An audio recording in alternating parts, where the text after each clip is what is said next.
Be cool, be kind, be classy. The cupcakes are sweet and sexy. Have fun, enjoy the journey. Just have a good attorney. No big whoop, no biggie. She lives near New York City. And not just a YouTube show. When you know, you better grab a straw. Learn about the law. It's cool here in the shade, sipping motions and lemonade. Cool heads will prevail, kindness will never fail. Be classy and vastly wise. Oh, Melanie Little is going live. Oh no, where is Melanie? Follow the island's melody. There's a concert within reach. No surprise, she's at Jones Beach. She heard some music far away. Captain Jack Stack Harbor Bay. He sings and his piano plays. Not all sounds are waterways. Speaking Yiddish and Latin, it's not just for Manhattan. It's for Goethe and Machegas. Ridiculous that insanus. Oy vey, Marcus. Proset, that's for schmucks. Be cool, be kind, be classy. My cupcakes are sweet and sassy. And not just a YouTube show. When you know.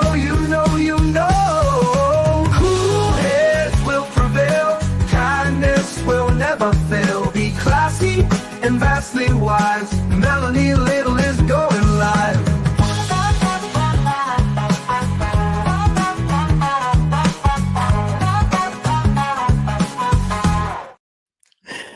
Good morning. Good morning, my friends. Today is Tuesday, January 7th of 2025. And I'm just watching Tom CPU here on my second screen. And I just want to show you something that might make your morning a little bit better. Hang on. Hang on while I pull it up. I had to freeze frame it for you.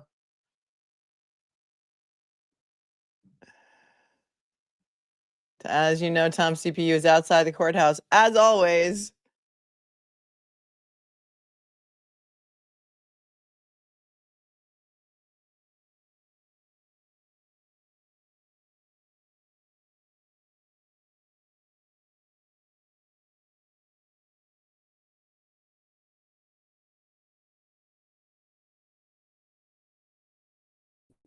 Where's Melanie Little's left swipe in StreamYard today? Oops, I swiped left. And that's what happens on this little mousy keyboard. Swipes me right out of the stream. But, you know, maybe I should get a regular mouse instead of using my laptop. But, okay, we're back. And you know me. And you know I'll be right back. So here it is. Hang on 1 second. Wait for it. Good morning, guys. Good to see you. Happy New Year. Happy New Year. People love the beard, by the way. Good morning, Mr. Jackson. Good morning, AJ. Smooth as butter. Jackson. There he is. With his morning smile. Probably took the red eye. Mr. Jackson. How's that? Make that your screensaver, ladies. Hang on. See if we can even make him a little bit bigger for you, so that you can get a nice screensaver for yourselves. Good morning, Mr. Jackson. Hello. I think we did a poll one day on his facial hair, and you guys liked it. You liked it a lot. How do you like it? Good morning. Did a good job. There's Karen today. It is cold. It was cold here. Here in New put it York, on it's mute. like 19 degrees. All right, buddy. Let me just do a little weather check. I'm and sure he's denim. asking the tough questions. It is. And that's about it. I think Tom said his phone was like at 4%. So I don't know how much longer he's going to be able to be on the air, but Dedham is 19 degrees. Feels like 8 degrees today. Feels like 8 degrees in Dedham. And the wind is making it feel colder today. So there's your weather check in Dedham. It's so funny because yesterday I was on the air with you guys for all day. We did 6 hours yesterday rewatching Proctor's cross-examination, and then a little bit of his redirect before the news broke that Josh Levy was going to be stepping down as the U.S. Attorney for the District of Massachusetts. So we rewatched for a good 6 hours Proctor's cross-examination and some of his redirect by Lallyflop. And I was in here all day. I have like I have windows here next to me, except there's like a blackout shade on them so that the light does not impede, although you can kind of see it on that Grateful Dead poster back there, Dead and Company poster. And I did not know, by the time I got finished, it was dark out and it had snowed the whole time when I was sitting here. I had no idea. I had no idea that it was snowing because, you know, that's what we do here. We just sit in the darkness and we have no idea what is happening outside the window, which is kind of funny. Moon Goddess, thank you so much for gifting a membership so very early in the morning. And to whoever was randomly gifted, welcome, welcome. You have to be opted in to receive gifts. I have no idea how that works, but I'm sure that one of the mods can explain it to you. Good morning, AJ's beard. Look at that. I put that up for you. I didn't even know you were here.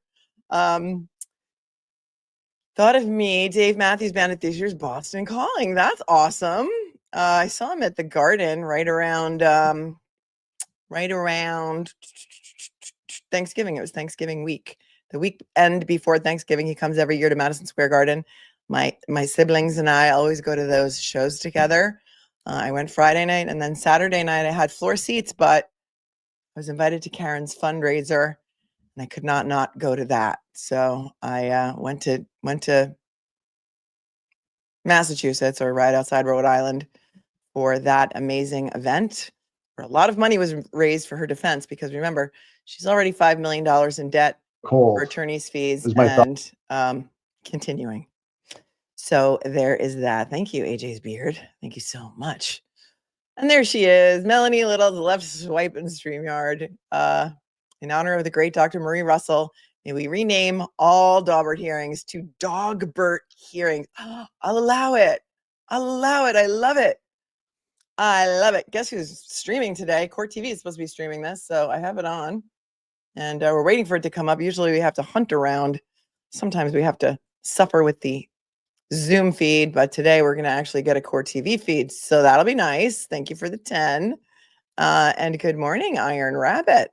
Great stream yesterday. Thank you. Thank you. We had a good time. We had a good time in here, but it was also triggering because it reminded us of all the horrific things that I did. So I'm just going to put it up. Of course, there's a hot mic. So I'm going to mute the sound, but there's our, oh, they're back. They're back in the little tiny courtroom today. Why? Why are they back in the little tiny courtroom today? Usually when they have these hearings, because they want them open to the public, they have them in the big courtroom. But look today, tiny courtroom. Okay, so here's what happens over here. See these benches right here? Can you see my cursor? It's not a fly on your screen. This is where there are 10 seats for family and friends of John O'Keefe. There are 10 seats behind this podium here for the Reed family and friends. And then there are 10 media seats over here. It's kind of like high top seating, if you will. 10 media seats. And then weird, but the defense sits at this table behind the prosecution, and the prosecution or the Commonwealth's bench is attached to the judge's bench, which is just such a weird setup. You don't really see that in too many courtrooms. In most courtrooms, oh, there's Hanky Panky, Hank Brennan, working the room. Let's see if we can. Yeah, the mics are up. Court officers don't look overly enthusiastic this morning. You are unmuted. Free Billy Tibbetts. Free my boy, Billy Tibbetts. For those of you who don't know what that's from, one of the pretrial hearings, they were not very familiar, I guess, with running the Zoom. And whoever was running the Zoom did not mute all the participants in the Zoom feed.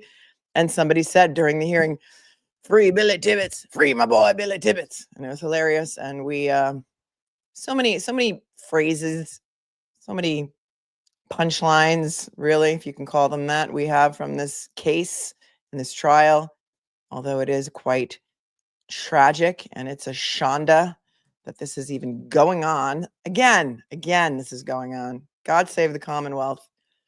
Because if we don't laugh, we're going to cry. God save the Commonwealth, says Sandy D. That's so funny. I didn't even read that before I thought that to myself, because you know what?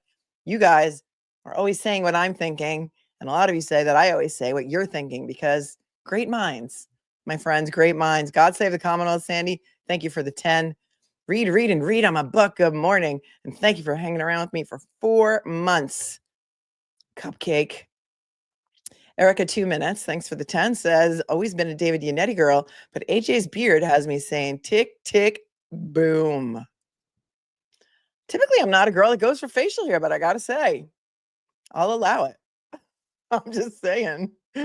Kirsten, I'm so sorry, Kirsten. I know we have a lot of Kirstens and Kristens in this chat always. Formerly Auntie Bev's verdict form. It's been here for 8 months and says best membership ever. Thanks, Melanie, for being you. Oh, who else would I be if I wasn't me? This is so fun. It's like I get to have my own show every day. I don't have to audition. I just get to come on here, script my own show. I get to riff for hours at a time. What's greater than that? Not a lot of things. Not a lot of things. My commute is amazing. I love it. I love you guys. New Hampshire woman, 14 months. You, my girl, are an OG. I know you're an OG. Here's to not guilty or the case getting dismissed. Well, there's a new sheriff in town. Well, there will be anyway on January 17th, which is 2 days after Proctor is going to probably find out his fate in front of the Massachusetts State Police Board on July. Why do I keep saying July? I want it to be July. It's January 15th.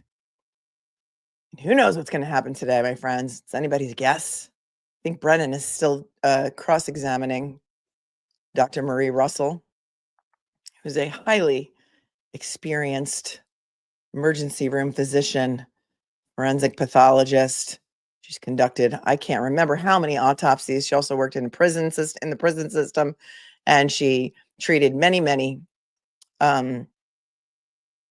criminals, let's just say, who were attacked by canine dogs and police dogs, and she would treat them in the prisons. So she has the expertise in identifying dog bites. She's written papers, peer-reviewed papers on dog bite injuries.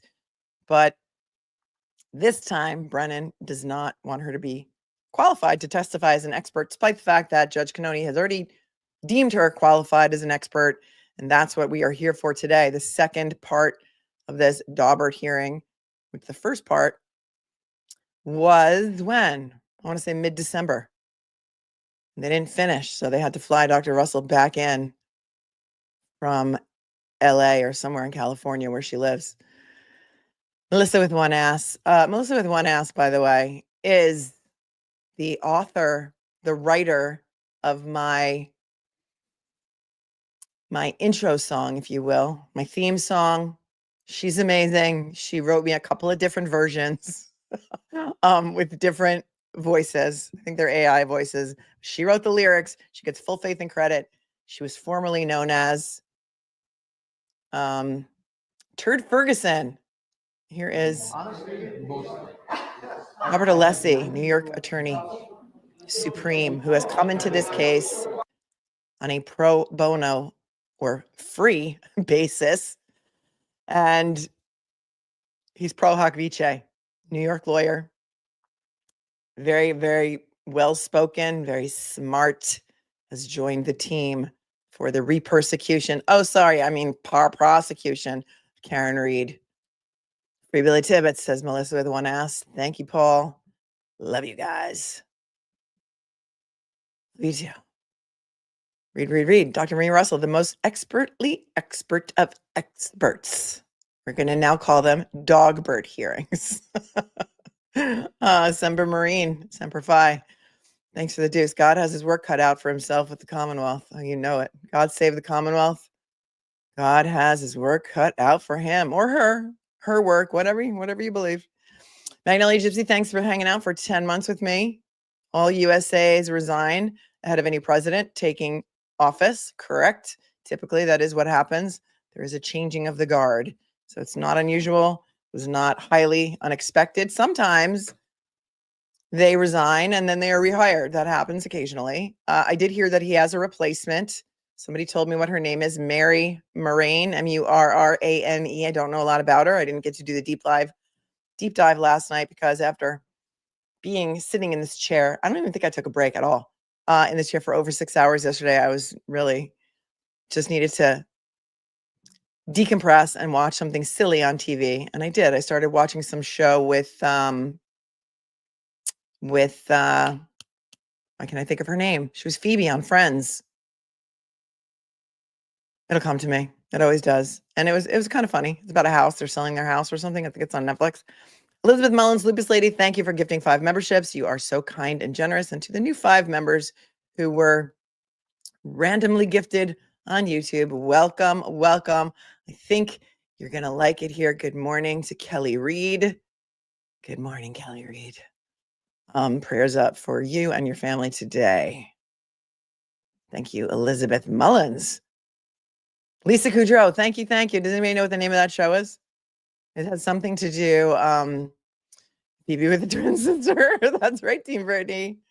Moms of twins are very special. So they have, see this little, where the Reed family and friends sit? I don't know, my cursor is not showing up on the screen for some reason, but there's like a little black, okay, here comes Mr. Reed. He's sitting down right next to Mr. Reed. There's a black sort of strap, kind of like what caution tape would be like, or police tape if they actually used it in Massachusetts. And to the left of your screen, next to that black caution tape or divider, is usually where attorneys can sit who are in the courthouse for other matters. Sometimes interns are sitting there. Sometimes people who just want to observe that have some connection to the courthouse are allowed to sit there.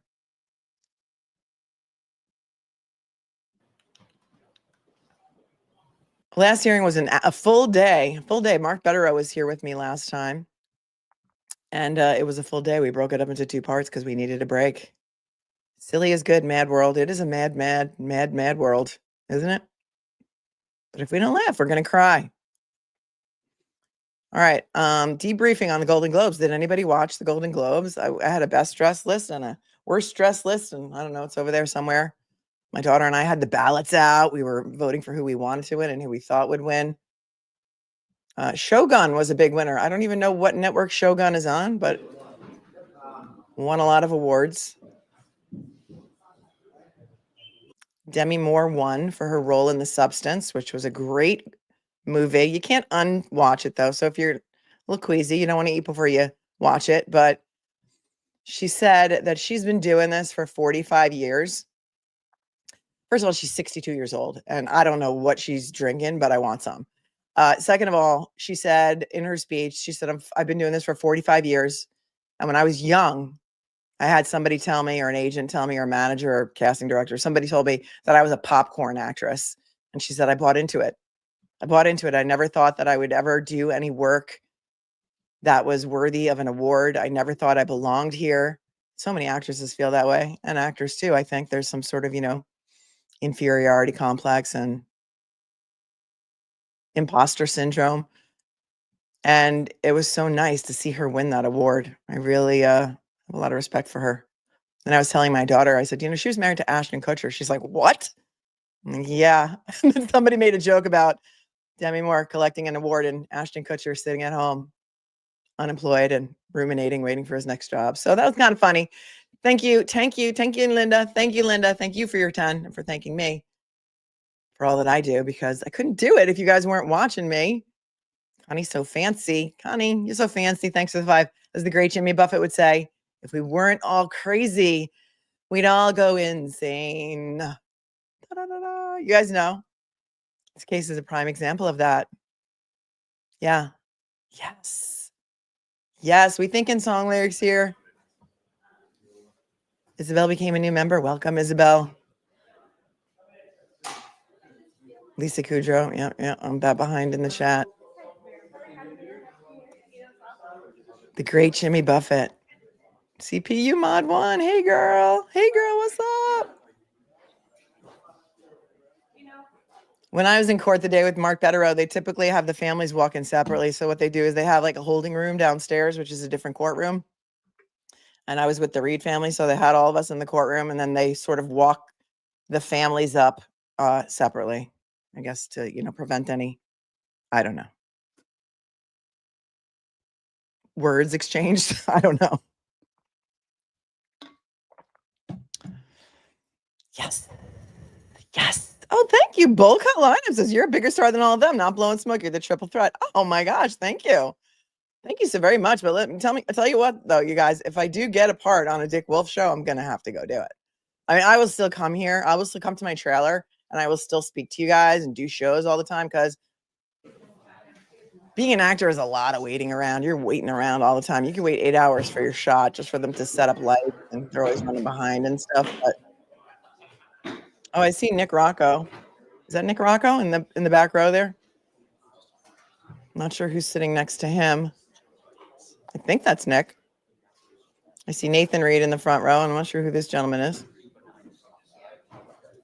There's Misty and Eddie. But I will. If Dick Wolf hires me to come on one of his shows, I'm totally still going to do my shows from the trailer. Remember, I told you, here first.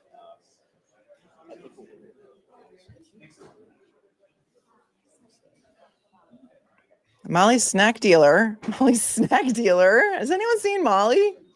I don't think that Demi and Ashton were actually married. Really? I thought they were married. Teacup Kraken says Ashton Kutcher's waiting for the Diddy shoe to drop. I don't know.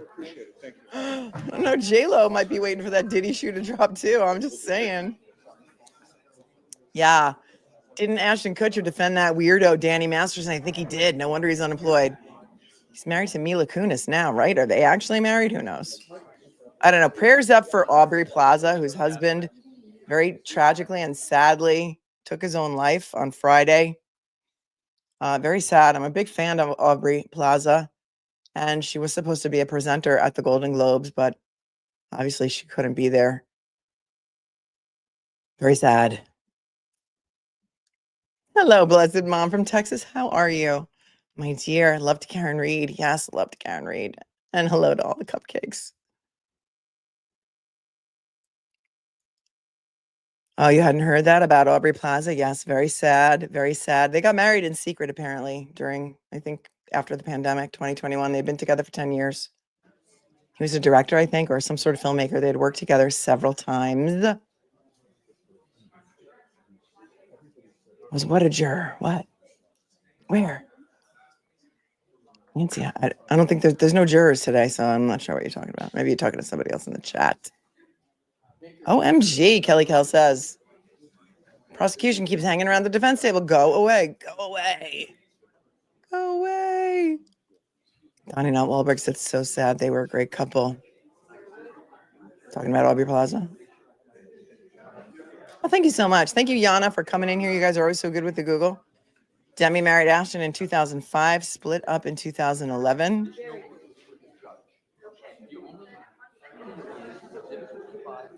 Oh, I said the same thing, Connie. So fancy. I think Ben Affleck dropped J-Lo real fast when the Diddy stuff was coming to light. Pieced out of there real quick. Yep. That's the word on the street. Word on the street is I'm out of here, yo.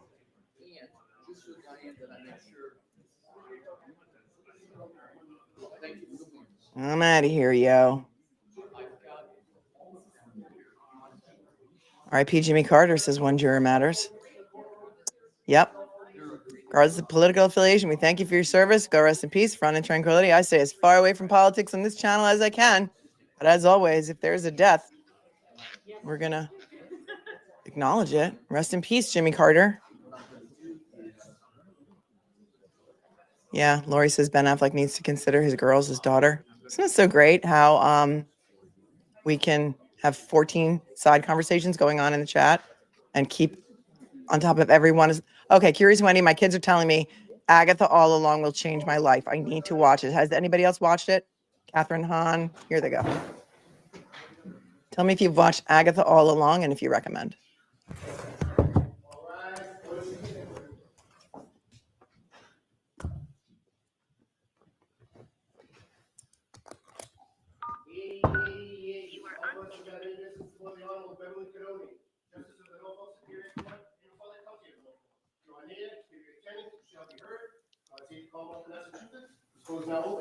God save the Commonwealth. Judge 22117, Commonwealth versus Karen Reed. Can I have counsel identify themselves starting with the Commonwealth?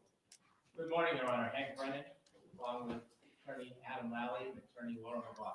Good morning, Mr. Brennan. Morning, Mr. Lally. Okay, somebody's saying that there's no audio. You can't hear any audio. I can hear it. Hang on. I'm going to reshare it. Hang on. StreamYard, we need to have a meeting. We're going to need to have a meeting. You may not be able to hear it because the audio on the court feed, if it's too low, I will, they might need to find the mic. So hang on. I might need to just turn my audio down. So let's just try it now. Good morning, Ms. McLaughlin. Good morning, Your Honor. Alan Jackson on behalf of Ms. Reed. Good morning, Mr. Jackson.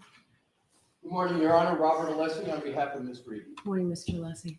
Good morning, Your Honor. David Unity for Karen Reed. Good morning, Mr. Yannetti. Good morning, Ms. Reed. All right, is Dr. Russell in the courtroom? All right, so why don't we have Dr. Russell take the stand?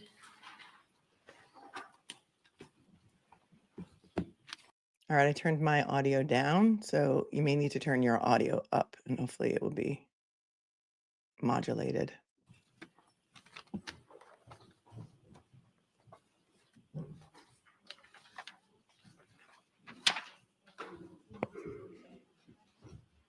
They just got Wi-Fi a week before this trial, so. All right, good morning, doctor.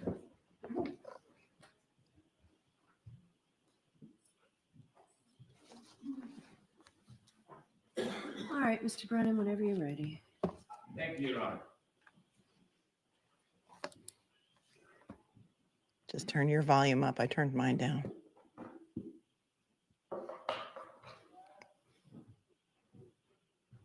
This will be Hank Brennan for the Commonwealth.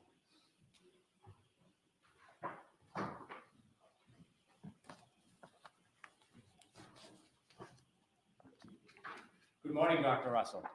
Good morning.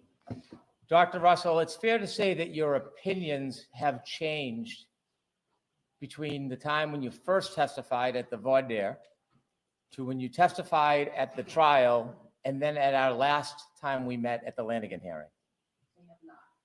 Do you remember we spoke about when you testified at the voir dire hearing, you had uncertainty about what had actually caused the wounds? I did not. Do you remember using the words like most likely a dog? No. Let me remind you, in the voir dire, do you remember the court asking you what kind of animal caused the wound? And you said most likely a dog, a large dog? Yes, Yes, you may. Somebody fix her mic, please. Slim and none. Counsel, page 51, line 18. He's going to twist her words. May I approach, Your Honor? yes. Dr. Russell, I'm showing you a copy of your voir dire transcript. I'm going to ask you to read it yourself when you're done reading it. When you're comfortable with that time, I'm going to ask you the questions again. You can look at any part of that you would like. Her mic might not be on. Court TV's not happy. They have a mic taped right down on the side there. Somebody text someone in the courtroom, please. Tell Court TV to turn their mic on. Yes. Thank you.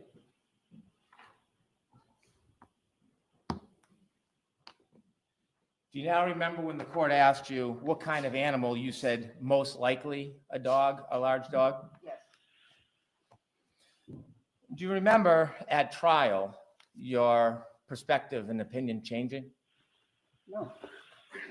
Do you remember you were asked at trial whether or not the patterns appear to be injuries you would see consistent with an animal or a large dog, and you said yes?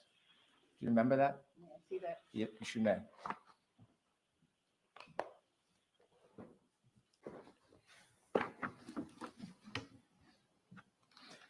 Trial transcript, page 23, line 3. They charge double now. He's going to try and twist her words. It's not going to work. She's smarter than he is.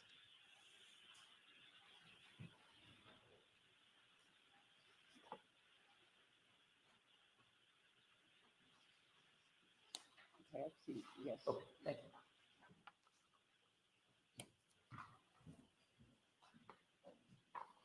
Do you remember now saying that? I didn't say it. Okay. I didn't say. The question had that word possibly in it. I didn't say.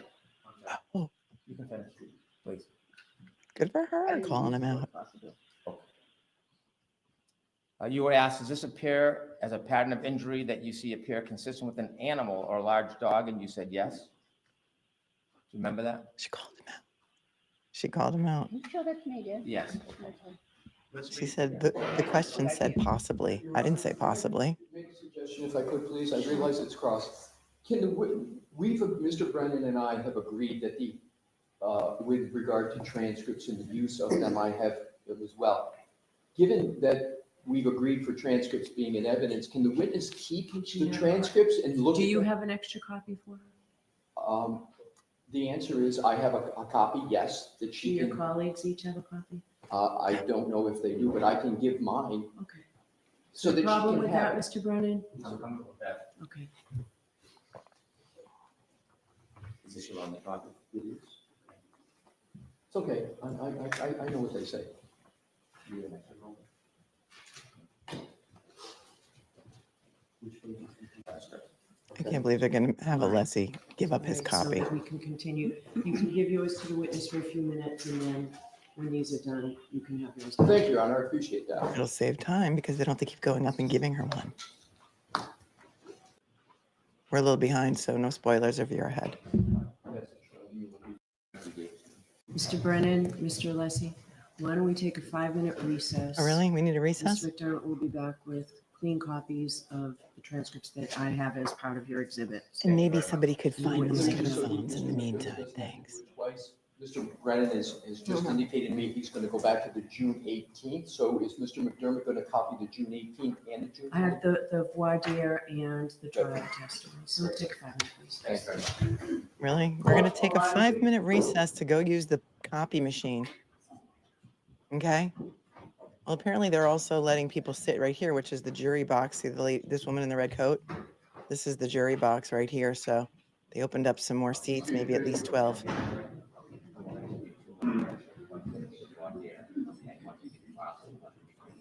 So this is his shtick.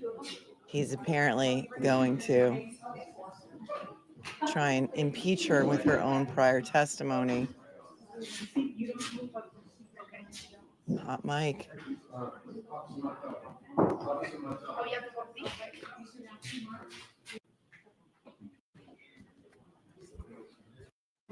Dr. Russell does not look happy. Maybe she took a red eye too and she's a little tired. It's a possibility. There's also a couple of more pro bono people on the team. There are a couple of interns from law schools. I think there's some from BU, BC, maybe Harvard, who are working on the case with the defense team. Lawyers cannot advise her right now. They can't have any conversations with a witness while they are under oath and on the stand. If that's your question, don't be hating. Actually, Aiden Carney is across the street, I think, on another matter. Something to do with the restraining order. If anybody knows what his hearing across the street is in district court, feel free to put it in the chat. Exactly, Stephanie. This is just to say that she's qualified. How can that change? I don't know. New trial, new rules, the upside down, the twilight zone of Massachusetts. This hearing is specifically supposed to focus on whether or not she is qualified to testify as an expert. And last time, what we watched was just cross-examination about her opinion. This is supposed to be whether or not she's qualified to give an opinion, whether or not she's qualified to testify as an expert. It's not supposed to be a trial cross-examination. So it was very strange. It was very weird. Is Misty and Eddie and Karen speaking. I've pointed this out several times. I don't think they're having any conversations right now that are privileged or, oh, there's the whole team. AJ's beard looking good. But I pointed out several times that the pool camera, I think it's Court TV today, needs to stop focusing or zooming in on Karen when she's speaking to her attorneys, because there are many lip readers out there who will try and figure out what they're saying to each other. And those conversations could be privileged, and they're going to take away camera privileges if they don't stop doing that, in my opinion. Oh, Ms. Little is not there this morning. No relation.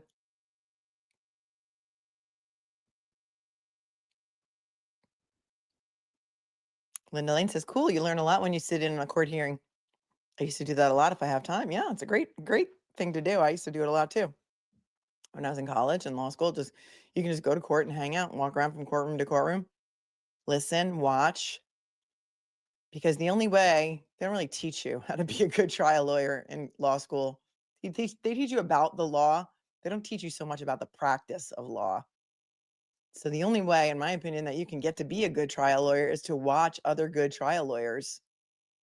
And all the way back in the day, when I was a young law student, I think that's when court TV was like kind of first starting out. And I want to say that the OJ trial was the first trial that I really watched on television. And so unless you would go into the courtroom and watch other attorneys, you really couldn't watch trials on TV. Yeah, Tech 1982. We should be going through everyone whose story has changed. Yesterday we went through Proctor's cross-examination. If for those of you that were here with me for 6 hours and watched it, there were so many little things that we collectively, I think, kind of forgot about, because when we watched Proctor on the stand for the first time, and the first thing he was crossed on were all of those horrific text messages with his middle school friends, and then all of the horrifying things that he said about Karen in his text messages about her medical conditions and things. It was kind of hard to pay attention after that, because so many people were just so blown away by that. And how people on the other side can say, oh, not a big deal. So what? He said some things that were unprofessional about her, calling her a whack job C word, how he was going to pin it on the girl, how within 16 hours of John O'Keefe's body being found, he knew that she did it. He didn't even to look anywhere else. It was rather interesting to go and watch it again. They do look in good spirits, right? Running on caffeine. Anyone want to bet that Auntie Bev doesn't rule today? Yeah, what's the over-under on that? I would have to agree with you. She rarely rules from the bench. Sometimes her decisions are just sort of scribbled on the bottom of a motion. Sometimes her decisions are written and are a couple of pages long and could take up to 30 days. When I was going over the other night, the Rule 17 motion for Jen McCabe's phone records and Brian Albert's phone records from Verizon took her 30 days to rule on that motion. It was several pages long, and then it was appealed, and she was overruled on appeal, partially anyway. They were able to get something like Jen McCabe's Google searches only for 24 hours or only for the day of January 29th. That would be a great picture right there with Karen and Misty and Eddie. Dr. Russell's CV, AKA, hey, D&E Pizza, Jen. Hi, Jen. Is so excited to see Dr. Russell again. Edward Kirkpatrick, thank you for the 5, says, Lally, as much as he droned, he rarely came across as the native masshole like Brennan does in this questioning so far. Alessi is nicer in attitude. I agree with you. Lally wasn't always the brightest bulb, and he wasn't always the nicest, because we watched him. Who did we watch the testimony of the other day where he was awfully rude on cross? I don't think it was Proctor, so I can't remember whose testimony we watched before that. You guys can remind me, but he was not so nice. But yeah, he doesn't come. This is different. You're absolutely correct. I will agree with you on that. I'll let you have it. I like it, but Mitsume, thanks for the 10. Hello. Why do you think the defense didn't take issue with Fanning overseeing the jury in the first trial? I don't know if they knew. That is something that I have not been able to absolutely independently confirm. I don't know if Massachusetts State Police are typically tasked with overseeing juries in Norfolk Superior Court. I think it's crazy. And yet, there was a hung jury and a mistrial. But we spoke about it yesterday. One of the first jurors who were excused from this case, I think, was excused because Fanning told the judge that he heard or overheard or somebody told him that a juror was in a bar talking about the case, and she was excused. Has there ever been any official confirmation on that? I'm not sure, but I think that that is very strange. Thank you for your super chat. Carla, thanks for the 10. What's going on with a new grand jury? I don't know anything about a new grand jury. A new grand jury that's being convened right now? I don't know anything about that. Grand juries are supposed to be secret, so I don't know anything about a new grand jury. Thank you, Carla, for your 10. Mimi, hi, Mimi. Hey, Mimi. What's up, Mimi? Dr. Russell does not look like she's going to take anybody's duckin' S today. You are right. Thank you, Mimi. Mimi's awesome. I love you, Mimi. Love you, girl. LA, thanks for hanging out for 6 months with me. Wow. Time flies when you're having fun, right? Wonder how much money Bev has wasted on Dr. Russell's voir dire. Well, you know, Mr. Brennan gets to bill for the whole entire day. Remember, he's billing out at only $2.50 an hour, which is probably what my plumber charges. It is quite frankly the lowest attorney's fee that if you can find an attorney for $2.50 an hour, tell me where. I have no idea, because in LA and New York, there are lawyers charging upwards of $1,500 an hour. Quinn Emanuel, I can't even imagine what they're billing out at now. They represent all the celebrities, probably $2,200 an hour for partners.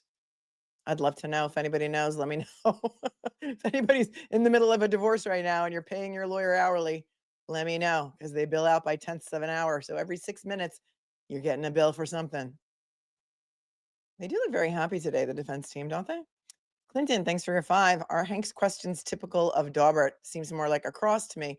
Well, no, because in the last hearing, I was re-listening to some of that when I was in the car earlier this morning. A lot of his questioning was about her opinions, and this is not supposed to be about her opinions. It's supposed to be about whether or not she is qualified as an expert to testify about those opinions. So what he's trying to do here is he's trying to claim that she has since changed her opinion. And you saw her call him out on semantics. He said, didn't you say that it was, I don't know what the exact word, possibly caused by a dog? And she said, let me see it. And she said, no, the word possibly is in the question. I didn't say possibly. So there's that. Captain Trips coming in here with the 5.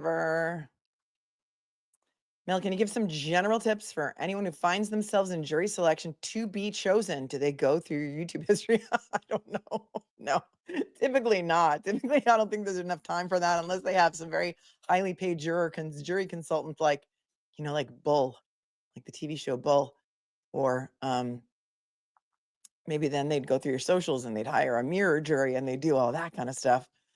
But, the best advice that I could give you is to just say that you can be fair. But also be honest. Don't lie on your jury questionnaire. We saw there was a juror who lied on the Ashley Benefield jury questionnaire about being involved in domestic violence or having been involved in cases involving custody or something such as like that. And it turned out that she was not truthful on her questionnaire. Came back for a hearing and the judge did not find any reversible error, so nothing happened. But we also saw that in the Maya Kowalski case. Juror number 1 was dragged back into court because some people on Reddit and YouTube found his wife apparently and found out what her screen name was. And they were able to prove that she was giving super chats to law tubers who were following the Maya Kowalski case. It was wild. And they turned juror number 1's life upside down and they brought him back into court, hauled him in for a hearing. Just be honest.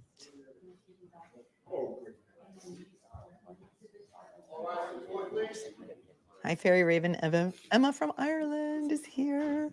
So glad to see you. Sometimes everybody needs a break. We love to miss you too. Happy New Year, Emma. We're back in session. You may be seated.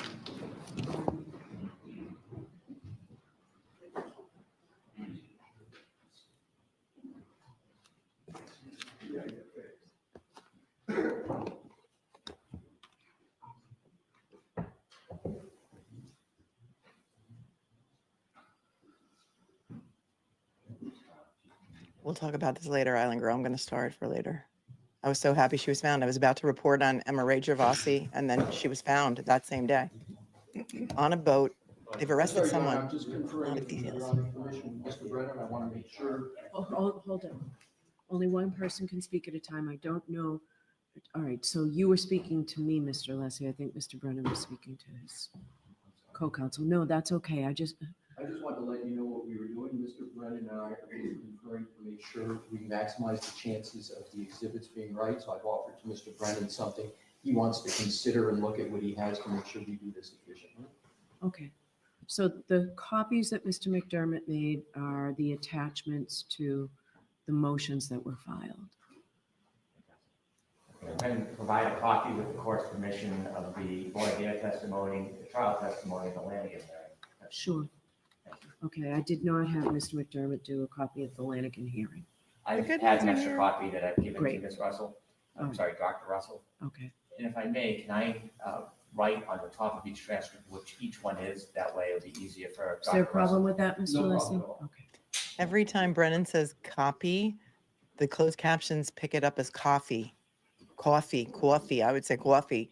But every time he says copy, the closed captions think he's saying coffee. The Goodmans are here. Hi, Goodmans. Mr. G. Hi, B. P.S. Hi, Mrs. G. Hi, Mrs. G. If you're at work today or somewhere else watching us, or he's at work and you're at work, wherever you both are, Mr. G says hi to Mrs. G. It's my favorite YouTube couple. Joseph Kane, thank you for gifting a membership. Appreciate you. You're always so kind and generous to this channel. Yes, May I speak, Your Honor? yes. Dr. Russell, I'm handing you two documents. You have a third.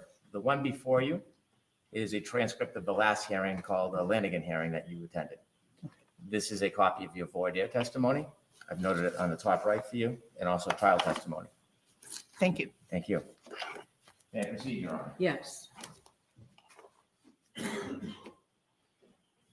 Everybody hit the like button while we're here, or I'll turn off the air conditioning. I had asked you if you had expressed any uncertainty in the past about your opinion as it relates to the opinion you gave at the Lanigan hearing, at the last hearing, whether your position has changed or evolved is what I'm getting at.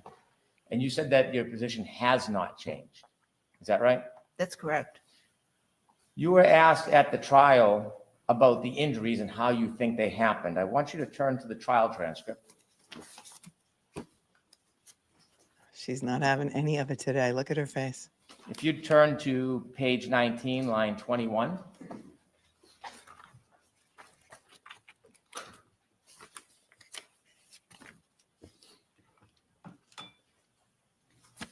Nineteen, See the Page Line- 19, line 21, may I approach, Your Honor? Yes. So the page number is here? Yes. And then line would be.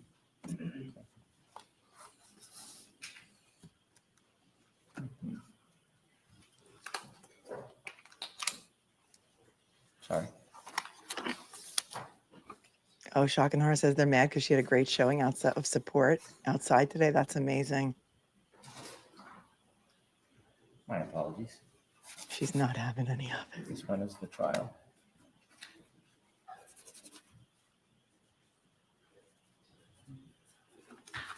Okay. Bit my bite my bits. He's trying to show that she changed her opinion, which she did not.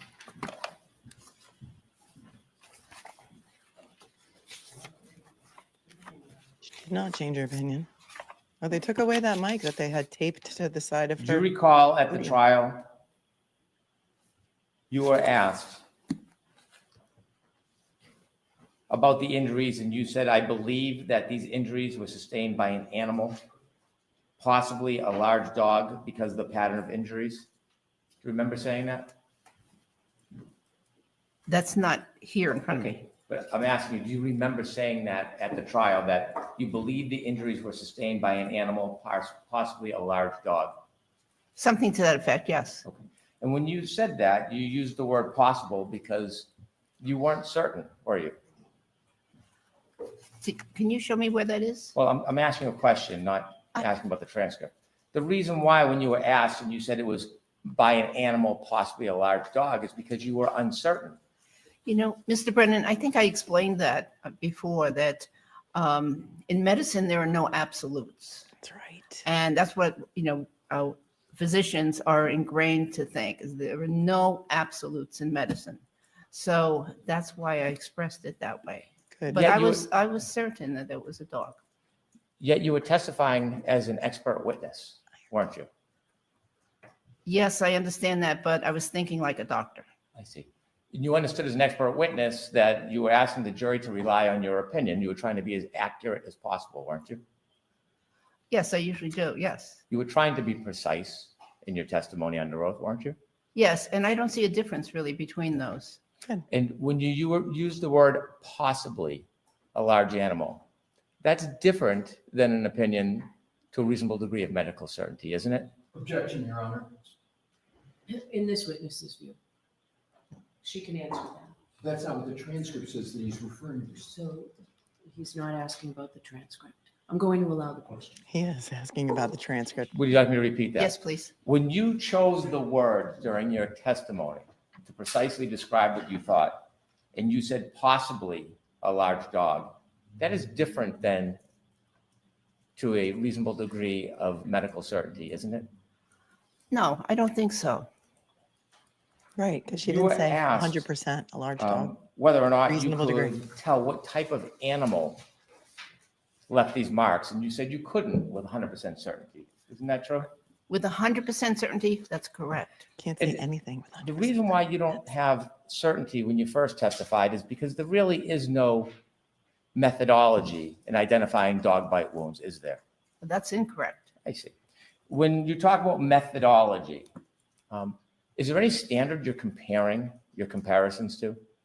There are multiple published peer review articles that describe what dog bites and dog injuries look like. Is there any standard that you use? Is there any particular things you look at with specificity that you compare to a standard model? The pattern. The standard model of patterns, where do you get that from? Pattern recognition is used throughout medicine. And, it's something that I have been trained on since actually before medical school, but certainly in medical school. Pattern recognition, you understand, is different than a standard of comparison. You understand there's a difference between those two things, don't you? Oh, yes. Okay, we'll talk about pattern recognition analysis in a minute. But what you're saying is that there's a methodology in identifying dog wounds. I'm asking you, where does that standard come from? It comes from multiple published peer review articles. Okay, tell me one. Tell me one. Munich. I'm sorry? Munich. We talked about that one last time. The gentleman who studied human teeth. No, he wrote about dog bites. Okay, what's the name of the article that you've relied on? The name of the article, I have to refer to my report, but it's something to the effect of forensic evaluation of. Do you have any specific memory about what you're relying on as a standard of comparison to identify dog bite marks? Yes. Okay, share that with us. Again, the standard would be what the wound looks like, and the pattern recognition that goes along with it, along with the configuration of the wounds. It's a multifactorial process. I'm trying to have you assist us in distinguishing between pattern recognition analysis, which we're going to get to, and when you're looking at a wound, the standards in the science, the standards, the methodology you would actually use to look at it and see if there's points of comparison, to see if there's similarity. What standard are you working with? Experience.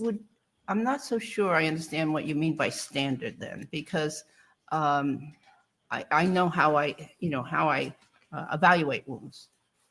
You have personal experience where you've treated dog wounds and you look at it and you're simply deciding whether or not to you this looks similar.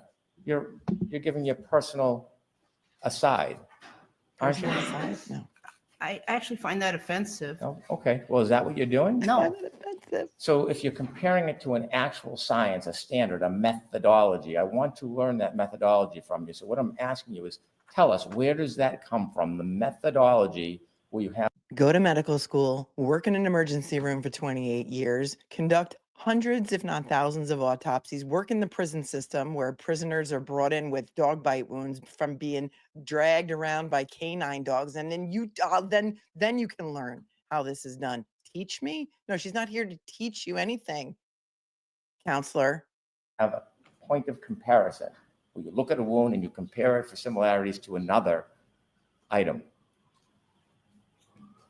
There are several published peer review articles that Sirens are still describe going. what to look for, how to observe, evaluate, and then sometimes treat wounds, dog bite wounds. There are, several authors that have published similar things. And in terms of there being an organization that says, here is the standard for dog bite wounds, Right. I don't think that there is one. When you say you don't think there is one, if you're an expert in this field, you would know that there is not one, is there? There is not one that I know of, correct? Well, you're not guessing there might be one you don't know of. I don't know of any published standard by an organization. So it'd be fair to say, when you are giving an opinion, what you personally believe to be a dog bite wound, there is no standard in dog bite science that shows you what the standard is. There's nothing to compare it to. Dog bite science? Again, it's based on the a combination of the experiences that I've had over the last 30 years, observing, evaluating, and treating dog bite wounds, plus the numerous articles that I have read on dog bite wounds, their characteristics, morphology, patterns, and other things like complications, Right, et cetera. right. Okay, so to get back to my question, I know that you're using, If medicine was a cookbook, right, like Becky says, or, she says it's not a freaking cookbook, or with 100% certainty, why would anybody ever go for a second opinion? If a doctor's opinion is always 100% correct. I think he's messing with the wrong lady today because she's not having it. She just said, I am offensive. I find that offensive. your experience and your memory, but there is no standard of comparison. There's no methodology that is accepted She's as a a medical practice. expert, not a science I expert, disagree. Okay. Can you share with us not a scientific one expert. of those articles that you've been relying on to combine with your personal experience to come to conclusions in dog bite analysis? Well, there's the Munich that we talked about. I didn't talk about. Can you tell us a little bit about it? Oh, certainly. Okay, Would- please. It's like, Okay, would you like to go through it together? I'm asking you to tell us about what you're basing your opinion on, and you said it's Munich, so I don't know much about. Okay, that's one of them. Well, tell us a little bit about that. Okay, well, in that article, the authors described a fatal case, Mhm. but also described what some of the characteristics are in dog bite wound cases. What types of wounds you see, their appearance, their distribution, their configuration, the different aspects like that. Many of them are parallel.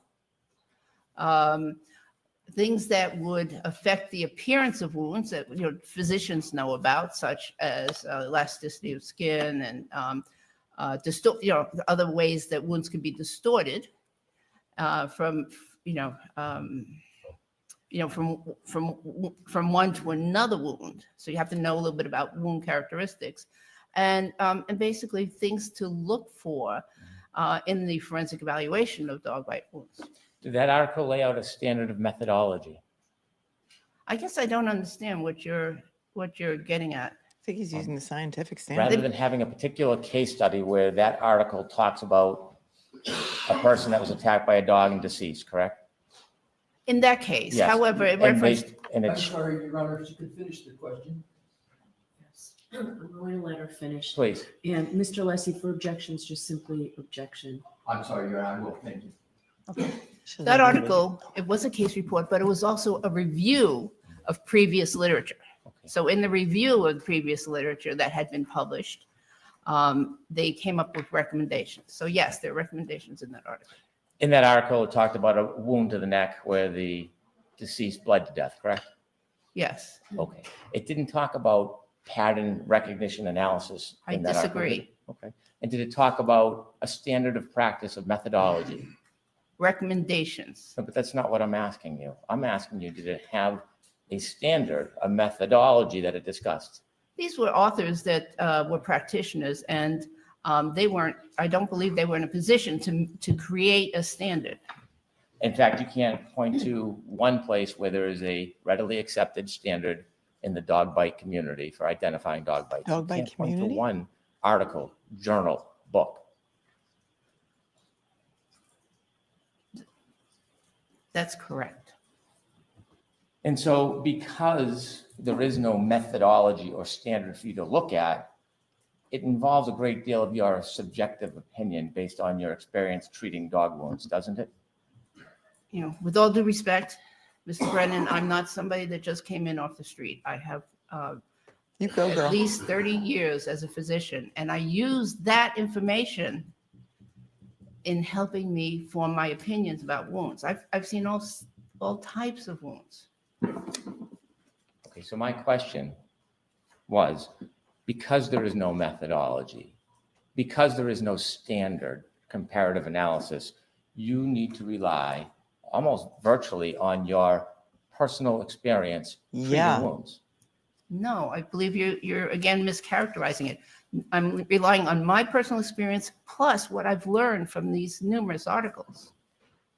And so because there is no methodology and standard to compare to, you've introduced the idea that you have used a process known as differential diagnosis. That's one of the processes used. And as far as differential diagnosis, what that suggests is when, as a doctor or a person looking at symptoms, you try to rule out other conditions that have similar symptoms. Correct. Okay. And so you said, although that's traditionally used in a doctor assessing a cause of a patient's symptoms, you're using that in identifying dog bites, this differential diagnosis you speak of, right? I used it to assist me, yes. Okay. And so when you're using differential diagnosis, it means that there are many other ways or reasons why the same symptoms can occur. Not always. Not always. It could mean that there's just one or two other conditions that would Okay. resemble this, Okay. but it's a process that a responsible physician would go through. And in this case, you went through differential diagnosis to exclude other causes of these abrasions on Mr. O'Keefe's arm. I did. If you had used your training and experience and you were certain to a reasonable degree of medical certainty that these were dog bites, you would not need to go through differential diagnosis. Oh, that's so incorrect. Okay. That's I'm so not incorrect. perfect. I'm not 100% perfect human being. And so so I have to, as a responsible physician, in every case, go through a differential diagnosis to make sure I'm evaluating and treating the right thing if there's treatment involved. When you chose to go through differential diagnosis, you recognized that these abrasions could be caused by a lot of different mechanics of injury, didn't you? I considered that they could have been caused by others, but I went through the process. Well, you were uncertain, weren't you? No. Yet you went through this process of differential diagnosis anyways. Yes, absolutely. That's what it, Okay. And when you did that, you decided that you should focus on car accident. No, I didn't focus just on car accidents.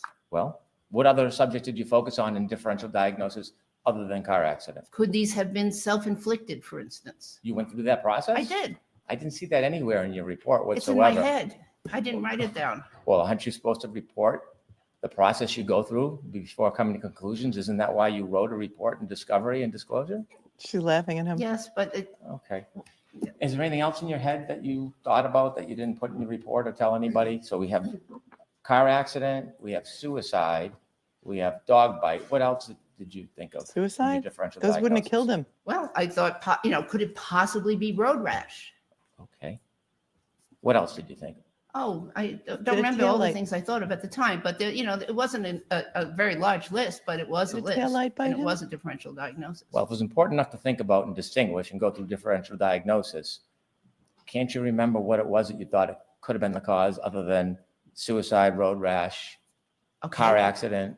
Well, of course, I mean, there are some things I thought of and immediately ruled out, were these stab wounds inflicted by someone else? No. Okay. So the list, there was a list that I went Okay. through in my head. Would it be worth writing down? No, I don't think so.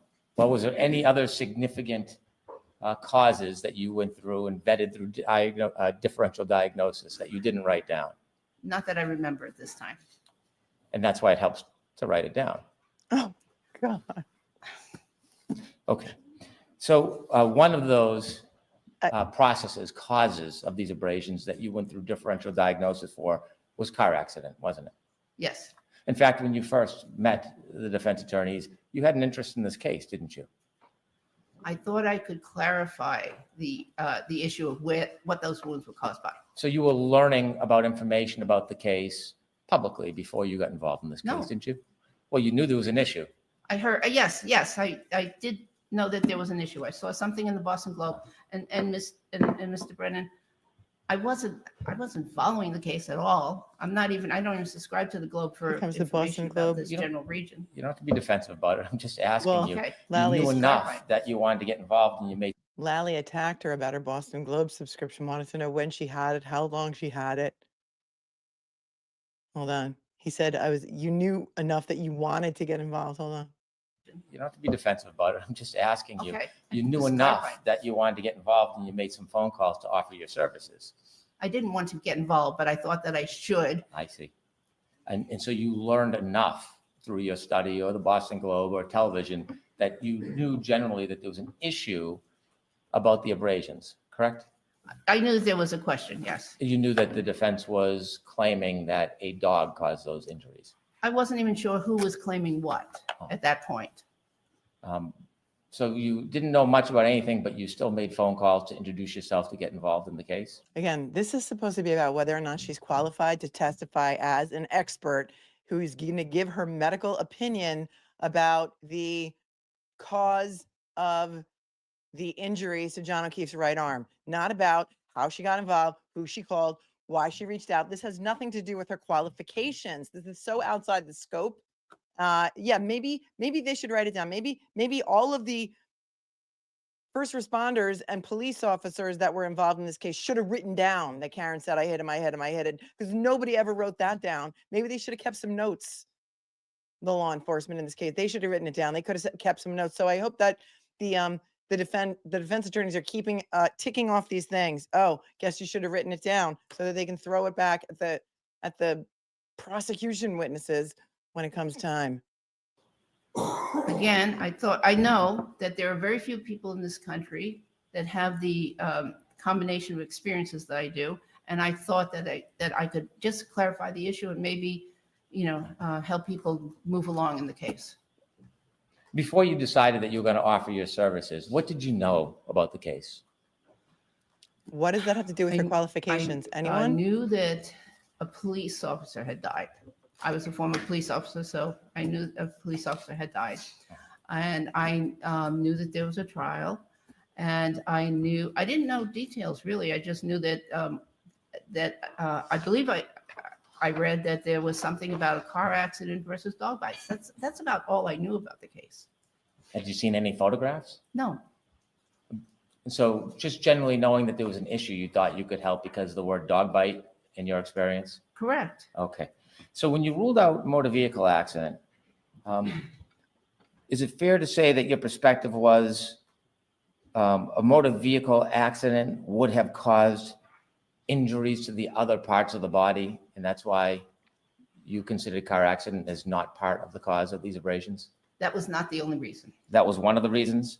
Yes, Did you look at the wounds and you thought based on the accident, there would have been broken bones or other injuries? that was one of the reasons. Okay. So based on those two reasons and other reasons, you decided to exclude car accident as the cause of these wounds, correct? Correct. And when you made that decision to do that and exclude car accidents, you didn't really have the experience in car accidents to decide whether a car accident was the cause of these injuries, did you? Mr. Brennan, I've seen thousands of car accident Yes, she victims has. through my emergency medicine career.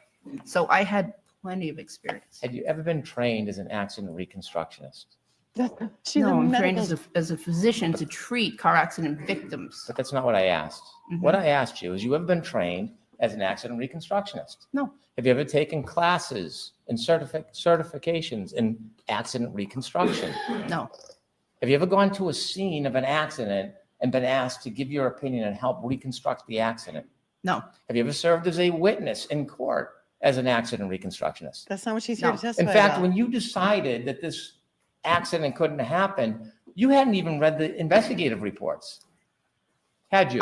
no, I didn't decide that an accident didn't happen. Mhm. What I decided was that those injuries were not from a motor vehicle accident. When you first gave your opinion in this case, she was done.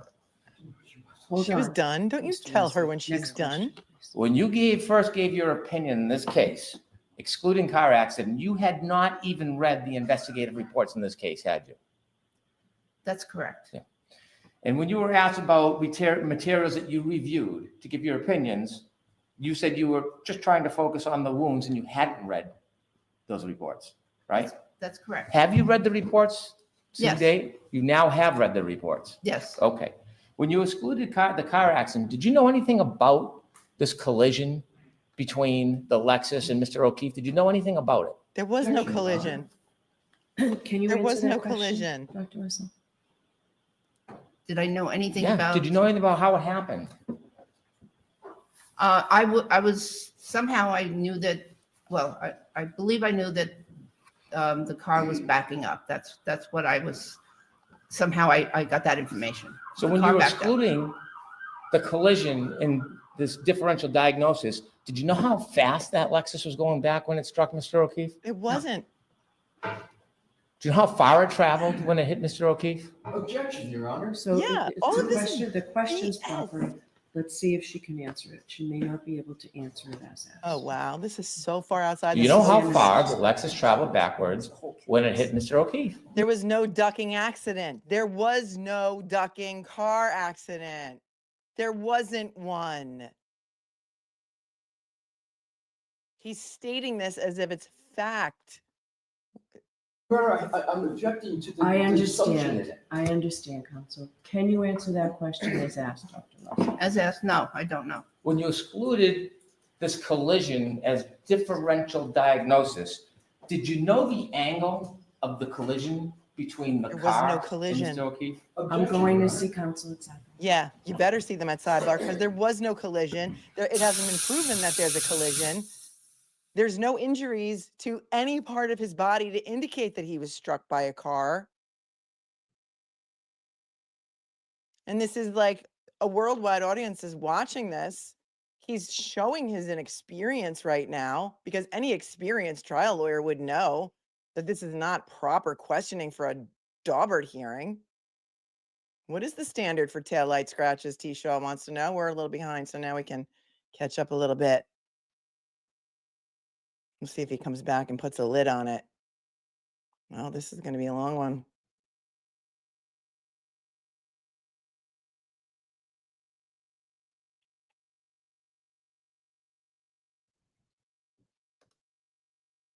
We're on real time.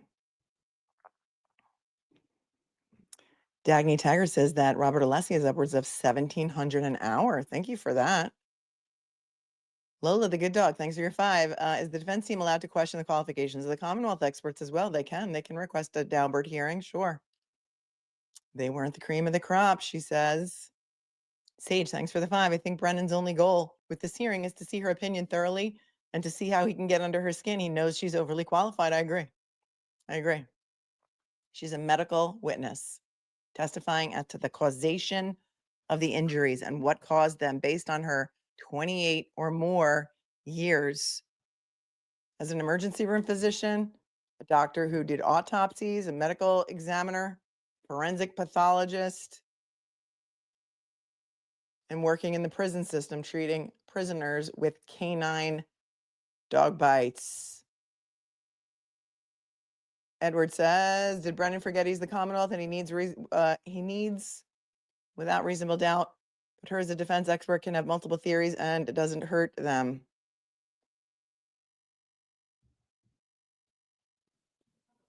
Mama Shay, Hank is infuriating and it's still early. Thanks for she for 5. Oh, cross-examination is a medical doctor. You know, it works at the medical examiner's office and is already annoyed. It's 7:45 Mountain Time, FML. He's May so I? dumb. Yes. When you engaged in differential diagnosis, excluding a car collision as the cause of these abrasions,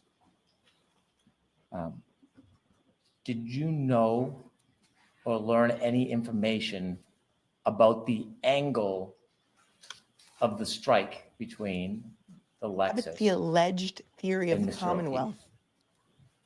No, Do you know whether or not the person, John O'Keefe, who had these abrasions on his arm, do you know if that person used his arm in any way to defend himself Against a from an car? oncoming vehicle? I considered that. You did? Yes. And in considering that, did you consider the body position of John O'Keefe? Oh, yes. I considered various possibilities. Okay, what was his body position at the time the car allegedly collided? Nobody hit him. Nobody knows what his body position was. You know why? Because there's no video of it. Like you told the press initially, Commonwealth, that there was video, ring camera footage of the actual incident. There isn't any. Nobody knows what his body position was. Nobody knows that he was hit by a car, and the injuries don't support that. So at least he said alleged collision this time, at least. With him. Objection, Your Honor. He used the word allegedly. I'm going with that. What was his body position? I considered several possibilities. I considered if he was standing, if I considered if he was kneeling or sitting or even lying down. I considered multiple Was possibilities. he standing? I don't know that. I don't know, but I Nobody considered all of knows. those possibilities. Was he kneeling? I don't know. Was he lying down? I don't know. So you considered all these things, but you have no information, fact, or Nobody does. understanding of what Nobody body does. position he was. do you? Nobody does. I went through the process of what the I'm gonna lose wounds my would look ever-loving mind. like in those various positions. I see. So if John O'Keefe was trying to defend himself, pulling his arm up to brace himself, what would the injuries have looked like? He would have been Well, run over. if they penetrated his clothing, If there was penetration of his clothing, Uh-huh. from broken parts, for instance, they would have been quite irregular. There would not have been multiple parallel abrasions and punctate wounds that were seen in those pictures How do you know that? Taillights don't. from my many years of experience. Did you do any comparison analysis of the broken taillight in Mr. O'Keefe's arm?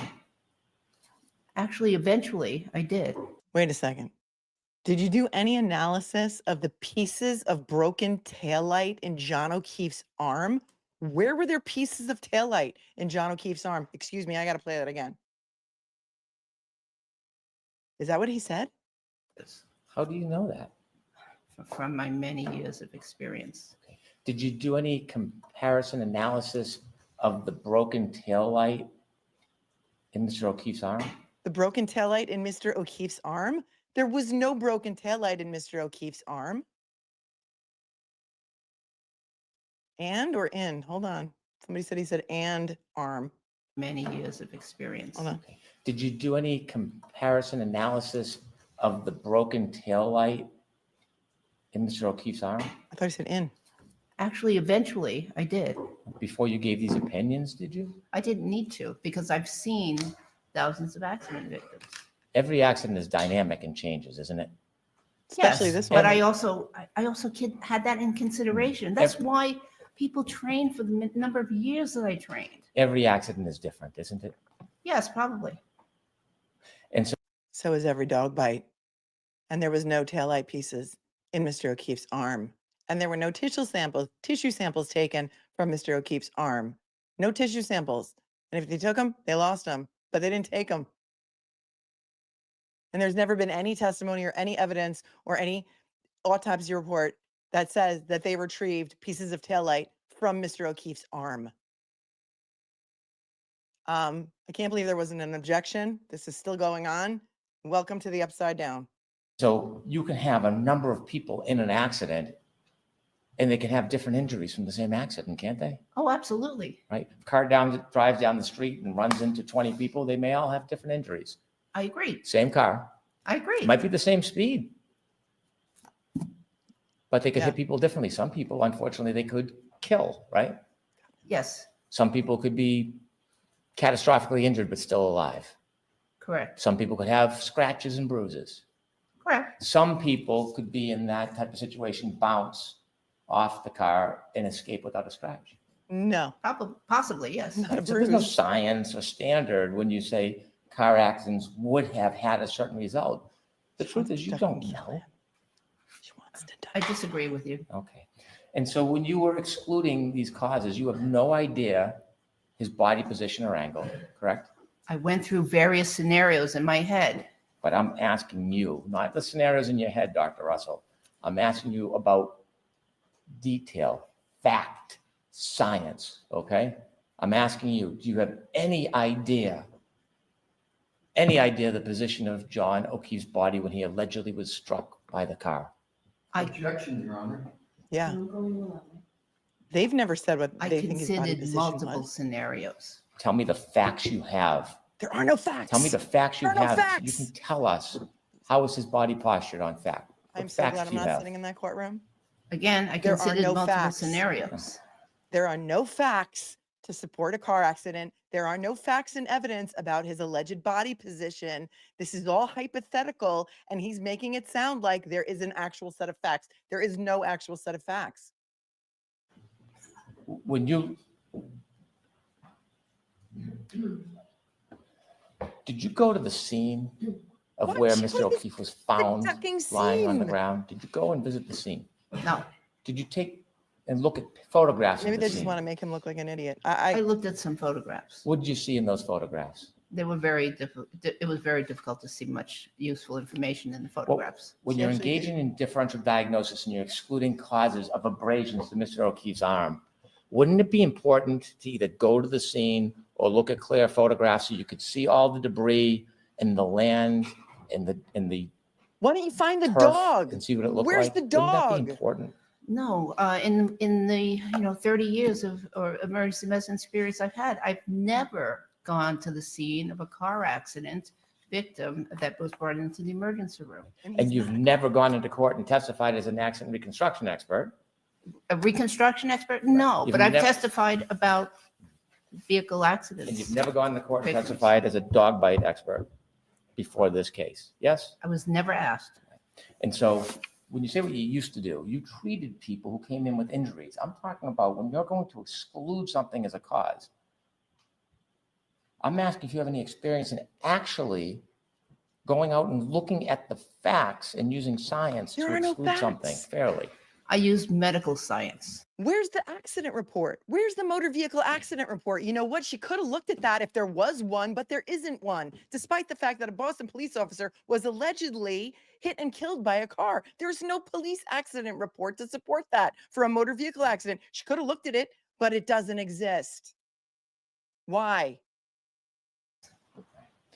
Do you know what the ground looked like where Mr. O'Keefe lay that morning?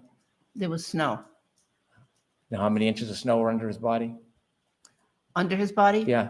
Nobody No. Do measured. you know what the ground was? Do you know if it was smooth like a turf football There's no field or photographs. frozen jagged like dirt tends to do in the Northeast during the cold winter? I considered several different possibilities: grass, dirt, asphalt. So I considered several different possibilities to see in my differential diagnosis.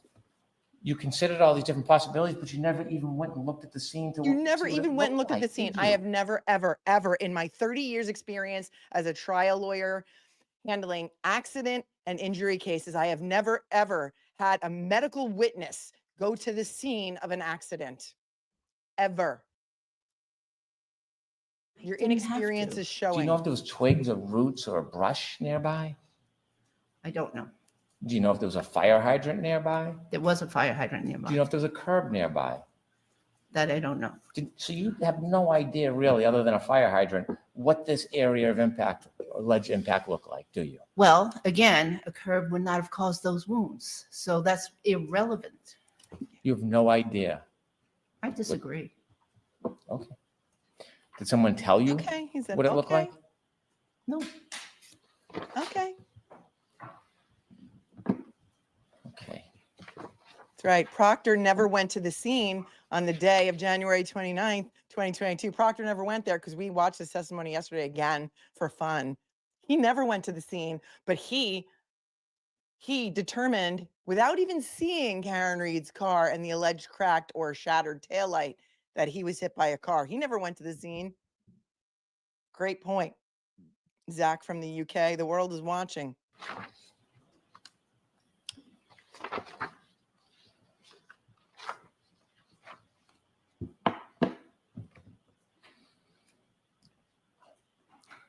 You said that you ruled out car accident or collision in part because there were no broken bones.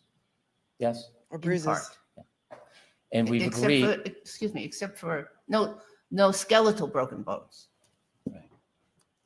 He And we've fractured agreed skull. that car accidents are a dynamic process. Not all car accidents result in broken bones, do they? That's correct. It depends on how and where and a number of other factors in the collision. Yes? That's why it was only one of the factors I used. It's one of the factors you excluded. Do you know the difference in force between a head-on collision and a side swipe? I have a She's general not idea. a Is there less biomechanical force engineer. when someone is hit on the side of the car She's as not a opposed to being run biomechanical over? engineer. As opposed to being run over? Yeah. So Generally, yes. And I'm sure in your thousands of treatments, you have treated people in the hospital who have come in contact with a car who did not have broken bones. Oh, yes. Plenty of times, Excuse me? many times. Yes, but they weren't dead. What's that? They were not dead. Right, okay. Well, you don't know when Mr. O'Keefe died that morning, do you? Do you know what time he died? I have an I have a range. You didn't think he died from the abrasions on his arm, do you? No, he did not die from the abrasions. Okay, he died from a break in the back of his skull from hitting the ground, right? From Oh, he hitting the died ground? from a skull fracture and brain. From hitting the ground? Now we're just gonna like assert these things as facts to the worldwide audience. Look at my free game's on point. Look at the judge's face. From hitting the ground, that's not how he fractured his skull necessarily. We don't know that. That is not a fact in this case at all. Maybe he was smashed in the back of the head with a weight. Maybe he slipped and fell backwards onto a little thing that was 2 inches wide that was on a weight bench. Maybe he was hit in the back of the head with a baseball bat or a bottle. And he's just going to say it's because he fell onto the ground. Hopefully they've got something on redirect that is going to, in some way, put this No, guy he in his did not place. die from the Okay, abrasions. he died from a break in the back of his skull from hitting the ground, right? No. Oh, he died from a skull fracture and brain injury and Yes. hypothermia. There's no Hypothermia. evidence that it came Yeah, from not from smacking an him. abrasion to his skull. Right, the abrasion for his arm had nothing to do with his death, did it? It did No. not cause the death. Okay.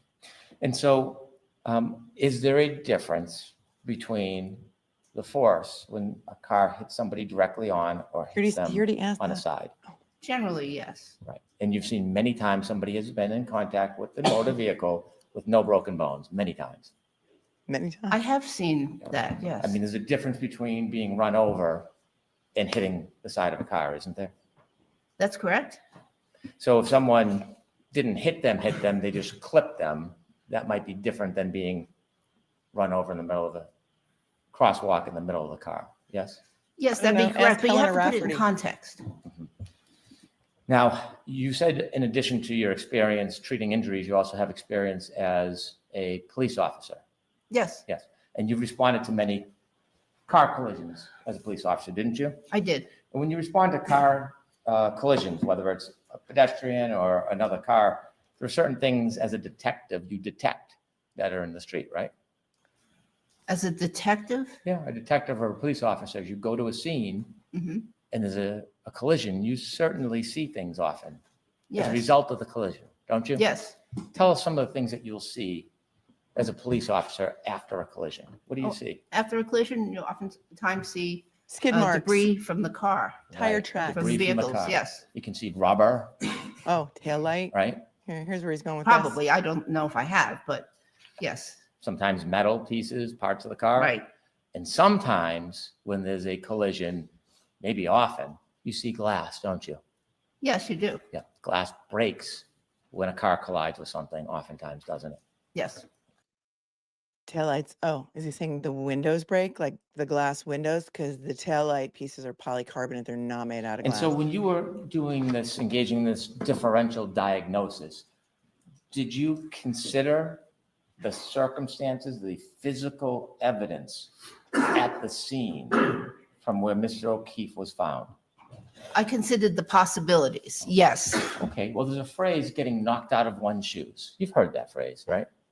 I've heard the phrase. Well, you've heard the phrase in relation to car collisions, haven't you?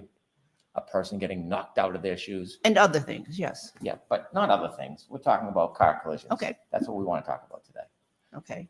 You've heard the phrase knocked out of one's shoes in car collisions, haven't you? Yes. Yes, because the force is so great when a car hits a body, it moves the body, and the shoe from friction on the ground can sometimes be left behind. Yes? I don't know the actual causation, but yes. Well, you did know. Can shoes also be placed out by the curb? Could somebody place a shoe out by the curb? Could that happen too? When you review this case, that at the very area where that car backed up and Mr. O'Keefe was found, one of his sneakers was found next to the curb on the street. You know that, don't you? Objection, Your Honor. 12 Are you hours aware later. of that fact? No. Okay, next question. You were never given any of the information, the physical evidence at the scene where Mr. O'Keefe was found to help you engage in this differential diagnosis? I eventually saw reports. So you do know. You do know about the sneaker. I also, well, But I I don't- don't know that. I don't know where the sneaker was found. No. Well, what do you know about the sneaker? It sounds like you know a little bit about the sneaker. Tell us No, what you... well, I know that in hypothermia, there's a condition called paradoxical undressing, where people are sometimes are found without their clothes and shoes. Oh, Was Because Mr. and in this case, there was hypothermia. oh, Do you have any go girl. opinion that Mr. O'Keefe undressed his shoe before he died? I have no opinion about that. Do you have any information, evidence to support such a comment like that? I'm just advising you that there is a phenomenon called paradoxical undressing. So that is possibly a cause. In that phenomenon, does somebody take off one shoe and leave all their other clothes on? It's possible they Yeah. could, yeah. Right, and you have a case that you've seen No, just like that? I have No, not. no. Okay. And so in this case, at what point did you learn that Mr. O'Keefe was knocked out of his shoe? I don't know. Objection, Your Honor. This is so Phrase it outside the differently. scope.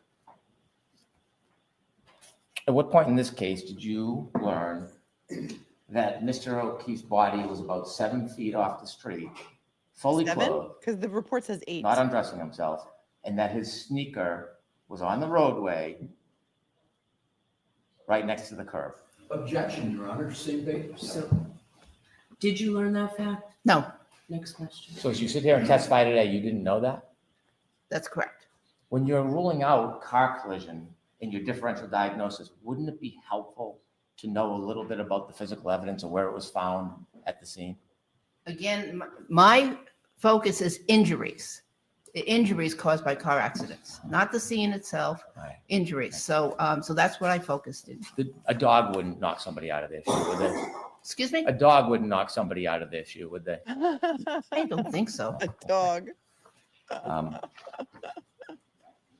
When you were excluded, If a person went into someone's house and took their shoes off because that was their natural custom and practice, and they took their shoes off and entering their own home, and they took their shoes off when they entered someone else's home, and then, for example, something happened inside that home that caused skull fractures and multiple brain hemorrhages, and then perhaps a dog attacked them while they were laying on the floor or standing up, depending on the difference of the wounds, and then perhaps when they were dragged outside and put on the lawn, their other shoe could not be found, and so it wasn't found initially by the Canton PD, who arrived on scene first in daylight. It was found something like maybe 12 hours later in the dark. I wish you would say including some of that stuff. car collision as the cause of these abrasions, and you consider circumstantial evidence as a police officer. If there was trace evidence on that shattered taillight, would you want to know about that? An arm cannot shatter. Yes, I would. Yes. And DNA is a form of trace evidence, isn't it? Yes. It's a pretty sound piece of trace evidence, wouldn't you say? Touch DNA. Yes, if collected How about properly blood? and. Was there blood on the chain of taillight? evidence, yes. Right. One of Was the there most blood on the formal car at all? pieces of scientific evidence that is used in medicine and science, isn't it? In forensics, yes. Yeah, forensics. And so when you used differential diagnosis and excluded the car collision as the cause of the abrasions to John O'Keefe's arm, did you know that there was DNA on the taillight Touch of the DNA. defendant's car? I did not know that. Would you wanted to have known if there was DNA, particularly would you wanted to have known if the DNA on the This taillight is all of the for shattered show. This is taillight? all for show. This is all for a worldwide audience. This is hyperbole. This is all for a worldwide audience to get out there and taint the jury pool about what his alleged ridiculous theory is. And it's way beyond the scope, and it's insane. Was John O'Keefe's Are there any lawyers in the DNA? chat? Would you want to know that in your differential diagnosis? That would be helpful. However, again, that the car accident did not cause that configuration of wounds. And when you're considering the cause of the wounds and you're trying to rule out car accident, you know that that taillight had been shattered, leaving glass and jagged edges. If you had known there was John O'Keefe's DNA on that taillight, would have you wanted to have taken a closer study of the taillight casing and the broken glass? I don't think it was necessary. Those wounds are so characteristic of a dog attack. Do you know there was Defense. Ask if a dog can knock you out of your shoe. Thank you, Mass Accountability. other trace evidence on the back of Miss Reed's car that morning? Such as? Hair? No. Was there You blood? didn't know that one of John O'Keefe's hair was left on the bumper? No. And engaging in your differential diagnosis, considering the mechanic of injury, wouldn't it be important to know that the trace evidence coming from John O'Keefe was left not only on the defendant's car, but in the particular area where the damage to the car, the taillight? Objection, Your Honor. Were you aware of that fact? Hold on a second. I'm going to take that back because I want to hear the question again because she's going to allow her to answer it. Of course. That the trace evidence, mechanic of injury, wouldn't it be important to know that the trace evidence coming from John O'Keefe was left not only on the defendant's car, but in the particular area where the damage to the car, the taillight? Objection, Your Honor. Were you aware of that fact, Dr. Russell? No. Next question. When you were excluding a car collision as the cause, did anybody share with you the digital forensic? Did you know that blood from the scene was collected from the snow and placed into red Solo cups that were obtained from the across the street diagonal neighbor, Tom Kelleher, who was the acting chief of police of Canton, whose men were on the scene, and that he never came out of his house? And did you know that after the blood was collected in Solo cups, it was placed in a Stop and Shop bag, and from there it was put into, I think, Buchanan's truck on the floor. And then at some point there's a photograph of those exact Solo cups in the Stop and Shop bag next to the vehicle, next to the murder weapon. Doctor, did you know that? Did you know that it would have been really easy for somebody to take, some of that blood and like wipe it on the car? Because nothing was tested. The blood in those cups was never tested, doctor. Did you know that? I mean, how many things are we going to ask her if she knew? Forensics, the black box information, Hold on. digital forensics, the black box information showing and demonstrating where the car was, the speed it went back and the distance. Did anybody share that with you? No. Did you know that John O'Keefe had a cell phone? Not surprised. And do you know that at a certain point when that car left, his cell phone, which was found near his body, never moved? Did you know that? I read that, yes. And when you were using differential diagnosis and thinking about the potential causes of the abrasions in the arm, did it seem important to you that all these facts coincided? The car reversed, the damage, John O'Keefe on the ground, There's the no phone under him. evidence of any of. Objection, Your Honor. I'm going to allow that question. Of course you'll allow it, because why Consider not? those things, Dr. Russell? This is a kangaroo As I court. mentioned earlier, I considered various Kangaroo court. possibilities of a car accident and a pedestrian accident, I should say.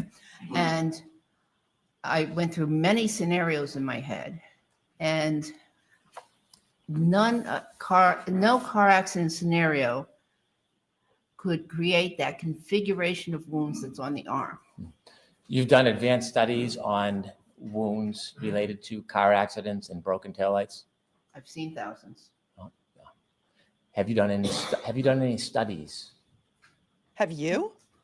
Do you have any journals that you rely on to say that there's a expected pattern that's going to happen when a taillight intrudes through a sweater and into one's skin? When a taillight intrudes through a sweater and into one's skin, well, it wouldn't cause dog bite puncture marks on the outside of the shirt, sir. And are there any studies? And does your expert have a study? Is Trooper Paul aware of a study about biting taillights or any of the accident reconstructionists that you were going to call to testify? Are there any studies done about exploding taillights that make these kinds of wounds on someone's arm? Yes, there are many textbooks that I have relied on. Okay. It's a fundamental area of study in forensic medicine and emergency medicine. And in fact, the examination of the exterior of the body in a motor vehicle accident case is emphasized, and special lectures are given about that topic to the forensic doctors. You never examined John O'Keefe's body. Should we My exhume photographs, him? yes. You never examined his body. Personally, no. No, personally, you never examined his body. I never touched his body. I examined No, the no, you photographs that didn't. were taken in the hospital and in the coroner's office, medical you're- examiner's office. When you're Medical records. treating at the hospital and people are coming in telling you there was a dog bite, you're relying on that reporter's history, aren't you? Usually, yes. Or an eyewitness who saw it and told you about it. Correct. When I asked you before, when we were here the last time, about any cases where you had to make a diagnosis without information, you couldn't point to one. I asked you to give me one example, and you couldn't give me an example, could you? I don't remember patients' names. And so when you rely Yeah, I on the wouldn't give you a reporter patient's name. as a medical expert, you take what they say, right? And you assume it's true. Oh, not always. I No. see. You No, look and see if it's absolutely not. not. Objection, Your Honor. Excuse me. One person speaks at a time. Let her Please. answer, Mr. Brennan. No, I don't always take what they say as true because there's many reasons why people do not tell the truth. Did somebody ever come in and say it was a dog bite and you did differential diagnosis and pattern recognition analysis and determined they were lying, it was not a dog bite? No, In all the hundreds, thousands of cases, never has anybody reported to you a dog bite and you determined independently through your powers that it Your wasn't a dog powers? bite. Through your powers? not dog bites, but other wounds, gunshot wounds, stab wounds, Yeah. many other kinds of wounds. People report that they occur a certain way and actually Victims they of have abuse. occurred a different way. With respect to dog bites, Mhm. every time you've treated a patient, they've either told you what happened or somebody with them has told you what happened. Or they didn't know what happened. Okay. In this case, when you were excluding the collision as the cause of the abrasions on Mr. O'Keefe's arm, did you look at witness statements? As far as I know, there were no witnesses to the event. Okay, right. well, did you read the testimony of Officer Sarif? Because the witness who talked to him He didn't witness the was event. Karen Reed. Did you read that? Objection, Your Honor. Objection So to all ask of the it. question differently. Objection to this. Okay, did you know that kangaroo Officer court. Sarif reported that Karen Reed said, "This is all my fault. This is my fault. I did this." Did you So consider he's that or know about showboating that now. when you This is a made your joke. differential diagnosis regarding the collision? At some point, I did know that there was a statement like that. Not like that. Did you know about this statement? This is all my fault. This is my fault. I did this. Did you know about this statement? Objection, Your Honor. Did you know that statement? I'm allowing the question. No. Let's move on. Do you know Mr. about the statement to Mr. Flamati? I hit him, oh my God, I hit Bullshit. him. Did you know about that I don't statement? curse on this channel, by the way. Not that statement, no. Thank Did Amy. you know about the statement that she repeated repeatedly? I hit him. I hit him. Did you know about that? Objection. I learned that there was some question about whether there was a statement or a question, did I hit him? I learned that, but that doesn't, I mean, Where okay, did you learn that from? I don't remember. Okay. You said that you had experience in domestic violence cases? Yes. Okay. Did you know that it's reported that the defendant and Mr. O'Keefe got in an argument shortly before Bullshit. this happened? Yes, I know that. That morning over the Dunkin' Donuts coffee? When you were considering the cause of these injuries, did you consider Ms. Reed's statements herself to not just witnesses, but to the public, to national magazines and programs? Did you consider any of that? I don't read the national magazines. Well, would it Boston help Globe. you if you knew she told Boston Magazine that Objection. maybe John hit the back of her car, telling her to stop, What? and then she ran over his foot, or she clipped him in the... What? What? Hold on. Is anybody screaming at their TV like I am? This is why I'm so glad that I have a YouTube channel so that I can scream at my TV with you, because otherwise I'd just be sitting here doing it myself.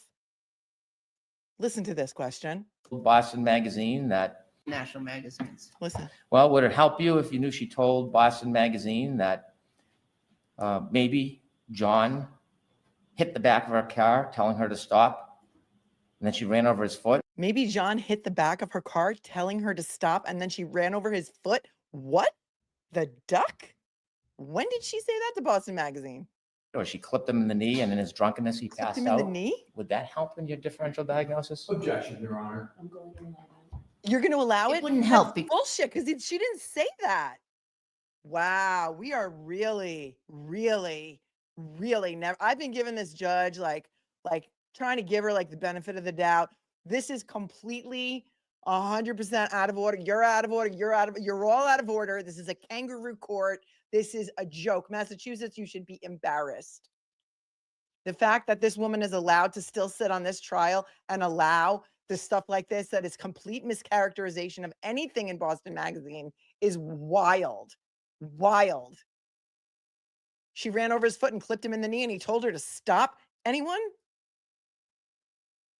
Because those wounds were caused by a dog. Well, if you believe that statement that she said about running over his foot and clipping him, it would help you conclude that it wasn't a She didn't straight-on say accident, that it that. was on the side, right? Objection, Your Honor. I'm going to allow it. Even if it were on the side, the car did not cause those injuries. And we talked about when someone's hit on the side, they could brace or defend themselves, correct? Oh, God save correct. the- Right. And did you know that if John O'Keefe was standing up and his arm was bent, it would be about the same height as that taillight? Yes, that I understand. I've been hit on the side. I know about side injuries, Uh-huh. side swipe injuries. Yeah, a clip. It's different, right? And so knowing that his height matches up with the taillight, what other evidence would you want to know before you excluded the taillight as the cause of the injury? To be thorough, what else would you want to know? Well, see pictures of the fragments of the taillight, which I eventually did, and were there any pieces of metal that had the configuration, anything that could cause those parallel lines with the punctate injuries in between? How about taillight fragments? Yes. Little pieces of glass, right? When glass They're not shatters. glass. it They're shatters polycarbonate, you randomly, doesn't it? jackass. Well, it depends on what kind of glass. So How about, I'm sorry, please. it depends on what kind of glass. I want you. I Well, didn't mean to motor vehicle interrupt you. glass, a lot of motor vehicle glass is tempered glass, and that shatters a certain way Okay. and creates a characteristic injuries. Okay. Tell me about your experience in Lexus rear taillight coverings. What is the pattern injury on that? I'm not aware of any pattern injuries. And are you aware when the rear taillight of a Lexus breaks the different pieces it breaks into? Is it random or is there a standard in how it breaks? I'm not sure, but I have an idea. I'm sorry? I'm not sure. Okay. Did you look at any photographs of the scene in the debris field showing the different size taillight fragments at the very scene where Mr. O'Keefe was found on the ground? Did you look at any of those photographs? I attempted to, but I couldn't see much detail. Okay, so Photographs were not good. Okay, so you don't really have a command of what the debris field looked like relative to the debris taillight field? fragments that were on the ground that The morning. debris field, you mean the Again, pieces I that were imagine that were collected from the scene over the course of weeks and weeks and weeks by only uniformed officers and a police chief Berkowitz, who was supposed to be, rest in peace, supposed to be on medical leave as he was driving by, and nobody in the house ever. The debris field, really? Now it's a debris field. Nobody took photographs. in various scenarios of what broken glass and taillight would look like. And again, I could not come up with any scenario that would cause those parallel marks and the pattern that we described. Well, I don't need you to imagine a scenario. I only want to talk about one scenario. You That's the told her scenario to that rule led things to out the and what death she of ruled Mr. out. O'Keefe that morning. Now she shouldn't That's the imagine. scenario I'm asking you about. And the debris field that actually existed that morning. So what I'm asking you, when you engage in differential diagnosis and you take the position that this couldn't have happened, I need to understand what you actually know about the physical evidence that's at the scene. So that's what I'm going to ask you about, that scene. If you don't know, it's okay. But I want to ask you about that scene that Nobody morning. took photos. Do you know how many pieces of taillight were found on the ground where Mr. O'Keefe was found? That's not, nobody knows where you're No. found because nobody took a picture. Do you know the shapes and sizes of the shattered parts of the taillight that were found in that debris field where Mr. O'Keefe was found? I've seen a picture of various safe pieces of taillight, yes. And if you've seen that, you would see that there are a number of different pieces of shattered taillight, yes? Correct. Of different sizes. Yeah. Of different shapes. Uh-huh. Different diameters, right? Yes, they're irregular, very irregular. Different, irregular. Yeah. Irregular. Many of them sharp, Yes, perhaps almost all of them. Yes? possibly. Yes. They were all sharp. Well, you say possibly because you never actually have looked at the physical evidence. You just looked at a couple of photos. Couple I of looked at photos, photos, of correct. the body. Did anybody? And as far as the housing for the taillight, You want her to go to the what evidence? is that room made and out of? Pull the plastic. I pieces believe out? it's made out of a plastic, and there's a metal around it. It's metal. Yeah. What's the shape of the metal around it? What's the shape? Yeah, what is it, when you're describing the metal that you saw, what does it look like? Well, it looked like there was some curves in it. Curves? Yeah. Any straight lines in it? Yeah, Any jagged parts of it from the breaking? yes. Okay. And inside, were there other parts other than just the casing, like wires or metal sticking out? Yes. How many pieces? I don't know how many. Did you ever measure those angles or study the angles of the pieces of metal and the casing? No. And you never studied the angles or took measurements of any of the shattered taillight, did you? No. Okay. Now, sharp objects can cause puncture wounds, can't they? Yes. Sharp objects can go through clothes and tear a, no, let me finish, you can answer. Sharp objects can puncture a hole through something like a sweater, can't they? They can. And if that object comes back out, it can pull the threads back out with it, couldn't it? Theoretically, yes. Yeah. And a sharp object, like glass, can poke or push a hole in a tear in a sweater and then rub up against the skin, causing an abrasion, couldn't it? And, well, yes. Linear patterns of. Yes. And if the glass and the angles and the shattering is irregular, it could cause irregular type abrasions. Not like that pattern. No. That's not what I'm asking you. That's I'm what she's- asking you, can irregular glass that penetrates a a regular glass, sweatshirt or like a a sweater cocktail glass. and rubs up against the skin, can it cause irregular looking abrasions? Irregular or Yes. And if there's two pieces of metal or glass that are straight, could it cause a linear abrasion? Yes. These are proper Would questions. you agree with this statement? For actual trial. In a car accident, linear wounds are most commonly caused by contact with shattered glass from the windows, particularly tempered glass, which breaks into small, sharp shards that can create linear cuts on the skin when the body impacts it during the collision. These are often referred to as dicing injuries in forensic medicine. Yes, and so they're not really very long linear. They are tiny linear abrasions or lacerations. Abrasions come in all different sizes. Right, but the ones that caused by tempered glass are very, very characteristic. Does Do you hear me in the glass background? cause a slicing pattern? It can. And it can cause a linear abrasion. Yes, but there's a specific pattern with tempered glass. I understand that He's asking about tempered glass. you have an opinion. Oh, no, it's fact. Okay. It's in textbooks. Yeah, it's in textbooks that glass can cause linear abrasions. The tempered glass pattern is in textbooks. Glass from this broken taillight could cause linear abrasions. That probably, yes, I agree. Okay. So the glass that was in this debris field that you got a little look at, it had sharp edges, some of it, I right? agree, Pamela. Yes? Yeah, I Yeah. imagine so. I don't know for sure. Do you know if it had parallel edges? Parallel? Yes. What? What I had don't know. parallel? Okay. Now, when you're looking for trace evidence to see if something caused an injury, you look for remnants of that evidence, don't you? Yes. In this case, you didn't do any study of the clothes and you didn't do any study of the actual Mr. O'Keefe's body, You right? mean the clothes that had no chain I of did not- custody until March 14th? Because have- we rewatched that testimony last night. There's no log of evidence for those clothes.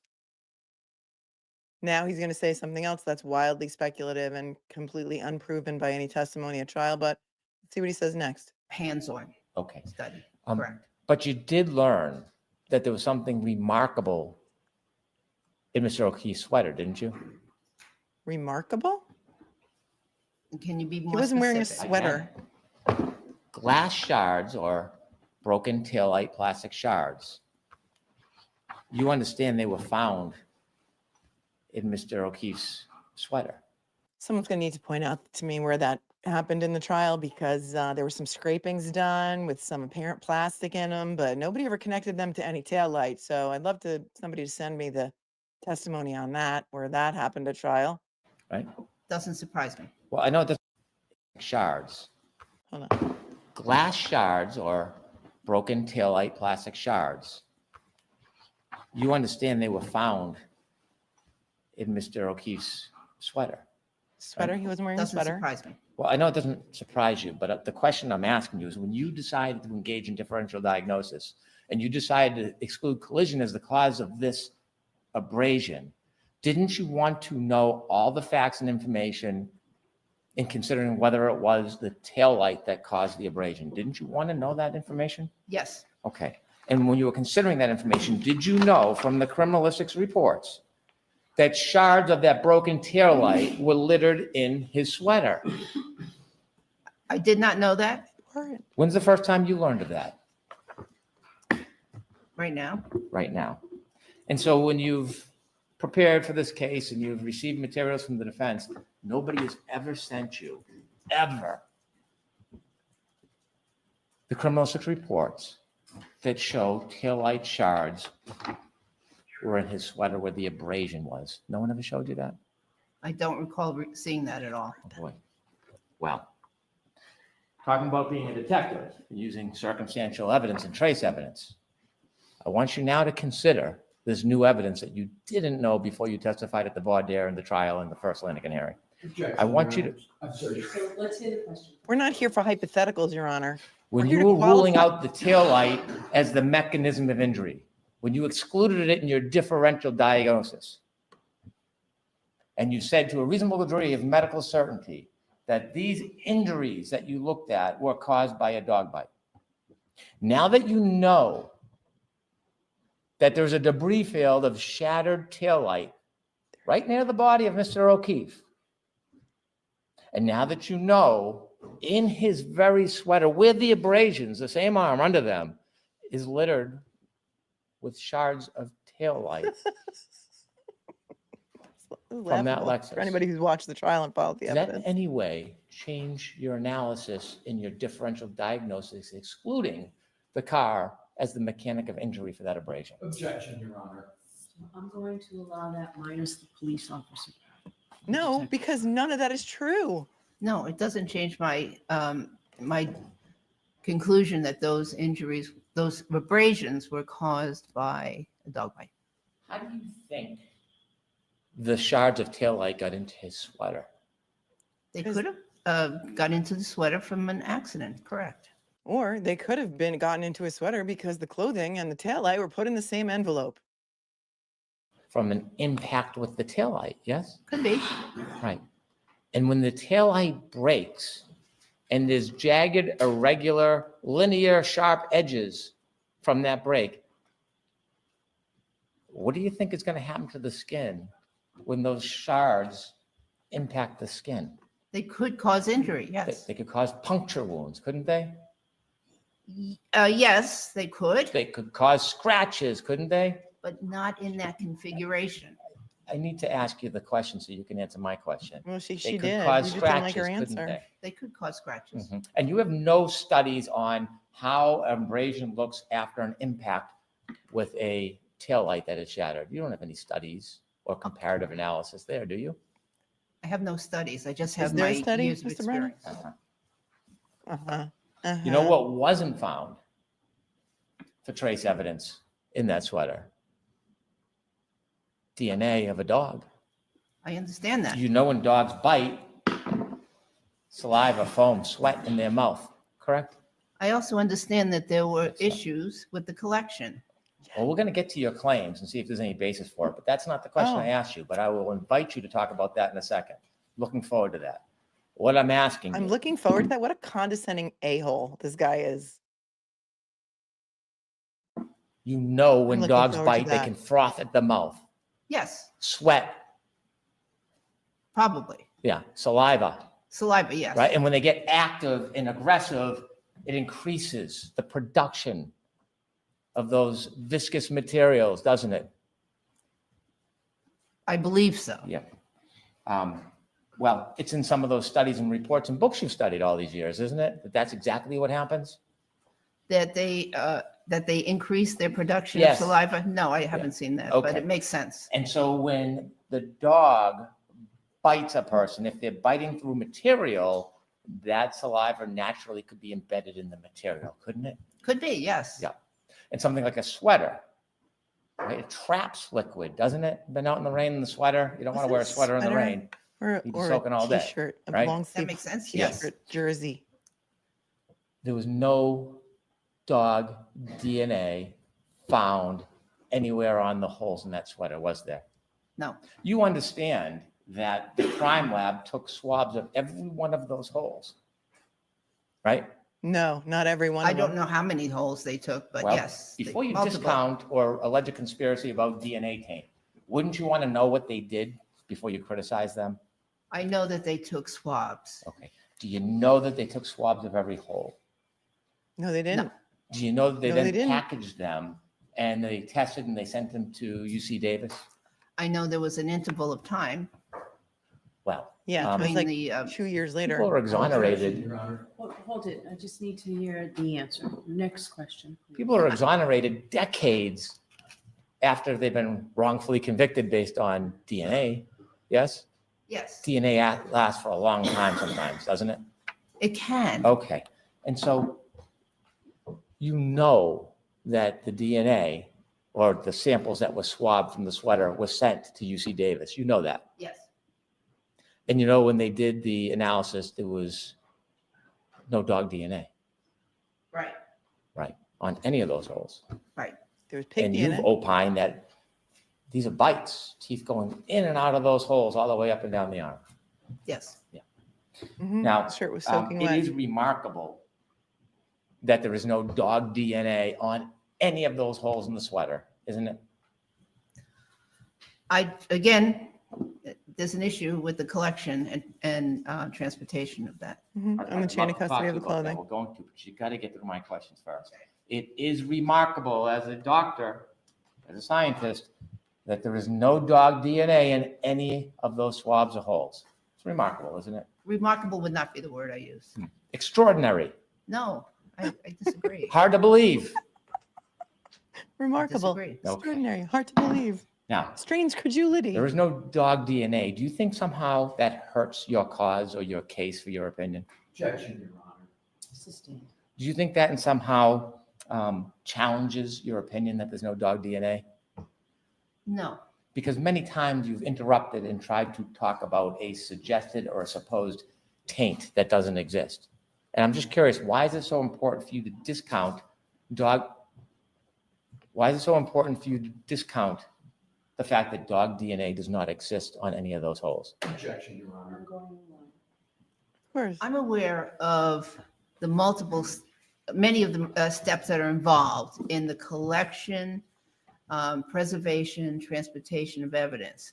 And there are multiple places where that can go wrong. So the absence of the evidence is not as remarkable as the presence of the evidence.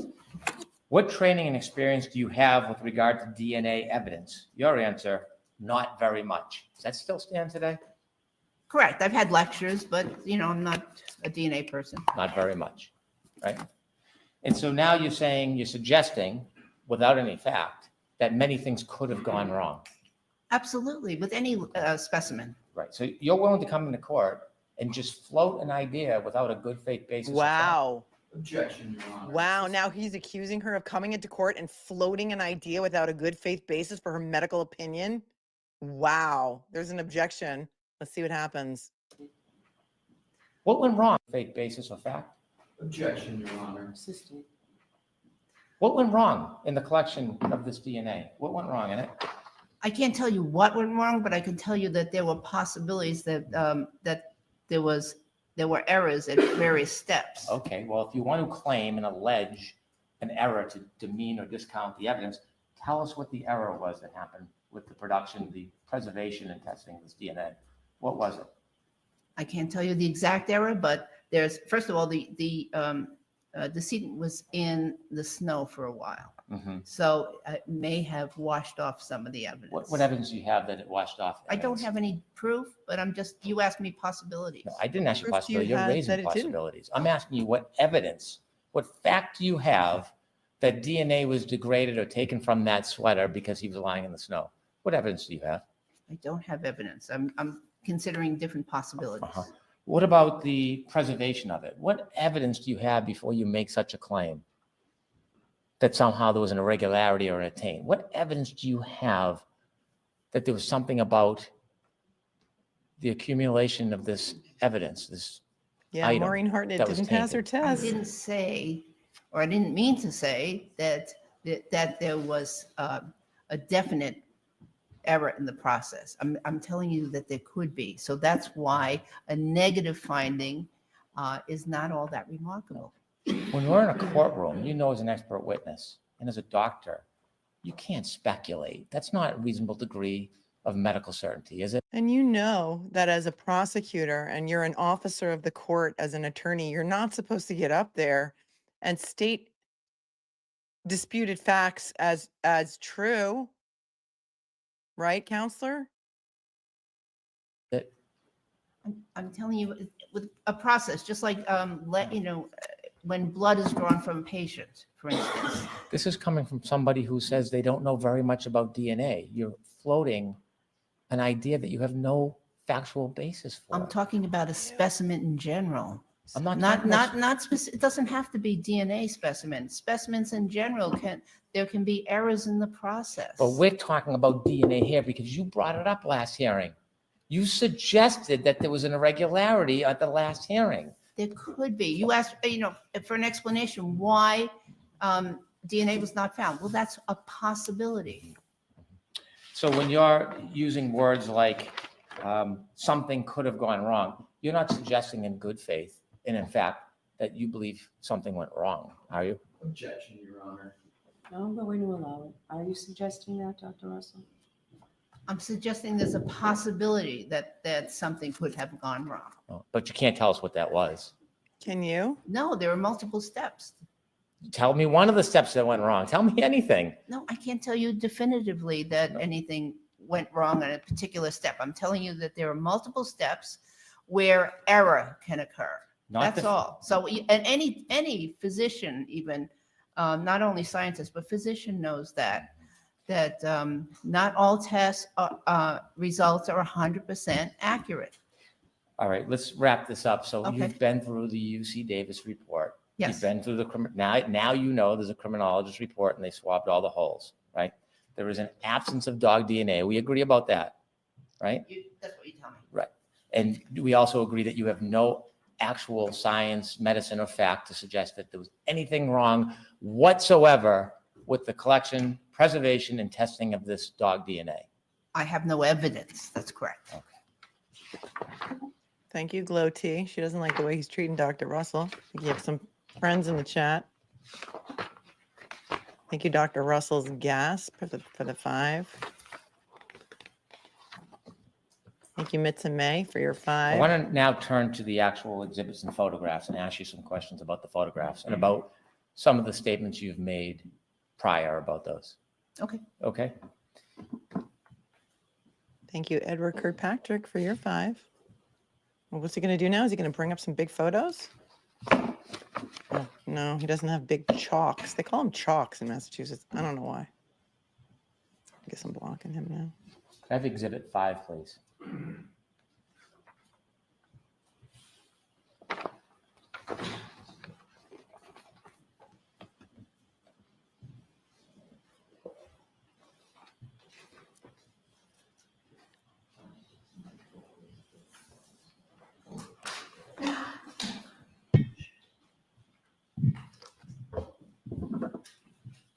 You've seen this exhibit before. Yes. You've testified about it a number of times. Yes. And you understand this is a photograph of Mr. John O'Keefe's right arm. Yes. You've described different abrasions on that arm on different dates in court, haven't you? Yes. I want to start from the left to the right. And although we haven't used numbers, I'm going to characterize it as a Thank you, number so Stone we know Dancer. which wound we're talking about, so that we can discuss the different statements you've made about each wound. The wound closest to the shoulder, you see that wound? Yes. I'm going to call that wound number 1, if you don't mind.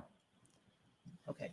When you look at the wound closest to the shoulder, is it fair to say that you've given different versions or statements about what you think was the cause of that abrasion?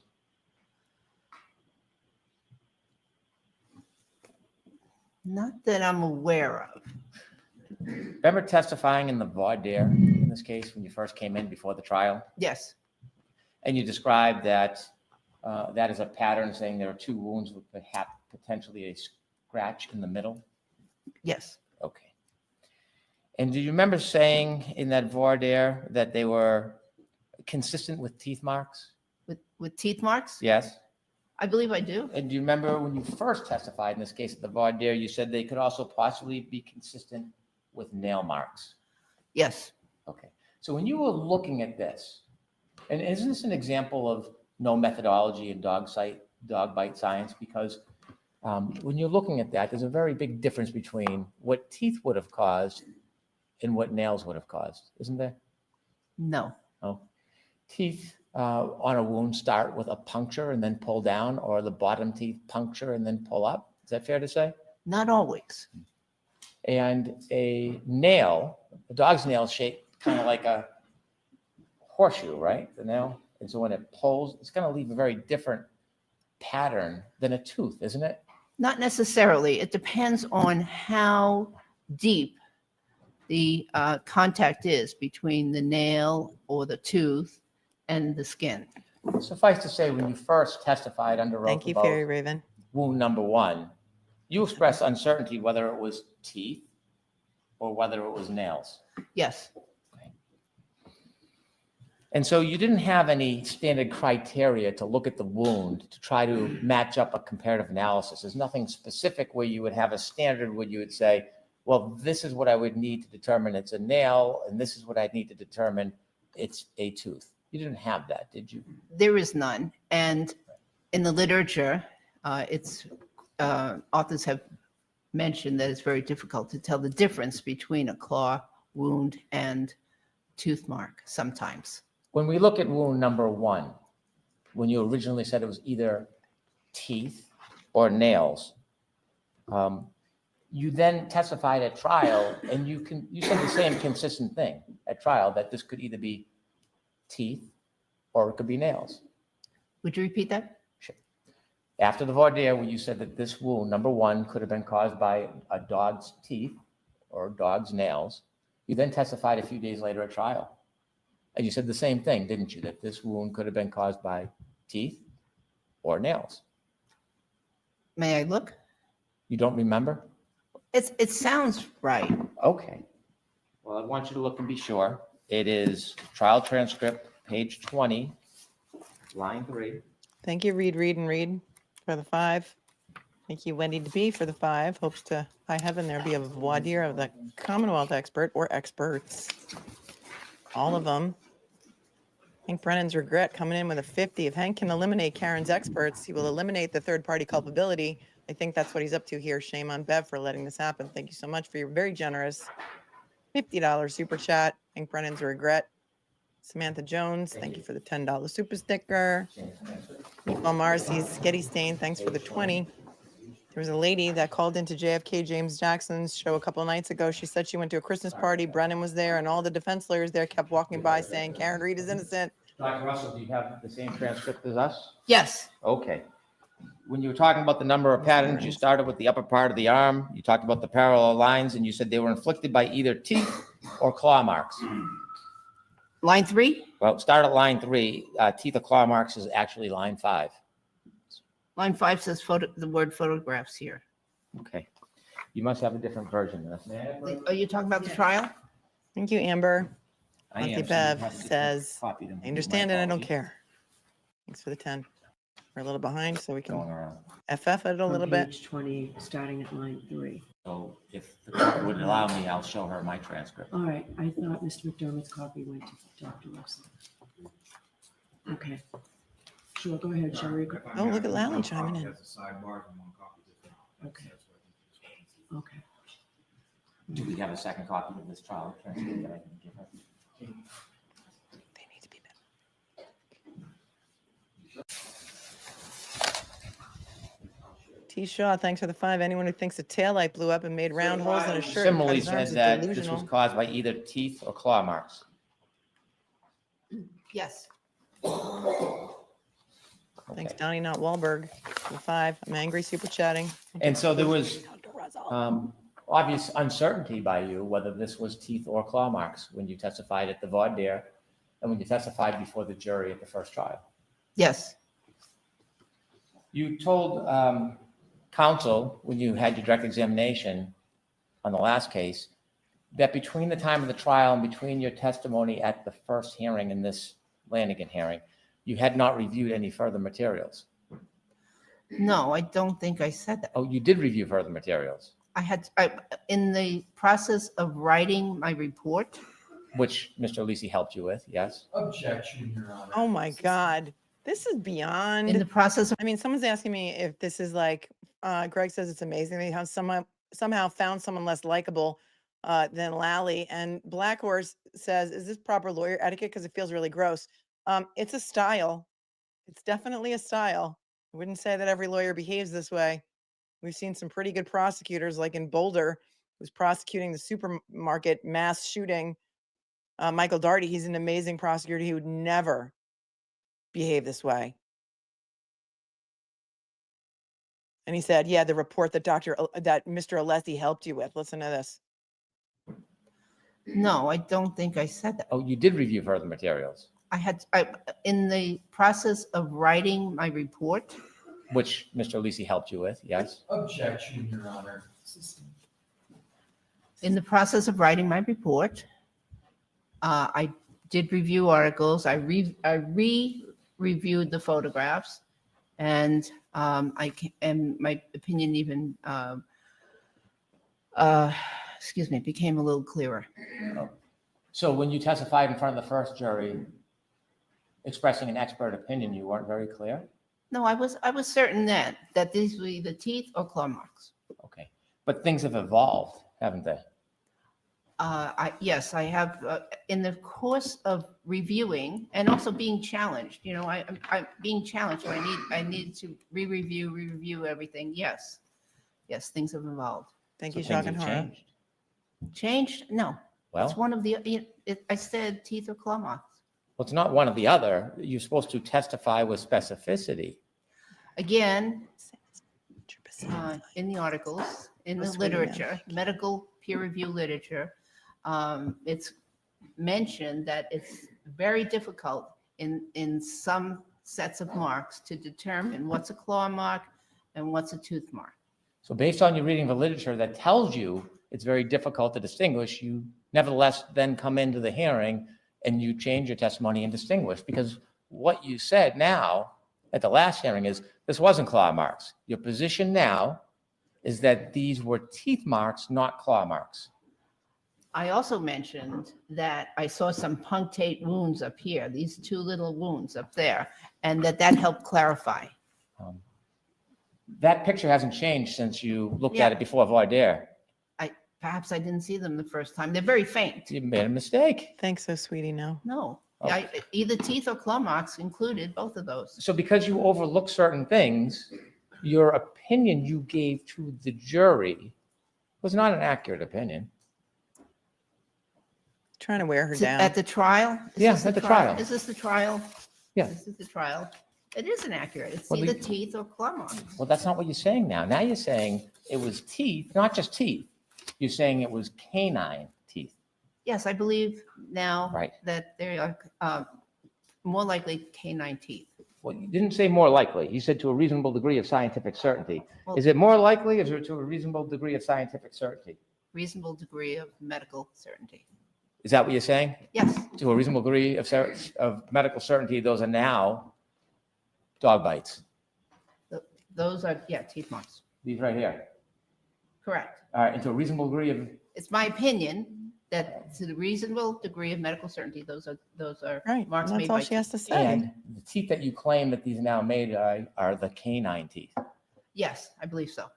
Well, not you believe so. I want to know if you're certain about this, a Thank medical you, Chloe. certainty. Albert's Revenge. Yes, to a reasonable degree of medical Okay. certainty, those are made by canine teeth. Okay.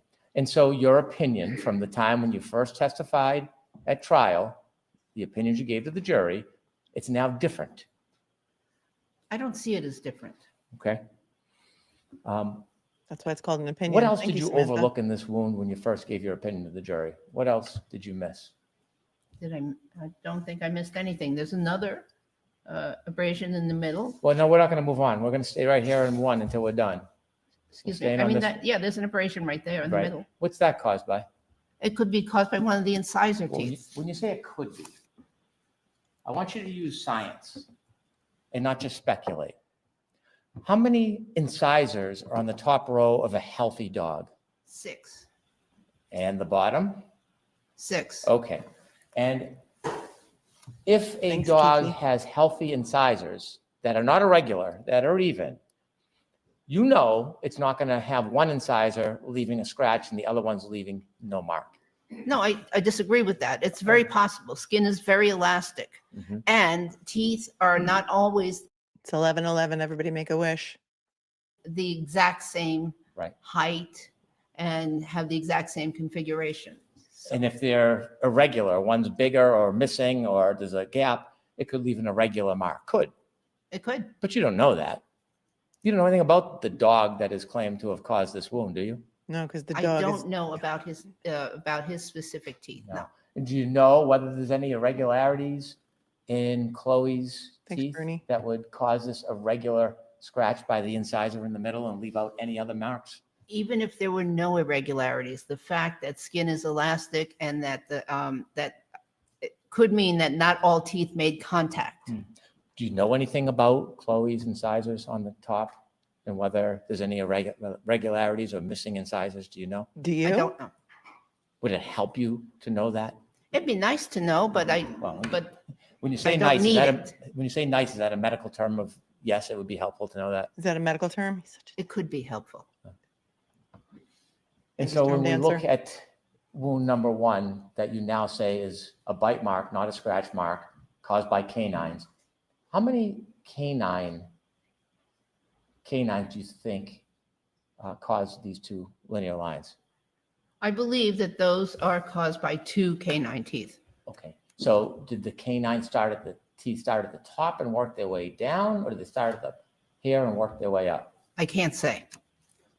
Well, wouldn't you, if you're gonna say the canine teeth, wouldn't you want to look at the wound and see where the puncture starts and then where it tears from? Wouldn't you want to know that? You know, excuse me, there is no puncture. Uh-huh, There was no puncture in this wound. right.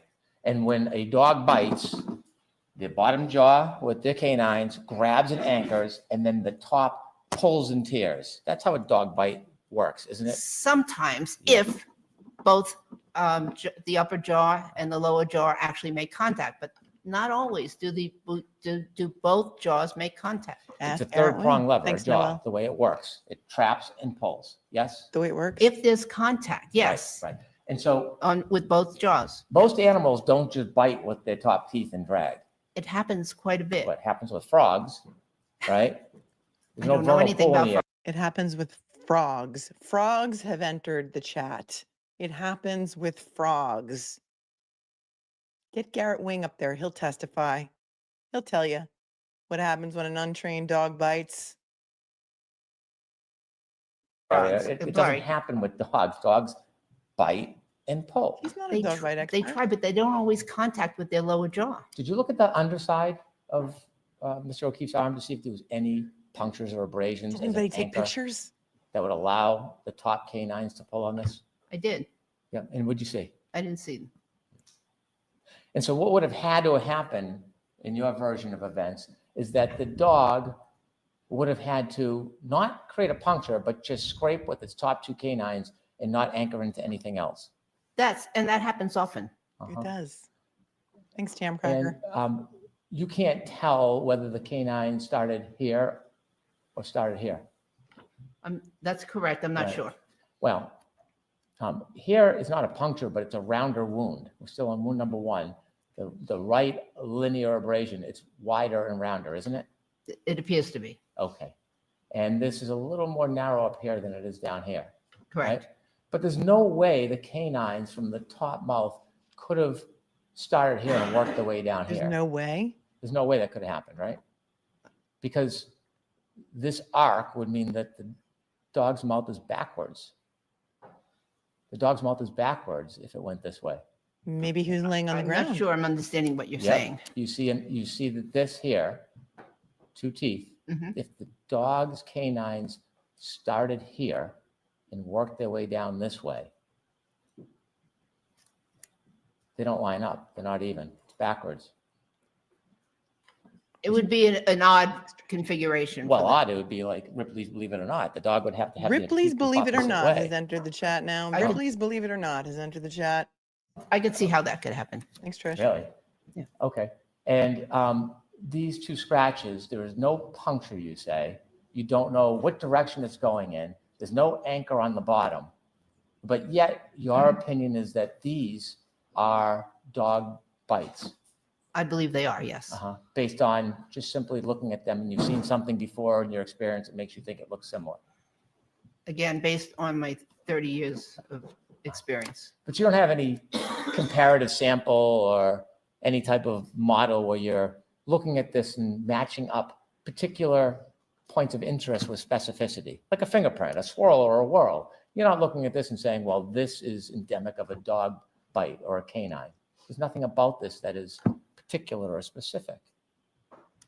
The pattern is fairly specific. It's highly specific, actually. This pattern here The can only pattern be of caused by the whole configuration, the whole arm. Let's start with this one, though. Yeah, There's but you have nothing- to take things in context. We're going to go through all of them, and then we can talk about all of them in context together. Because I know what you said at the last hearing, but I'm talking about these. There's nothing about these that are particular or specific or endemic to a dog bite, is there? If the arm only had those 2 Right? abrasions, Uh-huh. yes, it would be extremely difficult to say that those were dog. Well, it's not difficult. There would be no objective evidence that it was a dog bite. It wouldn't just be difficult. I thought It there's no wouldn't be science. accurate. There's nothing about these that suggests dog bite. Thanks, There's Anne. no puncture. Anne's Howard. The abrasions consistent here. They're different. There's a. Objection, Your Honor. Part of you shouting objection adds to the overlay. What would you like to So do, Your Honor? when you start to stand and say object, that's fine. Dr. Russell, you finish your answer, and Mr. I'm bad. Brennan, wait until she finishes her answer before your next question. I'd like to see the court. Hold on. I'm taking that back. She just spanked Mr. Alessi. Hang on. Dog bite. It wouldn't just be difficult. It wouldn't be accurate. There's nothing about these that suggests dog bite. There's no puncture. The abrasions consistent here. They're different. There's a. Objection, Your Honor. Part of you shouting objection adds to the overlay. What would you like to So do, Your Honor? when you start to stand and say object, that's fine. He said, what would you like me to do, Your Honor? He had to object before she started to answer. Dr. Russell, you finish your answer, and Mr. I'm bad. Brennan, wait until she finishes her answer. No, you object before she starts her answer, Your Honor. Is this day one at a judge school? He's objecting to the question. He's not object.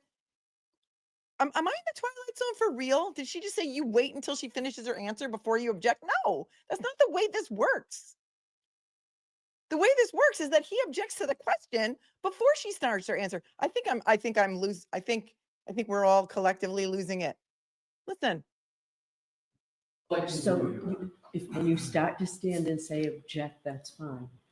Dr. Russell, you finish your answer, and Mr. I'm bad. Brennan, wait until she finishes her answer before your next question. I'd like to see the court. I'd like to see the court at sidebar. So would I.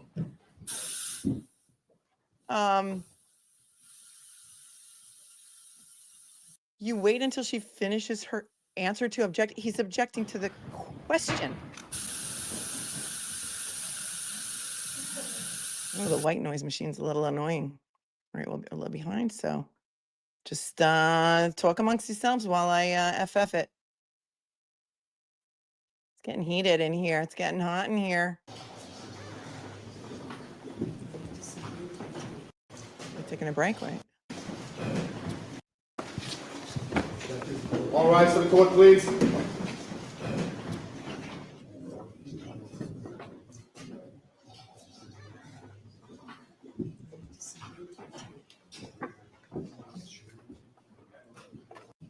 Wait, I want to see if she said they were taking a break. Hold on.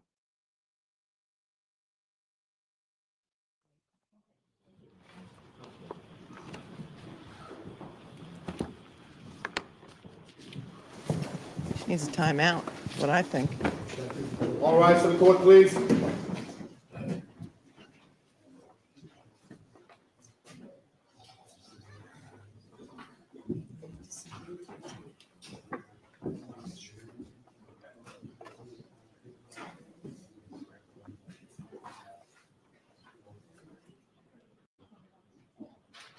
I mean, I guess they're taking a little break.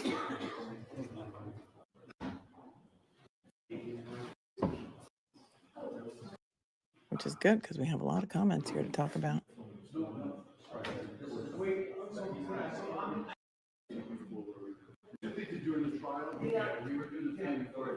Live court is on a short break. All right.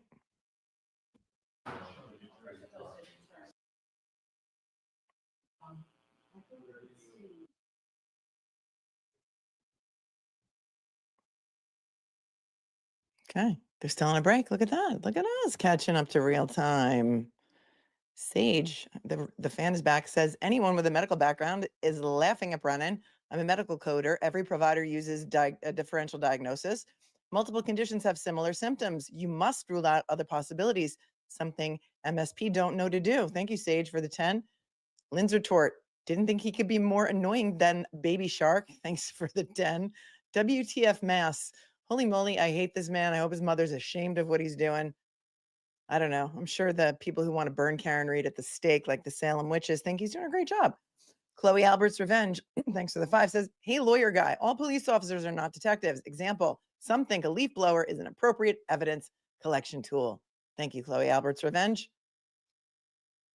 Thank you to Tara Boston coming in with a $100 super chat. Tara, woo woo. I thought it was being determined if she could testify as a dog bite expert or an expert as, to what caused those wounds. I'm not even quite sure anymore what we're doing here, but here he is. Here he is.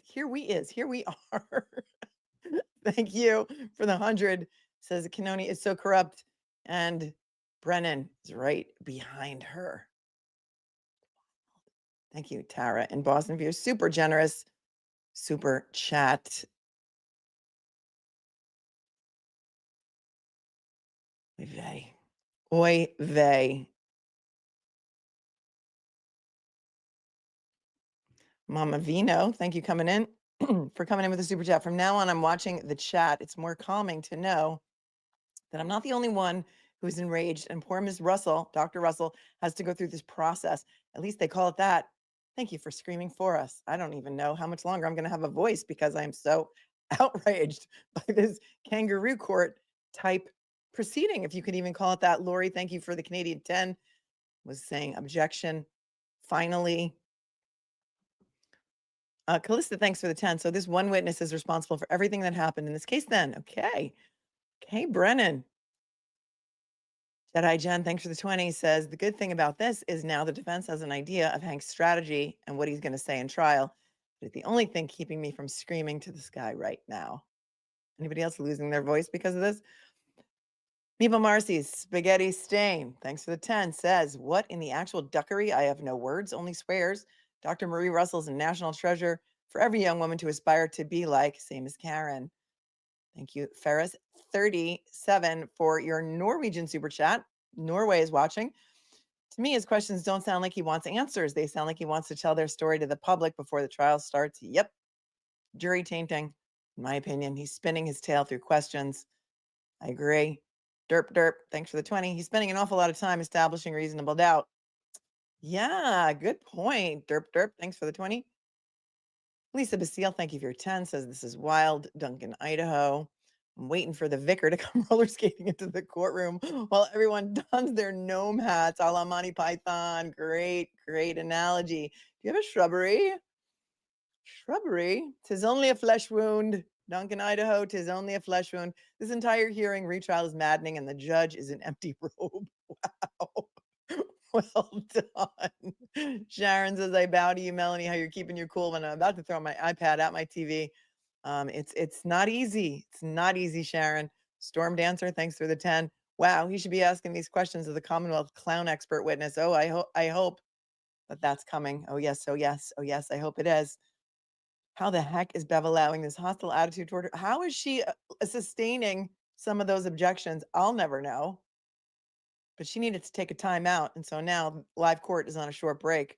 This is going to go for days. I have a feeling he's not anywhere near done. He's going to go through every single laceration, abrasion on that arm. Tracy, thanks for the 10. I'm losing my mind. The only benefit for prepping her for crowds at trial when he improvises her, the questions will have the false info. He could ask hypotheticals, but he won't. Thank you, Tracy Russo. Sebastian, thanks for the 10. He must be desperate because he's completely showing his hand here for the trial. Oh, yes, he is. Read of my book. Thanks for the 10. As an RN, my view of the wounds are as follows. Wound at center elbow, top terry bit, and bottom puncture wound. Wounds, left nails, parallel claws, right wounds, second bite, tooth marks, just my opinion. The questions that he's asking about the dog and knowing the dog's mouth and bite pattern, do you think they found Chloe? I don't know. Kevin C., thanks for the 10. Not one of Karen Reed's supporters were let into the hearing. And yet all blue shirts walked right in. There's something wrong with this picture. That's interesting. Thanks, Kevin, for letting us know. Are you on the ground there? Are you boots on the ground? Piney Woods Law and Crime, thanks for the 10. As a lawyers, I'm sure we are both disgusted by this Brennan Bev performance. She's letting him just say facts and circumstances, not now or ever, in evidence. Yep, I'm screaming at this stream. So am I. Thank you for screaming along with me because this is outrageous. Tell me, do you practice in Massachusetts, Piney Woods? Because I'm a New York lawyer. This wouldn't fly in a New York courtroom. I don't know, or a federal courtroom. My God, I don't know what's going on here, but we're here for it. She's like, Texas, thanks for the 20. My daughter-in-law was attacked on the 19th of December, leaving a patient's home by a pit bull. Both arms and legs look eerily like Officer John O'Keefe. She was taken into surgery due to the severity of the attack. I'm so sorry. I'm so sorry. Please do not email me any pictures. People that email me their dog bite pictures, I do not open them. I do not want to see them. I can't unsee them. And I am so, so sorry. And I hope that your daughter-in-law is on the mend. And she had surgery. That's horrible. I hope she's doing well. Thank you, Deb Davis, for your $20 super sticker. Peyton, thanks for the 20. I watched another card where the defense filed a writ of prohibition to remove the judge. Is this an option in Massachusetts? I'm not up on Massachusetts law. If there are any Massachusetts attorneys in the chat, they did file before the first trial. They filed a motion to recuse. Of course, she's the one who heard the recusal motion, and she refused to recuse herself, even though she was presented with some evidence that may go to the appearance of impropriety, which is really enough, but she didn't. And in fact, even though she's been rotated out of this court, she has been specially assigned this case. She was on the Brian Walsh case as well. She's been removed from that one. So I cannot speak to Massachusetts procedure specifically with regard to a writ of prohibition. They can make another motion to recuse. Whether she would grant it, highly unlikely. Katie Shea, are the McAlberts paying Auntie Bev and all those prosecuting Karen to continue this corruption? This is ridiculous. Thank you. Thank me for my consistent coverage. Thank you, Katie Shea, for consistently watching. It's madness. Storm Dancer, thanks for the 5. The magical sneaker that was not there. Then poof, it is. Donnie Not Wahlberg, thanks for the 5. What if this? What if that? What if the moon was in Aries and Mercury in retrograde? Remember that he said the moon is made of green cheese or something in one of his motions, Hank Brennan? He did. Did you write down the astrology for that day? Laura, thanks for the 5. Can y'all start a GoFundMe once I lose my job for yelling curse words? I've already been having issues with my blood pressure. He's not up on one bit. If you need to take a break, take a break. Sassy bartender. Now that Berkowitz has passed, can taillight even be brought up? Being he found all those taillight pieces? I don't know. I think he only found one. It was documented. He didn't testify at the first trial either, and it came in. So there's that. Thanks, Sassy bartender. Lady Logow, thanks for the 5. Alessi will clean this up. Even her concessions don't make her opinions unreliable from a Daubert standard. Yes, I agree with you. That's why they're called opinions. That's what experts testify to. They're opinions. Nothing is 100% certainty. No opinions are. Shock and Horror, thanks for the 5. Please donate to Karen's fund. She clearly needs us more than ever. If we all donate $1, it is $8,000. Thanks for the reminder. Edward says, we all just heard about shards in his sweater today too, Dr. Russell. Brennan just invented shards. Yeah, I don't remember any testimony about that. Thank you, Edward. Just an observer says he keeps mentioning a debris field that Canton police couldn't find with barely any snow. Great point. There also are no photographs of where Officer O'Keefe's body was found. There were no evidence markers, measurements, or anything of the sort. A debris field. Yes. No, it's like a plane crash. The debris field. Amber, shards of taillight is a misrepresentation of microscopic pieces found, right? Of course, right. They also are not made of glass. Mary Raven is reminding everyone to take a break if this is affecting your health or your blood pressure. Matthew Felty says she doesn't want to admit she got played by the defense. Thanks for your 2. Mel Klomp, why does evidence have the Court TV logo on it? Because we're watching the Court TV stream, and so they have their logo at the top of the screen. And that is what it is. Thanks, Mel. We are in the Truman Show officially, says read. I'm a book. Trish says, if the defense was this crass with a witness, Bev would not allow it. Shame. I think you're right. Kelly Jane. Brennan's nasally voice annoyed me at first word, but add this utter tripe he is spouting, and I could reach in the TV to just slap and shake. Christy, a painter's daughter. Dogs usually bite and claw at someone at the same time. OMG, says Christy, a painter's daughter. Thank you, Linda, for becoming an. Oh, thanks, Linda, for becoming a new member. Derp derp. Imagine how a jury would feel listening to Hank abuse witnesses for a month. Yeah, or like 9 weeks, like the last trial. Pamela says he's proving why he was so cheap to hire. Well done. Hi, Nina. Melanie, why can't she show other pictures of similar dog bites for comparison? Well, she didn't bring them. And I don't know that that would be part of this Daubert hearing. Good question. Thanks for the super chat. Charles, did you ever see the dog dental records? If not, why not? You think that's what they should ask her?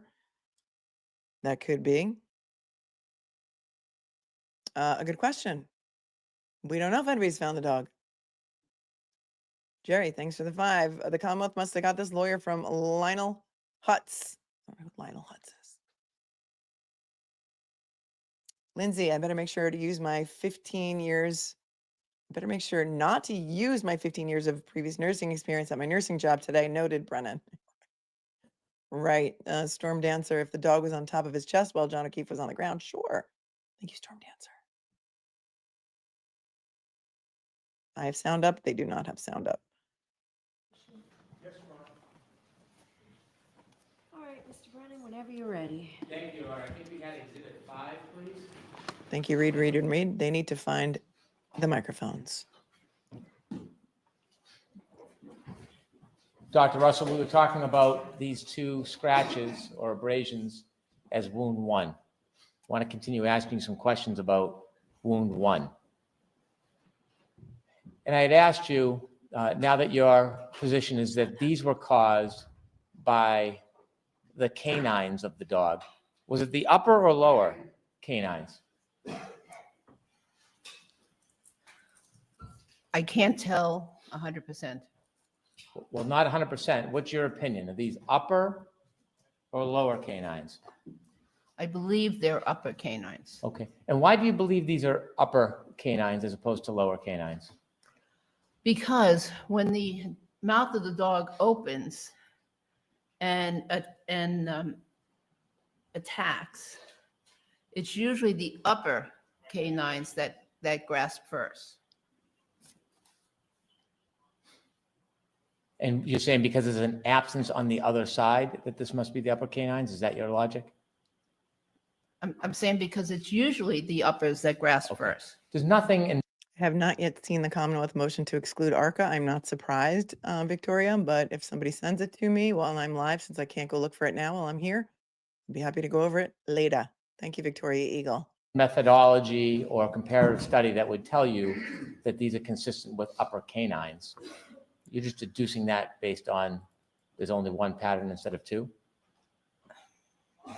There's nothing that makes it definitive, correct? Well, not just definitive. There's no cues. There's no clues. There's nothing here that says to a person or even an expert that these are caused by canine teeth.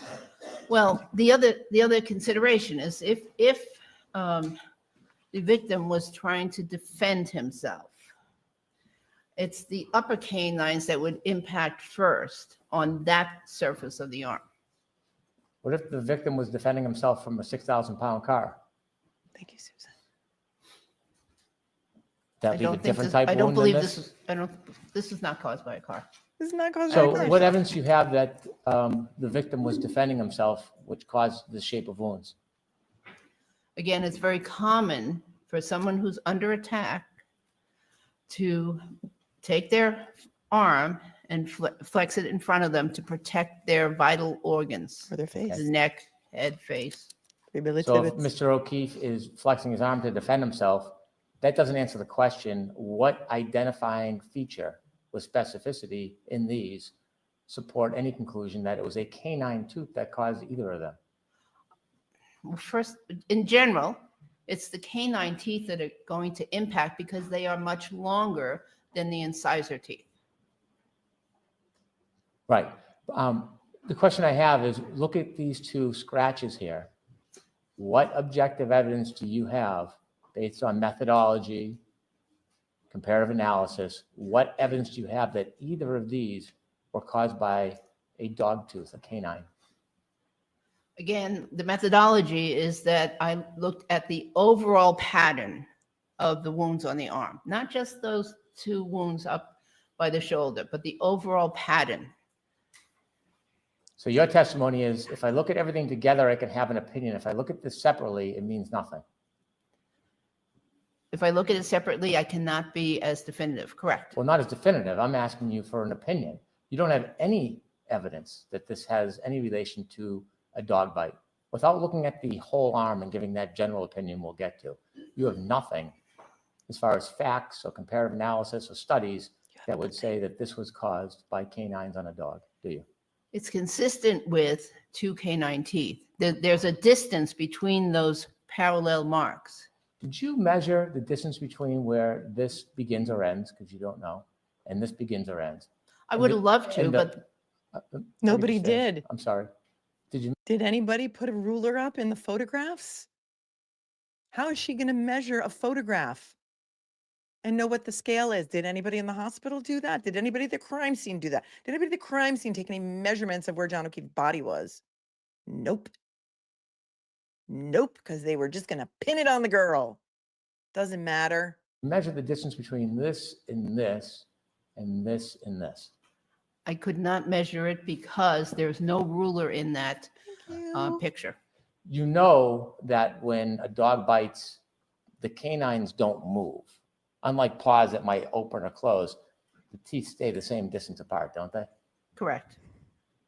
There's nothing that you know of in any dog science that canines, when they bite, they open or close or get wider or more narrow. They're always the same distance, right? Depends on the position of With the that, arm. for that dog, yes. Right, that dog. Assuming that they're healthy teeth, yes, And you don't know if they're healthy of teeth or not because you never looked at Chloe. correct. Did Okay. you? Thank you, Kyle. This is the same And courthouse. You're not saying there's any punctures and Vanzetti were- anywhere in here, are you? I don't see a definitive puncture. Well, do you see a puncture that's not definitive? At the very lower aspect of the photo, this area is not well defined. So you're saying this is possibly a puncture? I can't rule it out by that photograph. Well, couldn't you rule it out through other analysis and evidence? Couldn't you rule it out, as we just spoke about? Because if this was the puncture, that means the bite is going this way. And That's if it's going making this way, the arc is in the total opposite direction. Couldn't you rule it out just on that? I couldn't rule it out, but it certainly makes sense that it would not, that the punctures would not be down below. Well, not does it not make sense. It makes no sense that it would go this way. It wouldn't be going up if the dog has an arc going this way. There's all the The arc blood would from have his to be head this way. wound. I'm outraged, Cal. It depends on the position of the victim. A dog arc is not going to change depending on the position of a victim. and the No. do- And the dog's canines are not going to move depending on the position of the victim. The arm That's could right, move? but if he's bending over and depending on the position of the arm, the wound can change. The wound can have a different appearance than what you would expect. Okay. Let's move on to number 2, which I'm identifying as these 2 linear scratches and then the scratch on the bottom. You've testified about this wound number 2, although you didn't characterize it as wound number 2, right? Yes. Okay. When you first testified under oath in the voir dire about wound number 2, do you remember what you said that you thought that might be?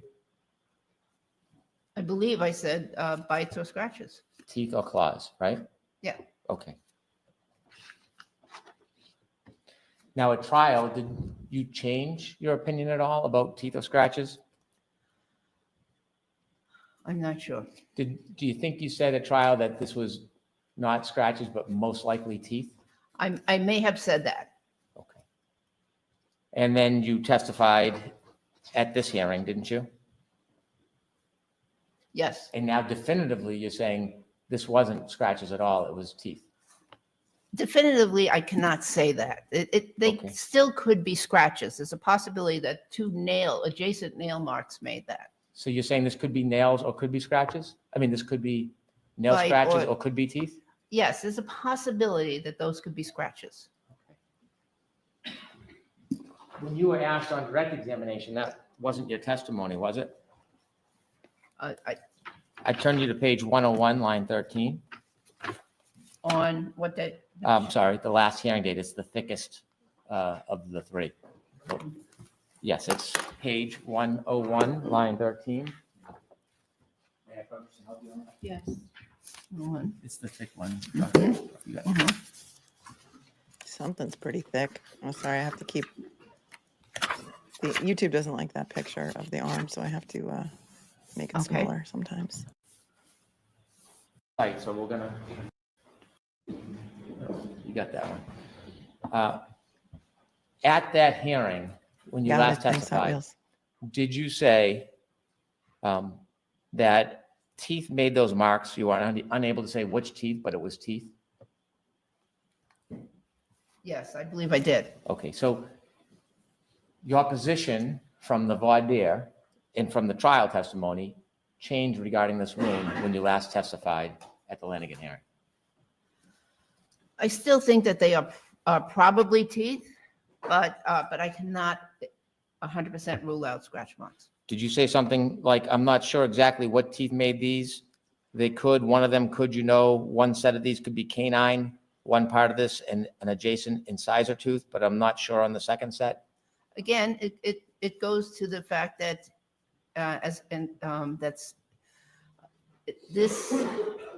the wounds are not very specific for differentiating between between teeth and claw marks. However, it's in the setting of a pattern, one can get a whole lot more information, and that is supported by the articles. So getting back to wound number Thanks, 2. Duncan. When you described this for Mr. Alessi, he suggested to you, so even though you may not be able to identify the specific aspect of the dog dentition, you're able to identify this is from some aspect of dog dentition. Is that what you're saying? And you said yes. So you were saying at the last hearing, this is from dog dentition. Mhm. Dog dentition is different than toenail marks. Toenail marks? Yeah, paw Yeah. marks, yeah. So your Toenails now? testimony, Dog now have toenails, everyone. Thanks, Reed. Thank you, Kelly Jane. Dogs have toenails. Okay. that you offered the jury in this case was different regards to wound 2 than the testimony you offered the court at the first part of this hearing. The jury? Yeah, the jury. When you testified at trial, you said it Right. was claw marks or teeth. Uh-huh. You said at the last hearing, this was dentition, teeth. So the opinion has now changed. I think for the most, well, I'm sorry if maybe I made a mistake. No, I don't think so. I think your opinion has changed. You said this was This is either so claw painful. marks or tooth marks. You weren't sure. There was uncertainty at trial. Uh-huh. At the Lanigan hearing, when you were asked by Mr. Alessi, he asked you specifically if this was dentition, and you said it was. Well, you see, Mr. Alessi Okay, so was not around during the trial. So you said trial, then you said Lanigan hearing, then you throw in Alessi, but his name is Alessi, but who cares? This trial is going to be painfully long. This retrial, I am going to tell you right now, we thought Lally was long-winded in his questioning. This trial is going to be painfully long. Thank you, Deb Davis, for your $20 super sticker. You Listen to that said again. this was either claw marks or tooth marks. You weren't sure. There was uncertainty at trial. Uh-huh. At the Lanigan hearing, when you were asked by Mr. Alessi, he asked you specifically if so this two was different things. dentition, and you said it was. Objection, Your Honor. okay, so ask the question differently Okay. without the commentary. Yeah. Thank You're you, Justin saying Green. now this is Cheryl. not straight claw marks or toenail marks. This is by teeth, dentition. I actually think it could be either. Okay. Now, would you agree that is different than what you said the first time you testified at this hearing? It sounds like it. So you've gone back and forth kind of a little bit. It's not a definite, it's not in and of itself, that set of abrasions is not definitive. Well, Well, you didn't offer the jury the opinion that they weren't definitive or that you had confusion, did you? I'm getting a little confused because at he's the trying to jury, confuse you. you told me that I said it was one or the other. Right. And then you changed to it was dentition, and now you're back to claws or teeth? I think it's still teeth, but Yeah, I can't rule out the claws. Thanks, And Lydia. because you have no comparative standard, you don't have a standard in the industry where you can look at this and say it has 6 points of contact or 6 features of similarity. You don't have anything like that. You're simply relying on your personal empirical experience. Well, no, I also saw these 2 punctures, the punctate wounds right there. And that made me think that it was more teeth than claw marks. This here you're describing Yes. as punctate? Punctate, Now, yeah. you never got the benefit of seeing Mr. O'Keefe, did you? Personally, no. Did you? Did you know he was Irish? Light skin, Makes sense with that Yeah. name. freckles, moles. Look at these. They're all over his body. You don't think the dog was puncturing up all over here, did you? No, Right. So these are the same. These little things, these The skin freckles? blemishes, same as these all over the body. oh, Aren't you're a they? doctor? You're a doctor? Do you think that what you're describing, All right, this is so far beyond the bounds of like any decency or any legal procedure or anything I've ever seen that I cannot even. Adam Handful, thank you for your $5 super chat. Hold on a minute. Are you a doctor? She said. So these are now freckles. Hold on. these skin blemishes, same as these all over the body? Oh, Aren't you're a they? doctor? There's no question. Do you think that what you're describing as dog puncture wounds, you could be mistaken for just his skin and the different types of marks on his skin, like freckles or moles? I don't believe so, particularly since they're right where those wounds are, the abrasions are. Well, wouldn't the skin blemishes be there before any abrasions? I haven't seen a picture of him before this incident. Okay, so to get back to, we're now at, this is either a dog bite or it's a scratch. What is it about the top 2 that tell you it's a dog bite? Would you rephrase that? Or, I mean, would You're you say it saying- again? You're saying these are either dog bites or scratches. That's what you're saying. You're not Mhm. sure which one, but it's definitely a dog. That's your position. Yes. Okay. What about these 2 are telling you that this is a dog bite? I think I said it already previously, that they're parallel lines that seem Or to frog have bite. these punctate lesions associated with them. And they're in and around the other lesions, I believe, are dog bites. When a dog punctures and pulls, there's not an island of skin and then it goes back to the pull. The puncture starts at the pull and then it goes to the bottom. Now doesn't he's a it? dog bite expert. There are no complete puncture wounds on this arm. Well, you just cited puncture wound as a reason why you think this was a dog bite. You said Can you these imagine aren't being married to this guy? That's skin, these are having an not a argument skin with him? condition, rather they're puncture wounds, and that was the basis for saying these are bites. If you No. don't, if you don't know if these are puncture wounds or not, how can you say these are dog bite? Thanks, Greg. First of all, I did not say, with all due respect, I did not say they were puncture wounds. They are punctate lesions. That's what she said. Okay. And They're so different. the punctate lesion, is that caused by a tooth? Yes, I believe it is. And you know when a dog punctures, it then tears and pulls. Only if they penetrate the skin. They have to penetrate in order to pull, Okay. And the to, punc- to, Pretty to, belly. to create a laceration and pull. and a puncture is not a penetration? A puncture is, a punctate lesion is not. And so I what see. about these 2 linear abrasions? What science, what comparative analysis, what evidence do you have that these are caused by teeth It's part of the pattern, of this whole pattern? of this whole pattern. But just like wound number 1, independently, this doesn't tell you anything. You can't give an opinion to a reasonable degree of medical certainty that this was caused by a dog standing on its own. By itself, it's consistent with, but yes, I cannot say by itself that it's caused by a dog. Okay. That And this- lesion by and- itself. And there's nothing about these scratches that are consistent with the horseshoe shape of a nail of a dog, is there? You mean the horseshoe shape of the jaw? No, the of a dog's nail, the dog's nails, paw nail, toenail, toenail? Toenail. yeah. There's nothing specific, no. So again, to have any real opinion to a medical degree of certainty, you need to look at everything together. You cannot look at this and tell us any specific identifying feature that would support an opinion or conclusion to a degree of medical certainty it was caused by a dog bite or a dog scratch. Mr. Brennan, that's the way medicine is. You know, with in medicine, you don't just look at one complaint or one wound or one test and make a diagnosis. You usually need several supporting tests or other lesions to corroborate a diagnosis. So that's part of medicine. So you would agree with my statement, what I just said? Not Would you who repeat it? remembers what you just course. said. So there is nothing specific with regards to these 3 scratches in and of themselves without looking at the entire arm. There's nothing about these 3 that you can say with specificity that supports an opinion that they were caused by a dog bite or a dog scratch.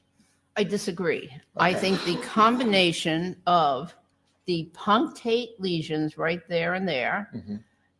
along with the linear parallel abrasions, supports that assessment. Do you have any papers, any studies that show that a scratch like this, that would look like this, is a dog bite or a dog scratch based just on the appearance of these 3 scratches?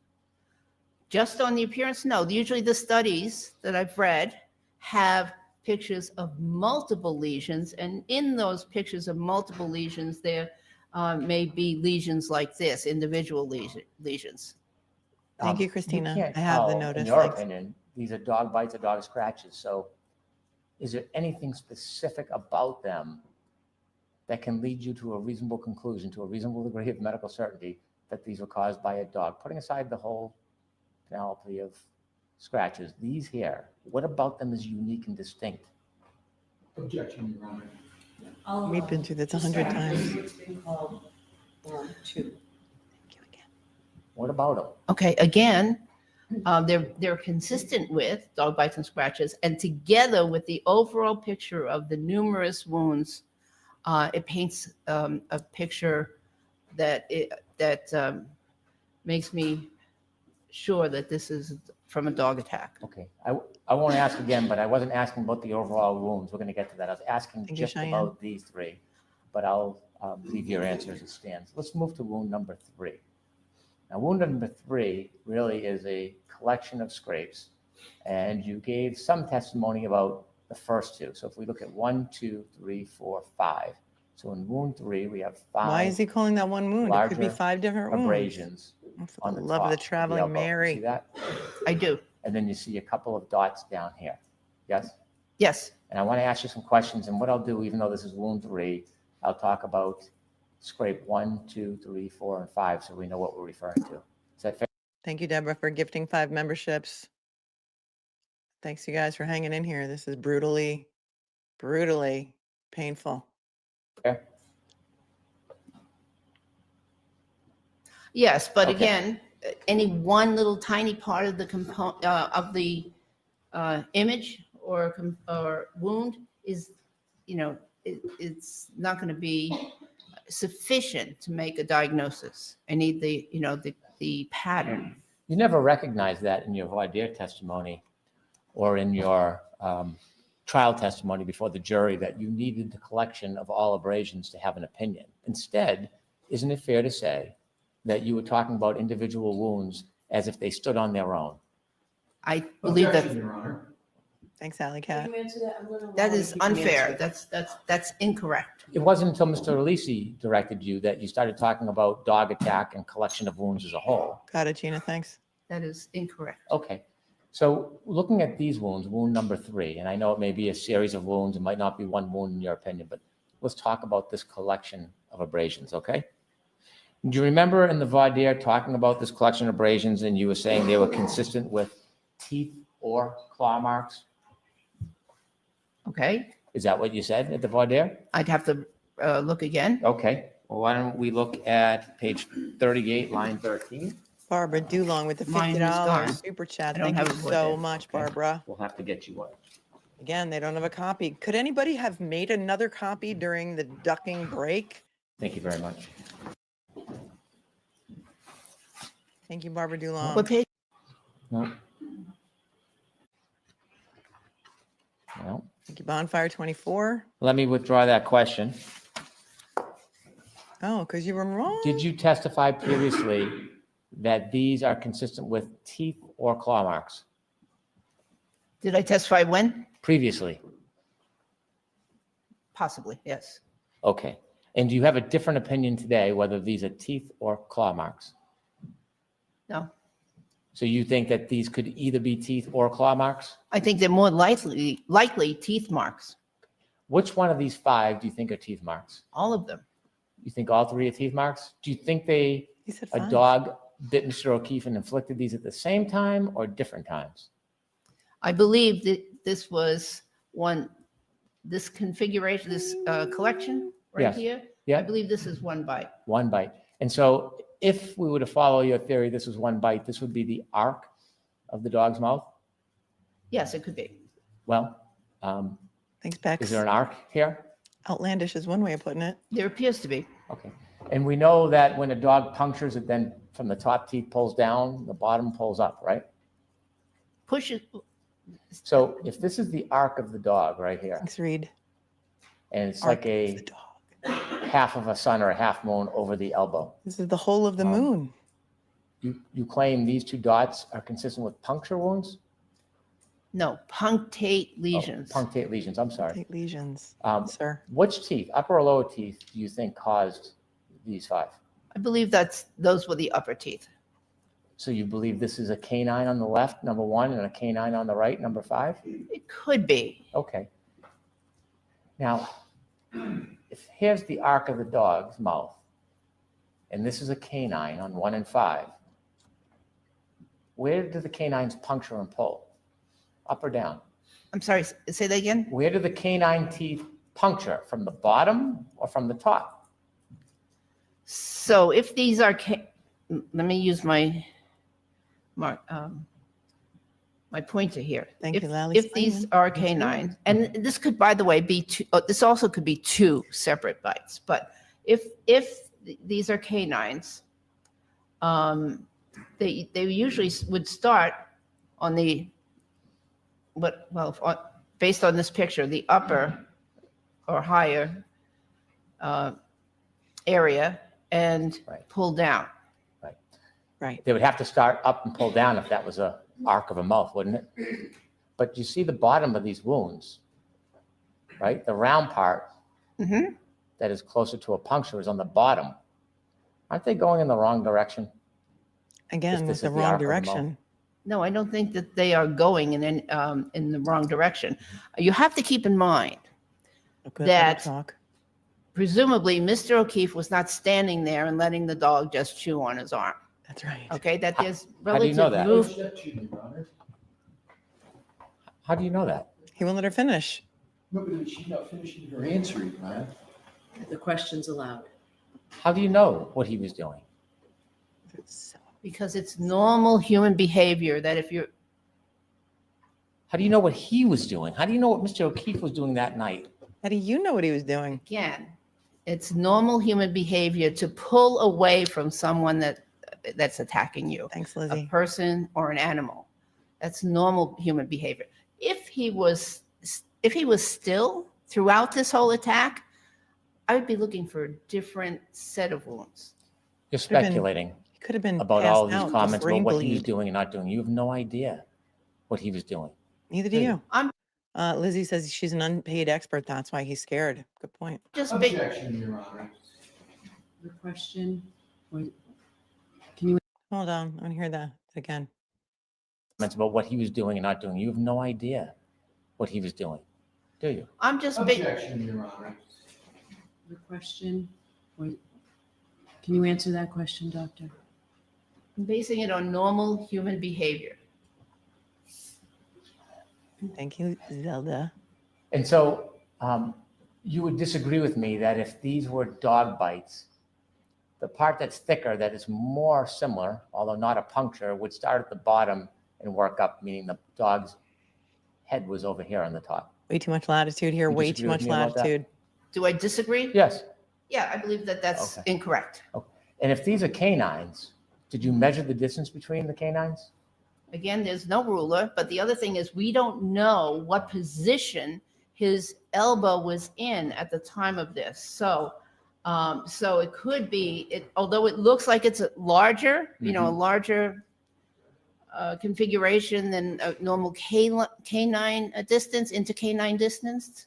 That's what you're referring to, the intercanine distance. If his arm was flexed, that distance would be shorter. So you cannot make any assessment based on this picture. Do you notice the differences between the left mark and the right mark are a greater distance than wound number 1, where you said that it was 2 canines that caused these linear abrasions? And there's no elbow between the linear abrasions of wound collection number 1. There's no elbow up here Look at Alessi to be nodding. flexed. Let me ask again, do you notice the difference? Oh, you can't between see these because the two super chat's in the way. Hold on. is wider than the difference between wound number 1 when you said it was 2 canines? Hold on. I just want to show you Alessi nodding. And there's no elbow between the linear abrasions of wound collection number 1. There's no elbow up here to be flexed. Let me ask again, do you notice the difference between these two? Is wider. She's than the holding difference up really between well. wound number 1 when you said it was 2 canines. You mean this mark here versus this mark here? Is that what you're talking about? Wound 1 on wound 3, number 1, number The wounds 5. aren't numbered, you by said the these way. could be canines. You notice the distance is different than the distance where you claim that wound 1 was caused by 2 canines. Do you notice the difference in distance? Again, I'm not clear what you're asking me. Are you asking me the distance between this tooth and that tooth? I think what you're asking me is the intercanine distance. Is that what you're asking me about? Intercanine distance, I've never heard that word. Well, Is that a new Well, one? I'm not no, surprised. that's Okay. well known in the medical literature. Let's just look at simple math or Oh, now you size. want to be The simple. distance between Got it. these 2 wounds is a greater distance than where you said it was canines in wound number 1, isn't it? Again, I believe I just explained it, that if the elbow was flexed at the time that the wound was inflicted, or the bite was inflicted, you would get these 2 wounds that are closer to one another than they appear here, because the arm is partially extended here and skin moves. Skin moves. Are you saying this is a full bite, puncture wound top and bottom? Excuse me? Are you saying this was a full bite Excuse me. of puncture wounds, bottom canines, top Excuse me? canines? Are you saying this is a full bite? I don't believe this is not a full bite. There is no significant penetration of the skin. So this is not a full bite or a complete bite. Did you say at trial, at the elbow, there's another different series of marks that again have linear abrasions up where the pointer is, and then down below some punctate, superficial round small abrasions, again representing upper and lower teeth, in my opinion. Was that your opinion at trial, that this represented upper and lower teeth? Yes. And these lower teeth, what teeth were these? What teeth? Yeah. I don't know. Were they the canines? Could be a canine, could be incisors. Okay. There we go. Thank you. And so your opinion at trial is these 4 could all be canines? Which 4? 1, 2, and then the 2 punctures, or punctate. That is a possibility. It is actually, and I think I said this too, that this could actually be a configuration of 2 separate bites. Where you have canine puncture wound, punctate lesion from so upper canines, lower canines, and then this could be a separate one. Just can't tell. There's not enough specificity in this configuration of wounds. And you have nothing to compare it to either. Thank you, Edward. I thought it was a No. Daubert hearing too, Do not you an see the evidentiary distance hearing, is but different between what you said is a 4-set upper and lower canine? Nina's and this dog one is here, this outraged in canine? Do you see the Switzerland. obvious Thanks, Nina. difference? With all due distance. respect, Mr. Brennan, again, the elbow moves, so the skin moves. the skin overlying the elbow moves, and we don't know the configuration that this arm was in at the time those wounds were inflicted. You cannot make a generalization. I'm going to ask you one more time. You don't have to answer. Do you see the obvious distance between wound 1 and 3 where you say that it was the canines? Do you see What was that? that, Mr. Brennan? Objection, Your Honor. So I'm going to strike the part that says you don't need to answer. Can you answer that question, please, doctor? And then we'll move on, Mr. Brennan. I see the difference, but I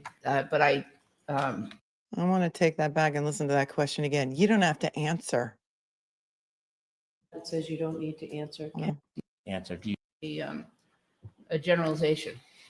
I'm going to ask you one more time. You don't have to answer. Do you see the obvious distance between wound 1 and 3 where you say that it was the canines? Do you see that? Obvious Objection, Your distance. Honor. So I'm going to strike the part that says you don't need to answer. Can you answer that question, please, doctor? And then we'll move on, Mr. Brennan. I see the difference, but I understand the difference. Okay. Okay. If these were canine wounds, they can't be claw wounds, right?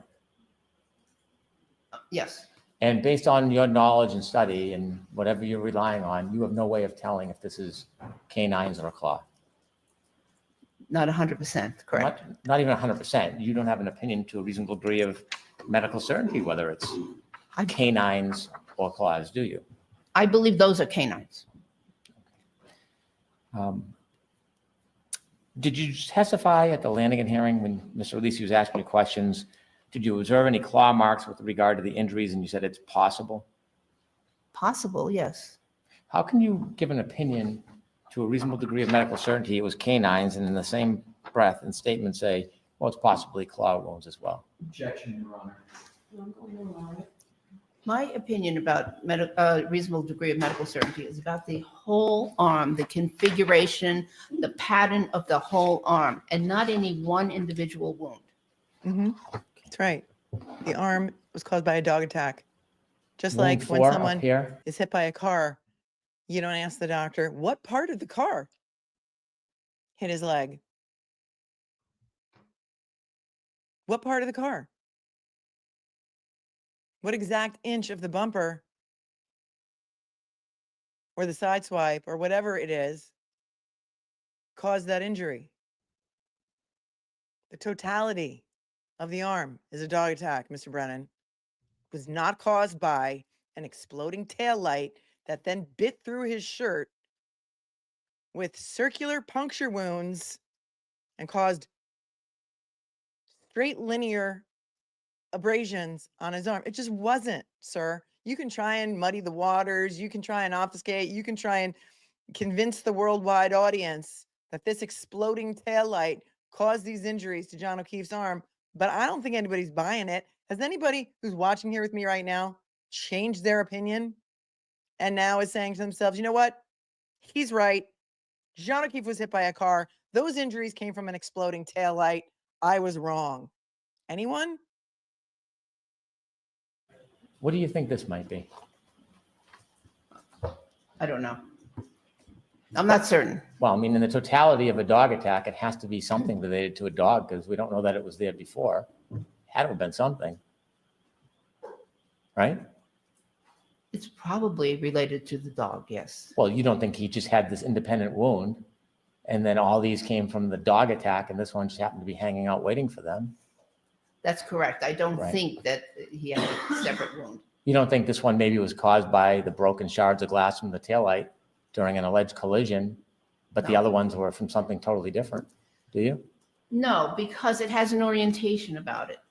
It's oriented, again, in a somewhat vertical orientation, similar to many of these other sets of wounds. I don't know what that means. It has a vertical orientation. How does that help us understand if this wound existed before or after the so-called dog attack? Maybe it's a frog bite. You're right. It has some similarity of pattern.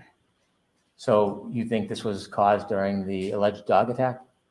The Yes. alleged dog Okay. attack. What The caused this alleged car wound during the accident. alleged dog attack? I don't know. Oh, she said, I don't know. Is So that because therefore there's she no can't testify at methodology or trial. comparative That's it. standards? So It's you can't over. compare it to anything? No, because there's not enough specificity in that one particular wound all by itself. What are the options?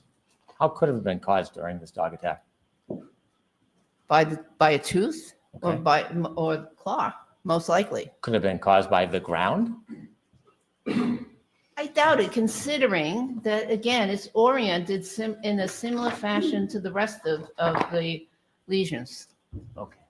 Look at Marcia with the 50. Thanks, When you read the Marcia. background facts of this case, She has no words that are appropriate. Thank you, Marcia. You're very generous.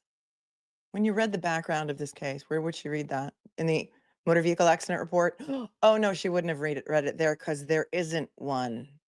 well, let me ask you, if a dog attacks an arm, it's going to create force on the arm, wouldn't it? It depends on how much penetration.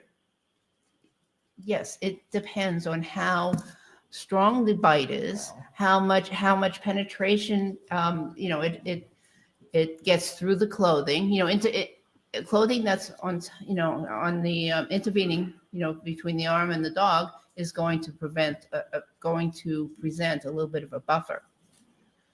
Well, let's talk about the force on the arm. Mhm. If this was a dog attack, as you claim, Mhm. that means the teeth and or the claws penetrated that sweater and caused an abrasion on Mr. O'Keefe's arm, correct? Yes, So there had to be an amount of force pulling on the arm to create that friction, which led to the abrasion. Yes? Yes. Okay. Did you know from any of Nancy with the 50. Thank you, Nancy. So generous. This is hard to watch. Hank is embarrassing himself. If you're from Massachusetts, let me know how you feel about this. They hired outside the DA's office. They hired this guy to come in. I guess he's earning his $250 an hour. He's probably blown through his 75 grand. Thank you, Nancy. Very generous of you. the Appreciate it so facts much. that you reviewed that when Mr. O'Keefe supposedly left the car, he had a glass in his hand with a straw in the glass? According to who? I'm aware that there was a glass in his hand. And you're aware when he was found by the side of the road that glass, the broken part of the glass, was right near him with the straw? I don't know anything about the straw, but yes, Okay. There was a This is a straw dog attack and found. There was somebody's a holding straw a found in glass. the street at some point. Somebody found a straw. There's no evidence that it could have been there for weeks. This is getting laughable at best, corrupt at worst, and just an overall abomination of justice. Free Karen Reed. Anybody change their mind about this being a dog attack versus a car accident? Please let me know. If you now have changed your mind based on today, that you now think that this is now absolutely caused by an exploding taillight, please let me know. Glass, Uh-huh. right? They're not likely to continue to hold on to the glass throughout the duration of the attack and then move somewhere else with that glass. I don't know if he was holding onto the glass during the dog dog attacked him. attack. Well, That's right. hypothetically, assume that the evidence is No, he we're not supposedly here to was talk holding the hypotheticals. glass. Wouldn't a Somebody dog please attack object. Somebody please rip that out of his hand? Wouldn't he drop objecting, the glass? object. There I are don't many know. possibilities here. He could have transferred it to the other hand. Let's look at wound number Maybe 5. he didn't want to Do you drop his remember glass. testifying about this? Yes, And you said it looks like an arch. it does to Okay. me. Are you saying the arch is on the top or on the bottom? You, Chloe. No, I thought the arch was on the bottom. But by bottom, I mean what we call proximal part of the arm. So here, right here is where I think the arch is. And if this is an arch and these are dog bites, Supposedly. these would be the canines. They could be. However, I can't rule out that this is, because of the curvature of the arm, I can't rule out that this was from a canine and incisor teeth. Well, this is a different angle than here, right? But there's no flexion like in the elbow on this wound area. This is the bottom of the wrist, right? That's correct. However, that part of the arm has a different configuration than the upper arm. And it's got a bone right underneath it. So you're The saying, ulnar bone. I'm sorry, I didn't mean to interrupt you. Oh, yes, you did. It's got the ulnar bone. So Okay. a wound to that area is going to look different than a similarly placed or caused wound to this area, which has a lot of padding underneath it from the soft tissue, subcutaneous tissue, and doesn't have the protuberance of this bone right here. We have a distance problem when we compare these, don't we? We have a Have a what? A distance distance problem. The problem? distances are different. If these are canines, You've got a lot of problems. I'm not going to say obviously that it's a distance different is one dog of them. herd or something Distance else from that the causes it truth. because the distances. are Distance clearly from different. credulity, maybe. Right. Again, one has to know how wounds occur. And I didn't say that those are definitely two canine teeth on the periphery. I'm saying that I believe that this is a combination of canine and incisor teeth.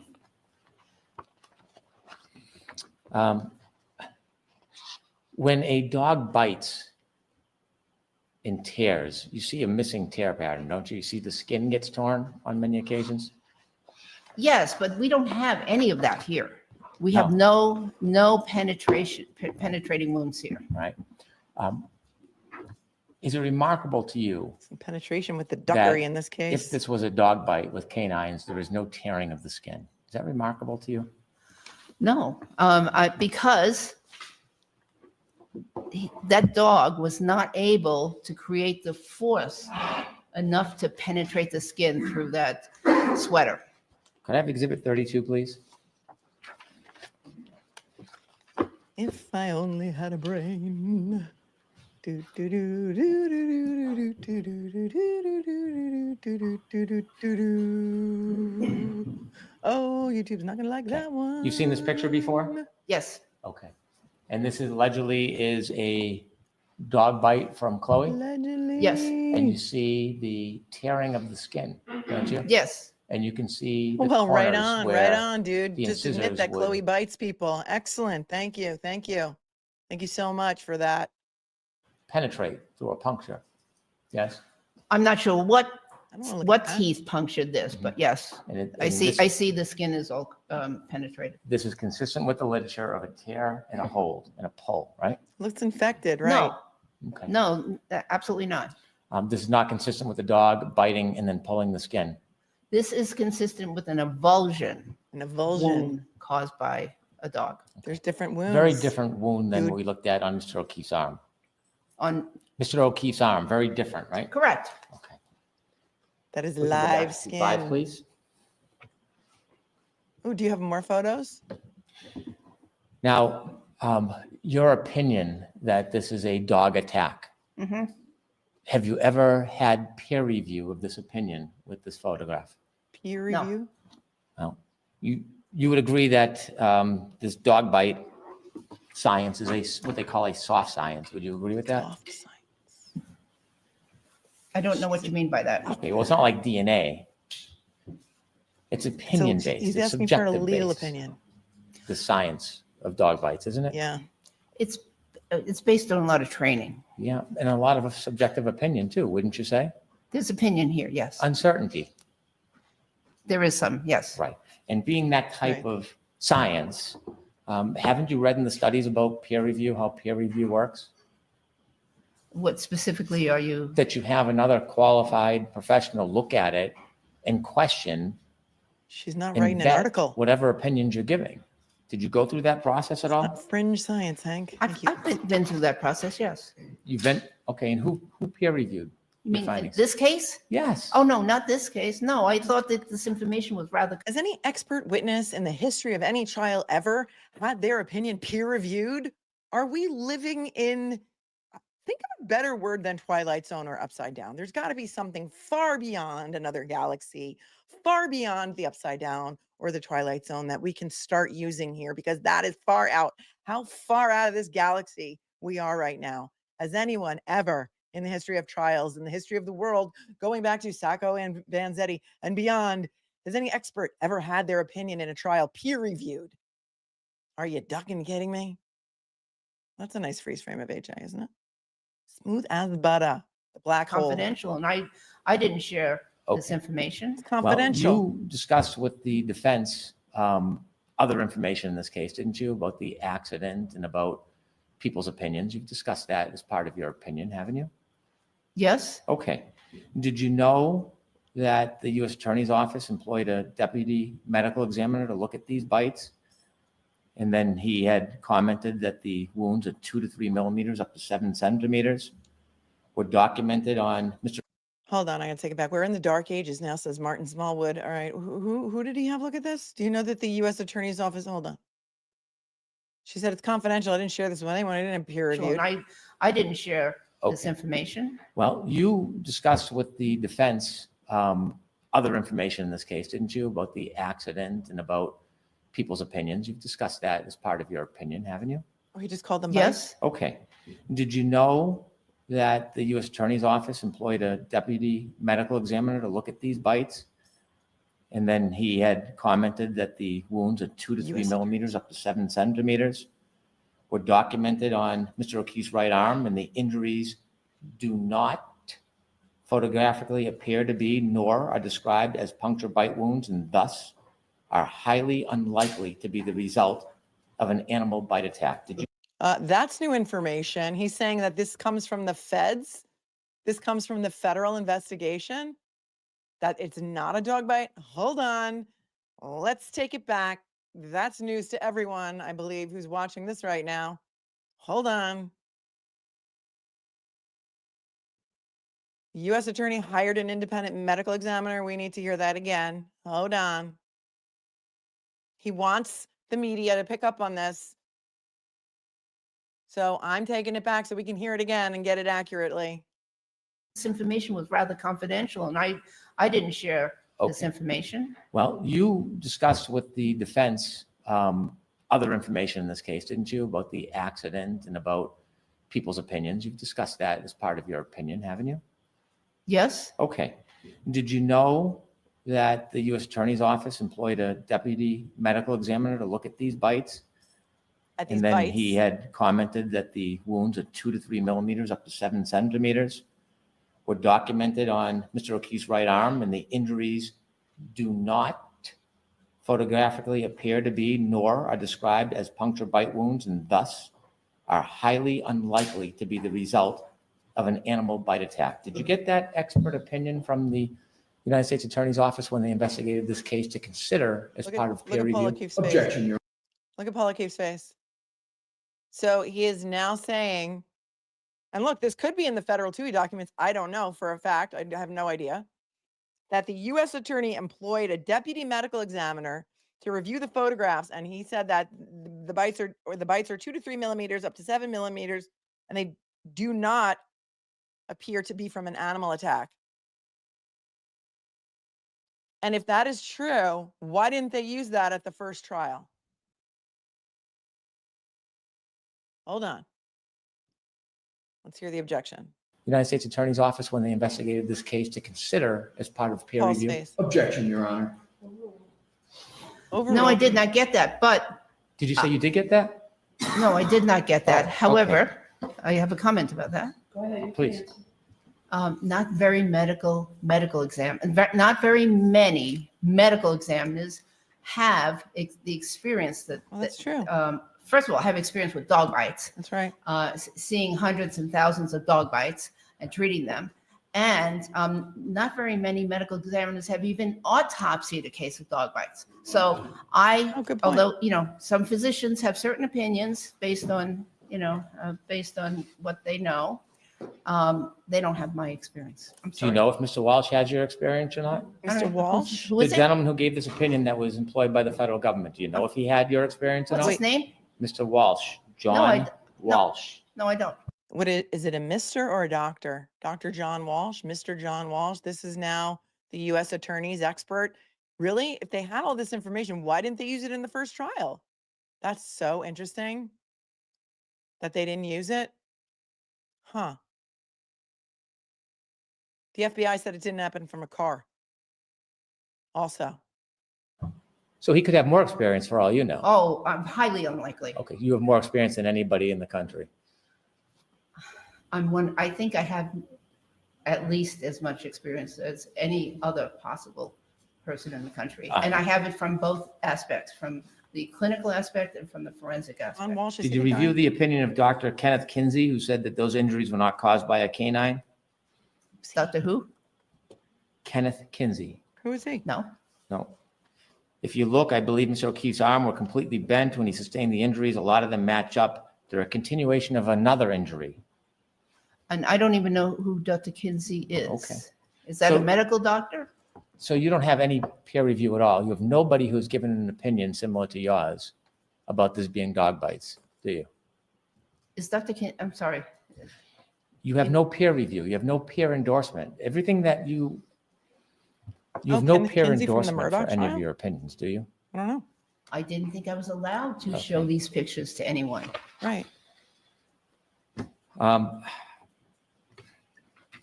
When you're giving opinions about the teeth and suggesting that there's might be bend, things you don't really know about, you would agree it would be best to Right. look at the dog, Chloe itself, right? America's Most Wanted. Not necessary. If you looked at Chloe and examined Chloe, you would know whether or not there are any irregularities in Chloe's teeth, wouldn't you? Yes, I might. Might, you would see it, wouldn't you? Well, if I Were they got close withholding? enough. Were and they withholding? I don't know if Chloe? I want to get close enough to Chloe. Well, why wouldn't you want to? You're a medical doctor. I don't want to get close enough to Chloe. She might attack me. Hold on. Hold on. Hold the phone. Oh my God. If you looked at Chloe and examined Chloe, you would know whether or not there are any irregularities in Chloe's teeth, wouldn't you? Yes, I might. Might, you would see it, wouldn't you? Well, if I got close enough, and Right. I don't know if I want to get close enough to Chloe. Well, why wouldn't you want to? You're a medical doctor. You want to have an opinion to a degree of medical certainty. Why wouldn't you want to see the best evidence of the distance between the teeth and Chloe? Why wouldn't you? I'd have to make sure that I wasn't putting myself in danger. Okay. Yes. And if you saw Chloe, you could see if there was any missing teeth, couldn't you? Yes. You could actually measure the canines in Chloe, and then you could compare them to what you're calling dog wounds on Mr. O'Keefe's arm. You could do that, couldn't you? I would have to get a veterinarian Mhm. to sedate the patient, the dog, because that going near that dog would be very dangerous. They'd have to sedate the dog to measure the intercanine distance. What if you did get a veterinarian to sedate the dog, Uh-huh. and then you could safely Oh, go he's and gonna look at reveal that Chloe, Chloe's- and you could actually Is he take a gonna mold reveal- of Chloe's mouth, right? A mold Yes, of Chloe's you've read that in the One- literature. yeah, The one- best yeah, way to one could. I'm sorry. Yes. Only one person. You've read in the literature the best way to compare the teeth and the mark is you actually do a mold of the dog's mouth. Did they get a mold? You know how valuable that can be in No analysis, don't you? spoilers if you're ahead. It can be, but Bring in Chloe. the question, I believe the question here is not which dog created these wounds, but did a dog create these wounds? That's not my question. My That's right. question is, if you took a mold of Chloe's mouth, you would see the distance between the canines. And you could measure it, quantify it, not guess and speculate, quantify it, correct? Your Honor, could we approach, please? Yeah, can we approach? Because this is getting. Does he have a mold of Chloe's mouth? Are they going to say, and now Chloe's going to appear? How many days will this go on? What's the over under on the days that this hearing will last? I'm sure they can't come back tomorrow because, Bev has many, many other things to do. Well, today's only Tuesday, right? So, they're going to have to fly her back in. Somebody says they got Chloe. If they found Chloe, it's not Chloe. Somebody says if her teeth haven't been pulled out yet. At this point, somebody says they don't trust whatever dog they say is Chloe is Chloe.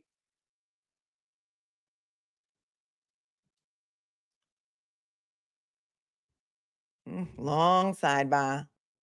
Man, if they kept this out, it's a Brady violation, someone is saying. Bomb, bomb, bomb, bomb, bomb, dang, dang, dang, dang, dang, dang. Are we in real time? Is it possible? I think we are. Look at us on real time. Dr. Russell has no quit, says Cynthia. Thank you for the 10. Laurel Hughes, thanks for the 10. I was so upset previously. I forgot to include my message. The fix is in. Auntie Bev is allowing this travesty and will continue to do so while the defense is hogtied. Thank you very much for that. Lula coming in with a 10. I hope that one day I will have the self-control that Dr. Russell has, her ability to answer his questions without stopping to his level of stepping or stooping to his level of petty is incredible. Agreed. I'm glad I'm not in the courtroom. Reed, thanks for the 10. Again, as an RN, I think the middle bite, elbow with both teeth and puncture wounds is a bite. Left wounds are claws when Chloe bit. Right wounds were from Chloe biting and again being pulled off. But again, I don't think anybody can say with 100% certainty exactly which teeth on this dog exactly caused which marks on the arm. And now he's trying to make the worldwide audience think that some of those marks are actually freckles, not caused by a dog. So there's that. Barbara is so sick with COVID, but couldn't miss this with you. Thank you, Barbara. I hope you feel better. I hope you feel better. And thank you so much for the extra 10 from your earlier 50. Little Miss Red Velvet, thank you for your 10. Thank you, mods, chat. The channel is the best on YouTube. Helps me so much with my own mental health to engage, learn, have some fun in the chat. We all get each other. Keep up the great streams. Thank you so very much. Reed, what an effing waste of time. CW's trying to force Karen to take a plea through financial means. That ain't going to happen. It's not going to happen, but she will not kowtow to the Commonwealth. We stand by Karen. Hang in there, girl. Hang in there. Chrissy Mel, thanks for the 10. Hank needs to condescend because the whole world is laughing at him, she says. Mary says, Ted Daniel from Boston 25 is reporting that Brennan has filed to exclude ARCCA. Give it up with the hanky-panky. I've got it here. It's not really a motion. It's just a notice of Commonwealth's intention to exclude ARCCA. When they go on a lunch break, we can take a look at it. Thank you so much, Mary, for the 10. Appreciate you. Listen, they want to exclude every single expert who will say John O'Keefe was not hit by a car. That is what they are trying to do here. It's pretty obvious. Thank you, TCP. Is the defense able to present comparative pictures from other dogs' attacks in trial? Depends. It depends. Who knows if Dr. Russell's even going to want to come back? She just may be like, I'm out of here. Or I'm done. I'm out of here. I don't need this. I don't need this aggravation in my life. I don't know if they'd be allowed because every dog bite is different. Maybe. The answer is maybe. This judge has excluded so much evidence from the first trial that I would have absolutely zero faith that she would allow something like that, but who knows? Nancy, thank you so much for the 20. Make it stop. I wish I could make it stop, but I can't. Can't make it stop. Sharon, thanks for the 10. Says, OMG, he's an arse. He's an arse.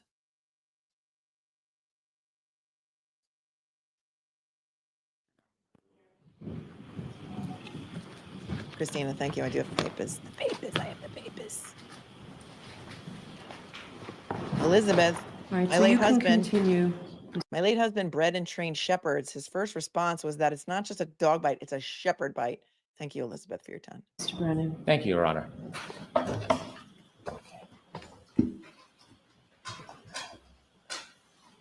Dr. Russell, when you're examining these separate wounds and the distances and the depths between them and guessing whether or not it was a canine or incisor, wouldn't you agree it would be helpful if you had a safe opportunity to actually examine the dog Chloe?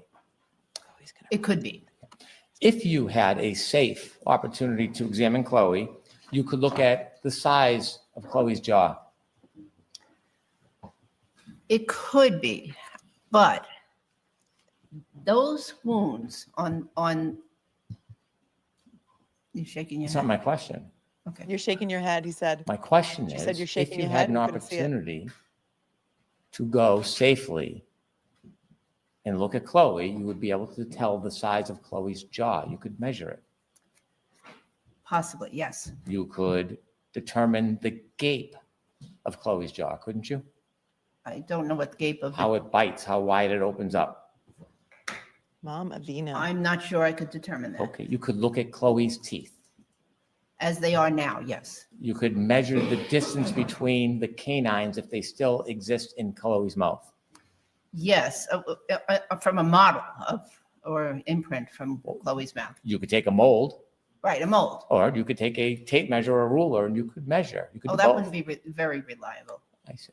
You could determine whether or not she had one wrong. incisor or whether Incisor? she had 2, 3, 4, or 5, or 6 incisors. Currently, yes, but I can't tell what the condition of the teeth were during the incident. 3 years ago. You could tell if there's any missing teeth. Correct. You could look at Chloe's paws, couldn't you? Yes, You could do moldings of those and measure those as well, couldn't you? I'm not sure that that would be useful. What if you Well, saw a if you think taxidermy? that some of these wounds could Version have of been Chloe. scratches, you could look at the nails and the shape of the nails, couldn't you? Well, nails are frequently cut on a Of regular course. basis. And the distance between the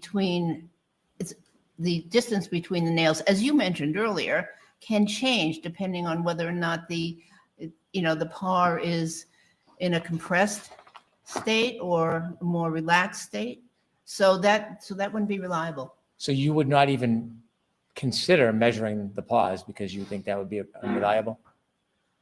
I don't think it would be reliable, no. You wouldn't study the toenails to see the shape of them? Oh, nails. If I could, I'd look to see if there's an abnormal toenail, Right. for instance. Yes. And so there would be a benefit to doing that. You didn't do that though, did you? You didn't go see Chloe and take a mold of Chloe's mouth, did you? wasn't Nobody knew where necessary. Chloe Did you was. go up? Nobody knew where Chloe was. They said they didn't know where Chloe was until trial when Nicole said, "Oh, I know where Chloe is in case she was ever needed for anything." And take pictures or measure the teeth of Chloe? No, Did you ask to? no. It was my understanding that Chloe was in another state.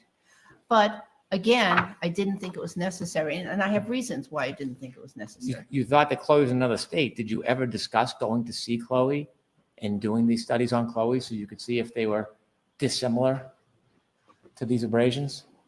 I was asked to evaluate the wounds. Do you know that Chloe exists, that we provided notice to you? What? That we went up and saw Chloe and What? took molds. Did you know that? What? Objection, Your Honor. What? They went and saw Chloe and they took molds, is now what they're saying. Okay.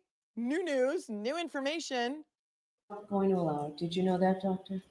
I do know that now. Is this Yes. a Brady Did you know that before violation? you testified the last date in this case, that we actually went up and found Chloe and took molds and measured the paws and the teeth? Did you know that? Wait, what? Before the last date in this case? Hold on. Hold on. Doctor? I do know that now. Yes. Did you know that before you testified the last date in this case, that we actually went up and found Chloe and took molds and measured the paws and the teeth? Did you know that we did that? I don't know. I don't recall. Before you came in and testified at the last hearing, you don't recall whether you knew that Chloe was available? I believe I knew that there was a consultant, that you hired a consultant, and I didn't know what that consultant was going to be doing. Chloe has allegedly that been you know- found, my friends. That Chloe's available. Wouldn't those molds be helpful? Wouldn't you want to look at them and compare them to the distance? The defense is not objecting, so I'm going to assume that they know, because otherwise they would be objecting like crazy. On the abrasions on Mr. O'Keefe's arm. Objection, Your Honor. Hold on. I want to take that back a second. I didn't hear the question. I'm Chloe. Chloe, apparently they went to see Chloe and they have molds of Chloe. You want to look at them and compare them to the distances on the abrasions on Mr. O'Keefe's arm. Objection, Your Honor. I don't think it's necessary for many reasons. If the distance of Chloe's canines is significantly different than these abrasions in this picture, you would agree that the abrasions in Mr. O'Keefe's arm could not have been caused by Chloe. Would you agree? No, I wouldn't agree to that statement.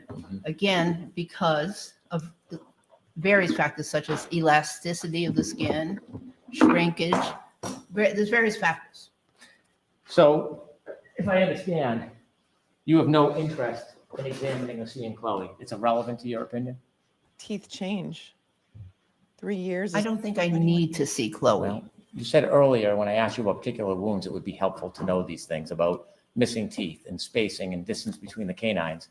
Is that no longer helpful to your opinion? No, I think you're mischaracterizing what I said. I believe I said that it would give information about the condition of the teeth now, but it wouldn't give information about the condition of the teeth when that incident happened. In the spirit of medicine and science, isn't more information good? Generally, In the Generally. spirit of But you Chloe. generally would not want to go see and examine Chloe. I don't think it's necessary, and there's so many reasons why. Okay. Thank you for your time. Wow. All right, Thank Mr. you Alessi, go For right ahead. your time. They're going to power through lunch, and Chloe apparently is alive, and they've got molds of Chloe's teeth. Wow. New information. In fact, they went to see Chloe before the last time she testified, which was all the way back in November, allegedly. Did the defense Sure. go too? Hold on. 3 years later. Sure. The exhibits, thank you, Your Honor. They're organized, I just wanted to make sure I have the right ones. Thank you, Mr. Brennan. For the record, you have pre-marked number 30. Thank you, Mr. Bunny, not Mr. I have Brennan. provided that Wow. has exhibit numbers. Thank you. You're welcome. Mr. Brennan has agreed that all the exhibits in the notebook can be in evidence. So that's number 2. And so if I'm remembering correctly, Your Honor's previous direction that if they're in evidence, just refer to them as such. So that's what I Yes. plan on doing. Yes. And what I also plan on doing, Your Honor, is taking the exhibits that are in the notebook. I've got non-binder ones individually for the witness that are Okay. pre-marked. Does that work also? Sure, you can just put them up on the stand with Dr. Oh, this was Russell. all Am I for media. approached to do that? Sure. This is all for the media today, people.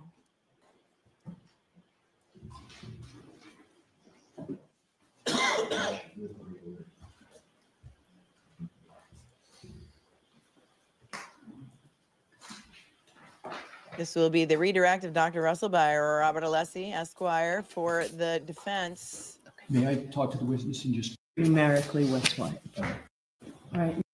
Next. Back on real time. What, how long do you think it might take? Hoss long. And I'm not holding you to this, just Hoss curious. I long. appreciate the question. If I can just have a quick moment, because I knew what my redirect was going to be until Mr. Brennan went, and I'd like to consider what he did. Hoss long. Is this going to take? My best estimate is approximately 2 hours. Okay, I'd like us to finish by 4. Yes, Your We Honor. gotta finish by Mr. 4. Brennan, I know you have no idea how long ReCross might be, but we'll try and finish. by We're going to do a recross too? Wow. They're going to be done by 4. It's 12:45 here on the East Coast. Are they not going to go to lunch today? Guess they're not having lunch today. Wendy DeBee says, if comparison bite mark analysis is not allowed with humans, why would it be with canines? I don't know. We're just still spun over the fact that Chloe is allegedly alive, has allegedly been visited by at least the Commonwealth, and they have some molds in her mouth. Neen Mock says, holy shite, I can't believe this. Thank you for your 10. Put Chloe on the witness list, says William. Let the jury see how vicious he is. Thank you, William. May I now proceed, Your Honor? Please. Thank you. Dr. Russell, during cross-examination at this Daubert hearing on December 12th, you were asked whether you believed you were an expert in the areas of orthopedics, accident reconstruction, biomechanics, motor vehicle accidents, and defensive wounds. In your 29 plus years of experience as an emergency medicine physician in training emergency medicine physicians, are you aware of any emergency room or emergency department physician being board certified in orthopedics? No, Are you aware of any emergency medicine physician being required to be an expert in overall orthopedics? no. General orthopedics, no. But do emergency medicine physicians nonetheless routinely evaluate and treat people injured in motor vehicle accidents? Yes, And did you, in your 29 years of experience as emergency medicine physician, routinely evaluate and treat people injured in motor vehicle accidents? yes. I worked at a busy level 1 trauma center. During your cross-examination in response to a question, you stated that you were an expert in emergency orthopedics. Can you please explain that? Yes, so emergency orthopedics is a subset or just a part of the overall field of general orthopedics. So in emergency orthopedics, physicians care for, evaluate, diagnose, treat patients who have acute injuries and that don't need operative care. So acute fractures, acute dislocations, those types of injuries are done in many busy emergency rooms, right in the emergency room. And that's what I have expertise in. Did the rotation at the, you just said busy hospital that you were at, did the rotation when you were training, were you required to take a part of the training in emergency orthopedics? I was required to take a 1-month rotation in orthopedics. Now, you were asked during cross-examination at this voir dire about one particular specialized training that you had involving motor vehicle accidents. And you, in response to a question from Mr. Brennan, agreed that that particular course was rudimentary. Do you recall that? Yes. When did you take that course that you referred to as rudimentary? It was around 1979. And what profession did you have when you took this rudimentary course that you were asked about? I was a police officer at that time. And since that one rudimentary course that you had, have you had further training with regard and experience to humans injured in motor vehicle accidents? Yes, much.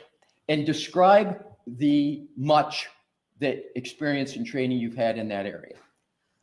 Well, during my 29 years working in the emergency department, we saw motor vehicle accident victims on every shift. And usually there were multiple victims on every shift. So that was part of it. Plus we had lectures and seminars on motor vehicle accidents, victims. And is your focus in your testimony, both in June of this year and in December of this year, on wounds from motor vehicle accidents or how motor vehicle accidents occur? So as a physician, my focus is on the wounds and injuries caused by motor vehicle accidents and how to diagnose and treat them. So are you sitting as a medical doctor giving opinions on medical causation of the injuries to Mr. O'Keefe? Yes. During cross-examination, in this hearing, you were asked about whether you were an expert in accident reconstruction. Is being an expert in accident reconstruction necessary to practice emergency medicine? No. Does an emergency medicine physician need to be an expert in accident reconstruction to evaluate and treat people injured in motor vehicle accidents in the emergency department? No. In your 29 years experience as an emergency medicine physician and training emergency medicine physicians, are you aware of any emergency medicine physician being an expert in accident reconstruction? No. Is accident reconstruction even relevant to the practice of emergency medicine? No. Is whether an emergency medicine physician and expert in accident reconstruction a reasoned question in the field of emergency medicine? No. During cross-examination in this hearing, you were also asked about whether you have a degree in biomechanics. In your 29 years experience as an emergency medicine physician and training emergency medicine physicians, are you aware of any emergency medicine physician who is an expert in biomechanics? No. Is being an expert in biomechanics necessary to practice emergency medicine? No. Is whether An emergency medicine physician is an expert in the field of biomechanics, a reasoned question in the field of emergency medicine. No. In your 29 years of experience as a medical doctor, where do most people go for the treatment of acute injuries from motor vehicle accidents? Not to a To the veterinarian. emergency department. Do you know, or have you had any experience where a person who has an acute injury from a motor vehicle accident goes to an expert in biomechanics? No. Do you know whether anybody who's injured in a motor vehicle accident, acute injury, goes to an expert in accident reconstruction? No. If we only had a mold back on 12922. That's right, good On citizen. cross in this hearing, you were asked about your expertise in, quote, self-defense. Was your direct testimony in this hearing in your report of December 9 about self-defense or defensive wounds? Would you repeat that question? Sure. Was your direct testimony in this hearing in December and the report that you prepared dated December 9th, was that about self-defense or defensive wounds? My testimony was about defensive wounds, not self-defense. What's the difference between self-defense and defensive wounds? Well, I believe self-defense is something like martial arts and the study and techniques of defending oneself from an attack. That's what I believe self-defense is. You were also asked on cross in this hearing about whether not observing how a wound to the posterior side of a forearm occurred provided you with sufficient context to determine whether a wound was a defensive wound. What context did you have with regard to the wounds on the right arm of the decedent to reach your conclusion that those wounds were defensive wounds? Well, the context is the configuration, the location of the wounds, and the presence of a dog. In the cross in this hearing, you've been asked whether you have observed how wounds are created. In your experience, do emergency physicians or forensic pathologists get to observe how wounds are created? No. Do emergency medicine physicians and forensic pathologists nonetheless often reach medical diagnostic conclusions without observing how the wounds are created? Yes, they do. And is that a common or uncommon practice for emergency medicine physicians? Well, that's common. How common? Well, I think it's fairly common. You were also asked whether someone could, and this is on cross in this hearing, whether someone could incur wounds to the posterior side of the forearm if they fall to the ground backwards. Did the wounds to the right arm of the decedent in this case arise from him falling to the ground backwards? No. Why not? Because of the configuration and the pattern of the wounds. And do you come to that conclusion? Look at the judge swinging around in her chair.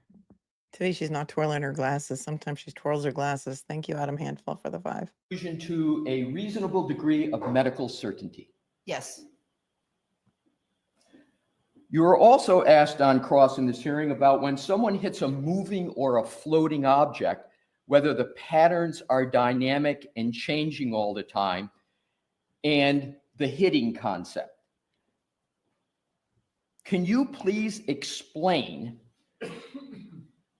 the question that was posed to you about moving, floating objects and hitting objects and how you evaluated those issues with respect to the decedent in this case? I'm sorry, I don't understand the question. Doctor, did you understand the question? Not exactly. Okay, ask the question differently. On cross, you were asked about when someone hits a moving or floating object, whether the patterns are dynamic or change. Can you please explain those concepts in that question and how you analyze them with regard to the wounds of the decedent in this case? Okay. When there is movement and there is contact, there is movement of the, for lack of a better word, inflicting object, such as a tooth or something else. There is movement along the skin during the period of time in which they are in contact. That's what I understood that I was being asked.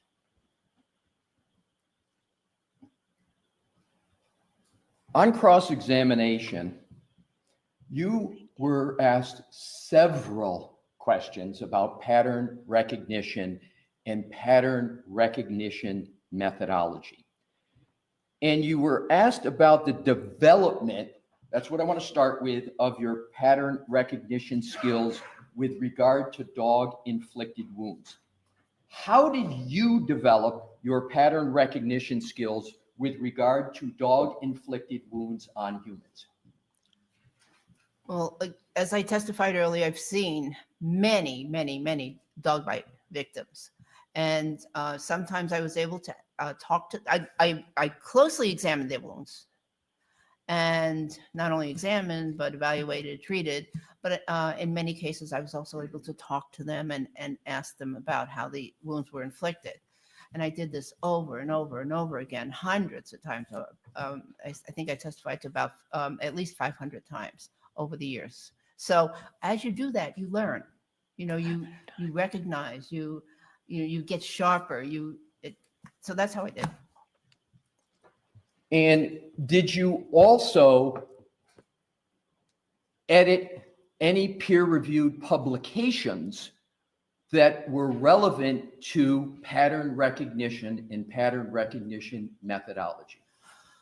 Yes, I did. Now, pattern recognition in general, first of all, pattern recognition in general is a really important feature of medicine. It's critical. It's so important. And we start learning pattern recognition from medical school, from the beginning of medical school, learning how to recognize patterns of cells in pap smears and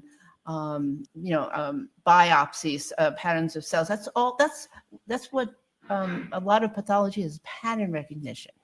And so, and even radiologists use pattern recognition when they look at x-rays of pneumonia, for instance. Different pneumonias have different patterns. So pattern recognition is something that I've been doing since, beginning of medical school, and actually a little bit before medical school. So that was 50 years ago, I think.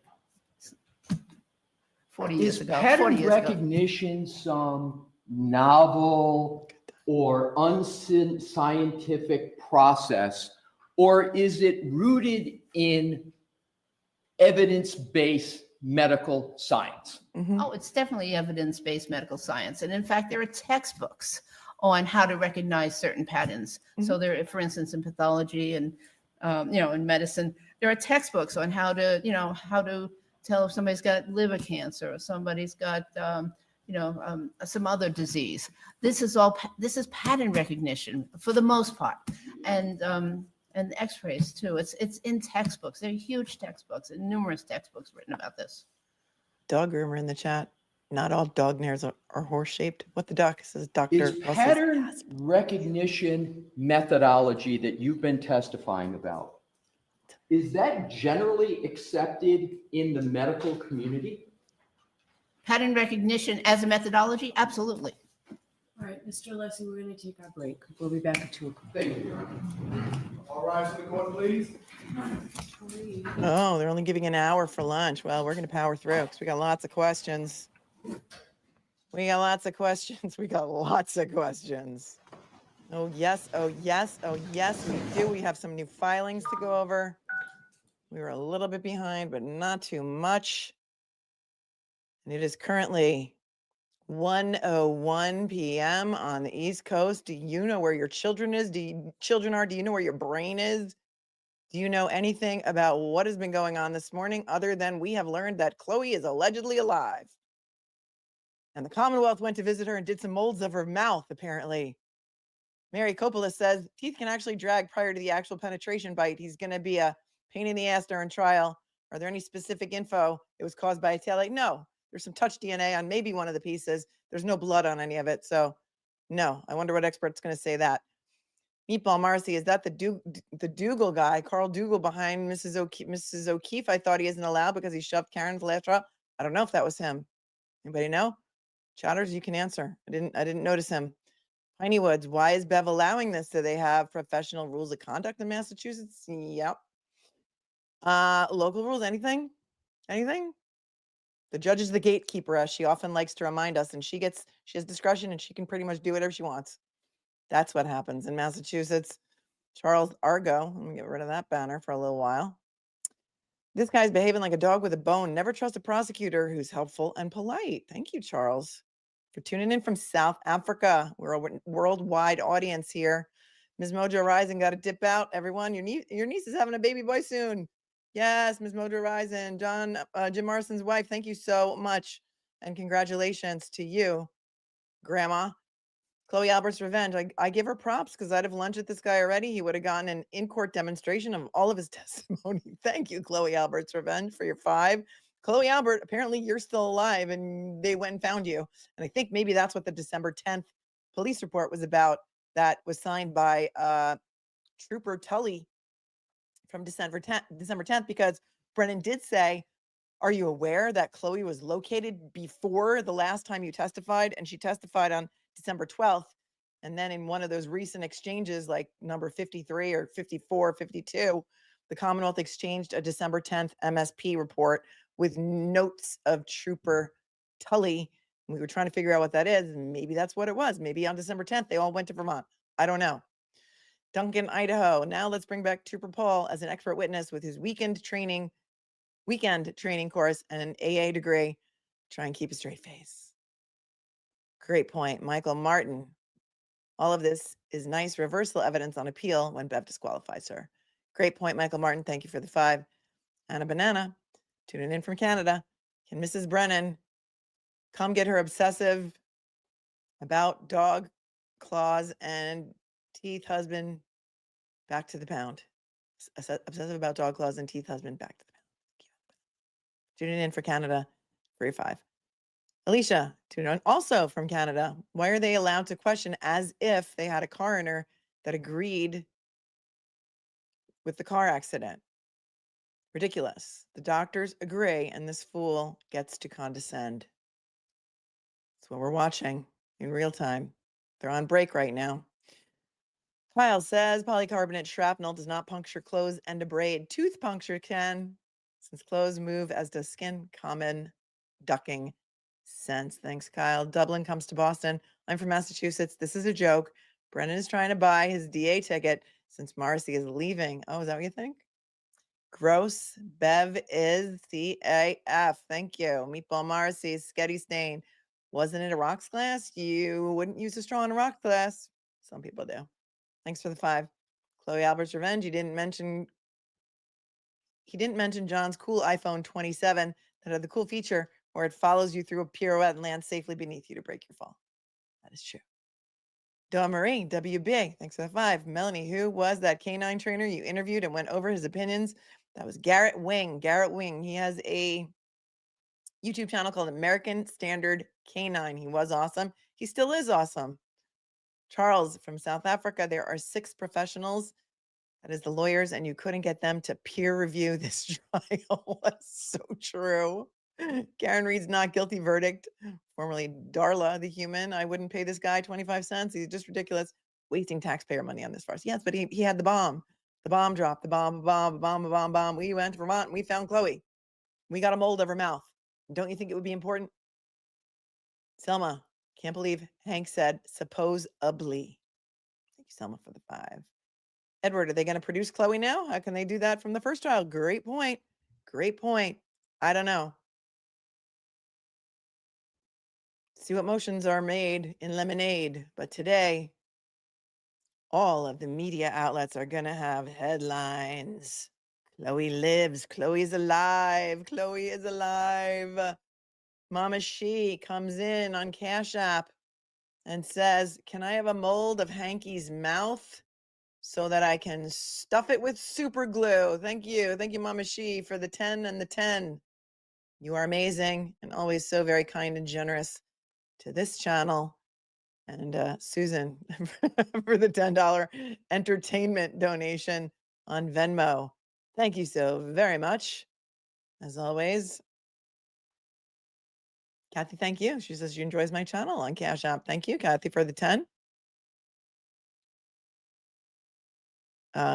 Jeannie says, for a bottle of wine after enduring the crazy $160. That's a nice bottle of wine, Jeannie.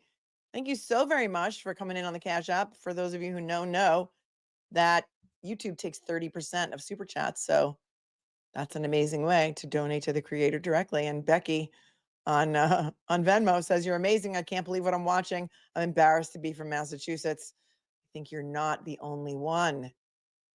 As does Kimberly on the Venmo. Thank you for your continuous coverage that helps us through and your funny jokes that make us laugh. You're appreciated. You guys are appreciated. And Sherry, thanks for the 10, says, how is this determining if she's qualified to be a dog bite expert? She's not, though. She's a medical expert. So I think that's the difference. Thank you. How is he allowed to be this rude and obnoxious to a witness? It's a style. Will it turn off a jury? We'll see. Thank you so very much. And Susan for coming in with the Venmo as a super chat. Thank you. Thank you so very much. I appreciate you.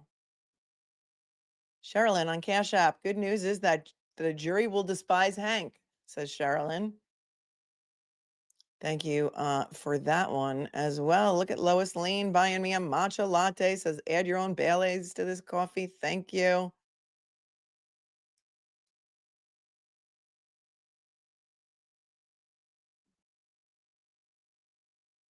All right, let us take a look in a minute. Let's go through the rest of these and we're going to take a look at the new filing about ARCCA.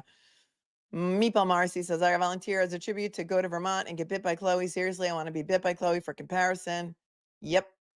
Aileen, thanks for the 5. Thanks for all that I do from Boston and work in emergency medicine. This is just embarrassing for the Commonwealth. She's holding her own. She really is.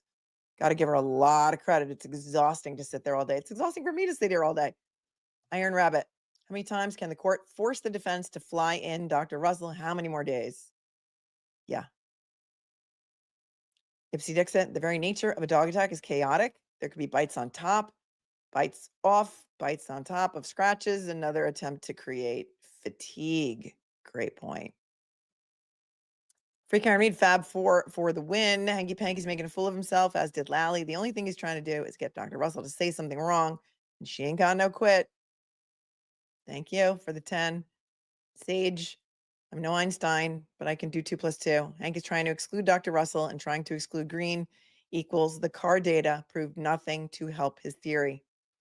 Thank you, Sage. You're not the only one to say that today. Duncan, Idaho, with the 5, Trooper Paul passed the fit the square peg in the round hole. Fit the square peg in the square hole test with the government minimum passing score of 80%. So he was the Commonwealth's expert witness. Something is so funny. Auntie Bev says Lally argued against this science at trial number 1. Mama She, YouTube won't let me super chat what I want, so check Cash App. Thank you. I just did, and I thank you so very much. Athena says, no way is this real or unmodified Chloe. There will be evidentiary issues. Hank is desperate, and the Commonwealth is frantic. But if she was chipped, would there be a chip with an identifying chip in her? Maybe they could prove it that way. I don't know. I'm not up on my dog science, but thank you, Athena. My nurse, Kel. German Shepherd lifespan is 9 to 13. My dog just had most teeth removed due to gum disease and a bone infection. The dog is old now. Take all to ER and show photos. Thank you, Nurse Kel. Tracy 617. Bev, leisurely present and profoundly biased as usual. PO facial expressions making sense as Chloe has been revealed. Arrogant confidence. Grrr. Will the real Chloe Albert please stand up, says Amber. Can Bev look any more uninterested? She's despicable to me, says Ellie J. Thanks for the 5. Edward, attorney Little dug into Julie, told the Commonwealth she could produce the dog. And was it shared with defense at the first trial? Not sure how they could bring Chloe now. I think it was Nicole. Wasn't it Nicole who told the Commonwealth? Yeah, I don't know either, Edward. We're in the upside down. Kenneth Kinsey has a doctor of philosophy. I don't know which Kenneth Kinsey they're talking about. I don't know if Kenneth Kinsey has anything to do with this trial. He hasn't been exchanged as far as I know as an expert. Miss Melissa, expert trainer, can explain shallow, impulsive bites. Yep, Garrett Wing did that on my show. Tanny says, can anyone honestly say they wouldn't want Dr. Russell on call if they had a medical emergency? It's laughable. We definitely wouldn't want any Canton officers to investigate anything. Thank you, Tanny, for the 5. Deborah, thanks for the 5, says, how can anyone determine if the newly found ornery Chloe is the same dog as the Alberts owned? I would imagine the chip would show that, Deborah. But again, I'm not sure. Lulu, thanks for the 5. How do we know it's actually Chloe? Again, maybe the chip. True Crime Kangaroo. Can't wait for Chloe's inverted jaw mold. LOL. Oh, yeah, right. Thank you, True Crime Kangaroo. Bonfire 24. German Shepherd's lifespan is 9 years. Chloe would be about 10. I don't recall how old Chloe was at the last trial or at the time she was rehomed. Mama Two Boys, I'll say that this man makes me nervous, though. I live in Norfolk County, and he just makes me nervous.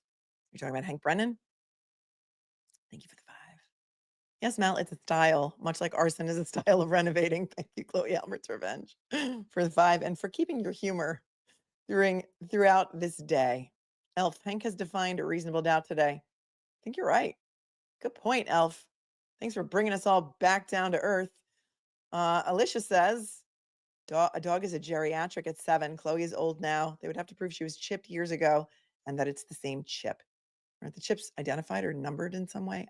I don't really know. I'm not going to pretend that I do. Mitza, probably old news by now, but Josh Levy resigned. Yes, we covered that yesterday. Thank you so very much for that. Let's take a look. It's going to be a cold read. This is going to be a cold read. So this is filing that was just filed while we were live. This is something that was filed today. I don't know, can't read the timestamp, but it has to do with ARCCA. So let's take a look. Because, you know, we pivot here. We do it all. We're here for everything. This is docket number 453. 453, we are up to the 453rd filing in this case. Doesn't look like it's exactly a motion. It is simply a notice of the Commonwealth's intention to exclude ARCCA witnesses Daniel Wolf and Andrew Rentschler for expected inability to comply with Massachusetts Rule of Criminal Procedure 14 discovery obligations. Okay, so it's our notice of intention to exclude them for an expected inability to comply. Wow, I guess he can tell the future. He can tell the future.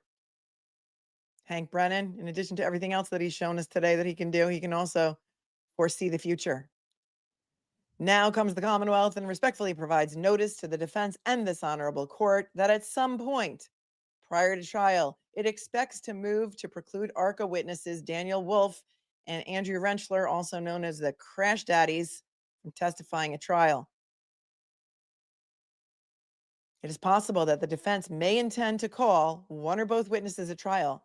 As proponents of the witnesses, it is incumbent upon the proponent to comply with Rule 14 discovery obligations.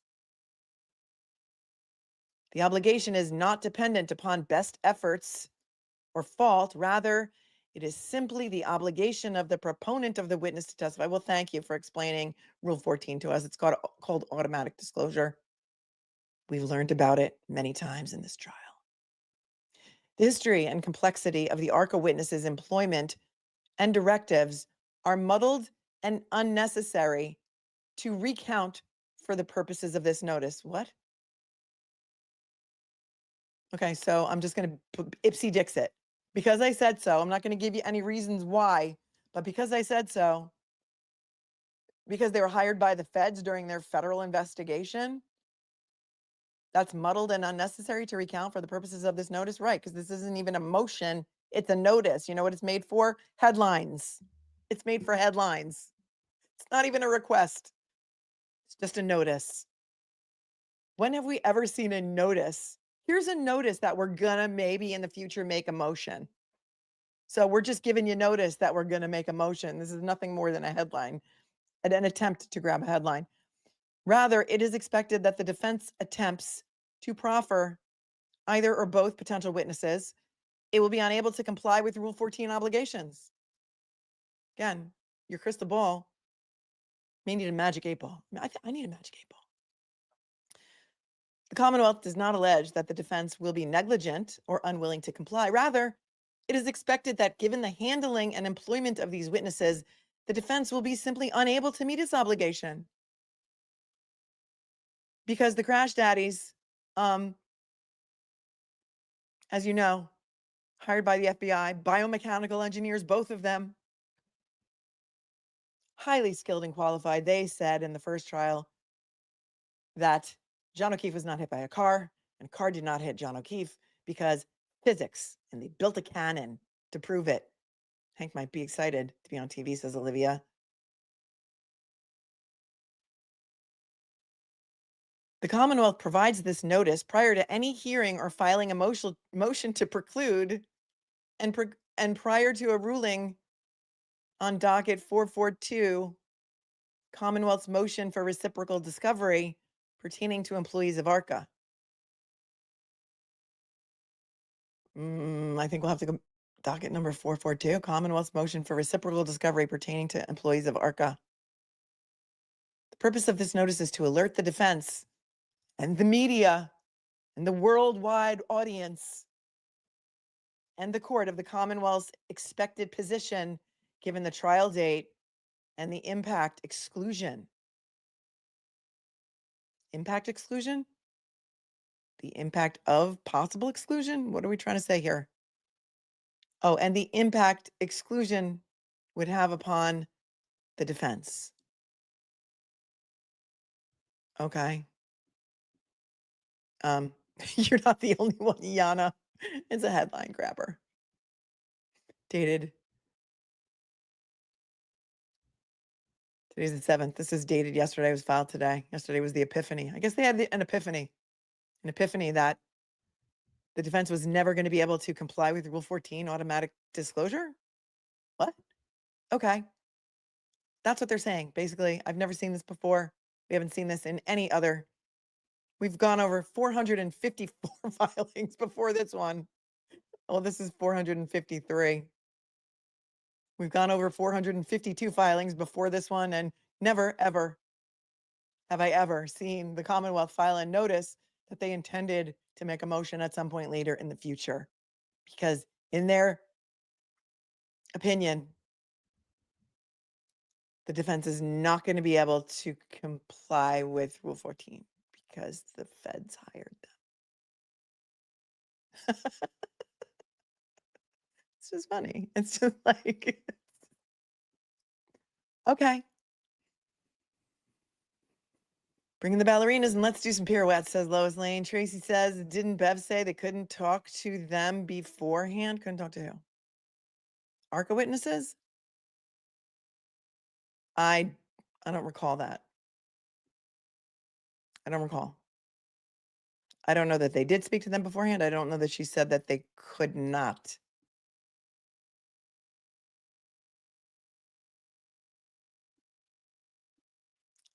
To clarify, Lally cited study against the reliability of dog odontology, the same science Brennan is now trying to use to support the Commonwealth case. Right. Interesting. Great point. Something is so funny. Auntie Bev, that is an amazing, great point. All righty. Thank you, Team Brittany, for your text message. K-Wags, thanks for the 5. If a civilian wanted to be a law enforcement expert after taking a course, they would be eaten alive.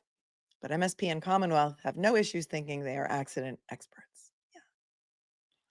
This is true. Thanks for the 5, K-Wags. Kirsten, dog Dr. Russell, I see what you did there, is amazing. The glares from Bev, Paul, and Hank will bite them all in the end. It's important. I'm here for it. Chloe's in the chat. Thank you, Kirsten. Tracy Fagan didn't Bev say they couldn't talk. We just covered that. Thank you very much. On top, thank you for coming in here with the super sticker.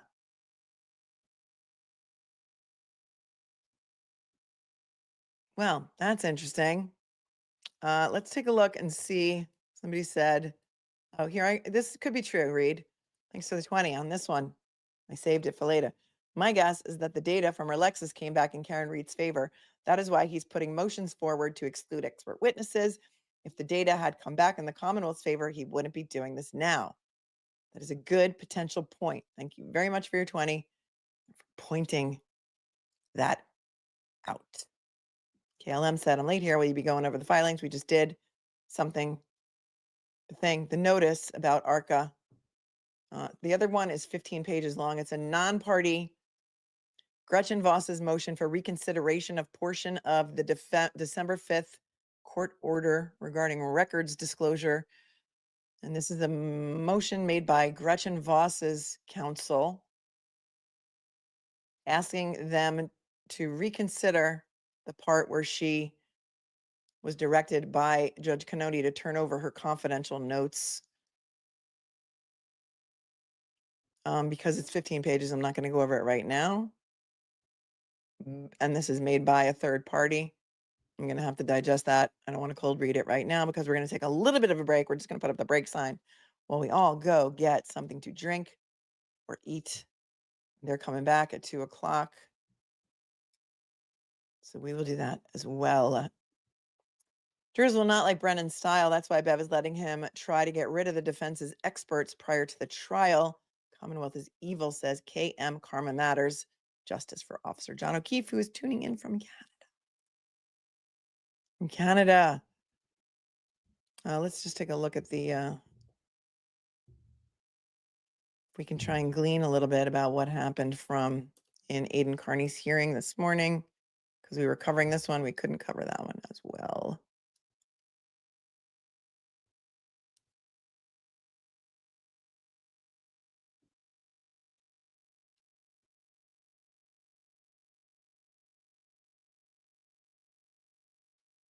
We will read through that this thread when we come back. Let's go take a little break. Mods, take a break. Everyone take a break. We're going to be coming back a little before 2 o'clock. It is now 1:24. Just going to put up the break sign. And I'm going to go just grab a quick bite to eat. And I suggest that you, my friends, do the same. Let me just put up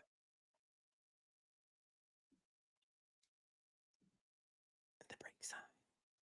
Take this down.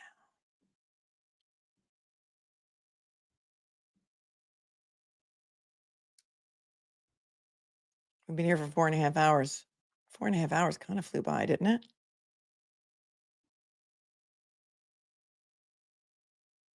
Here's the break sign. See you guys in a little few minutes.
Okay, we're back.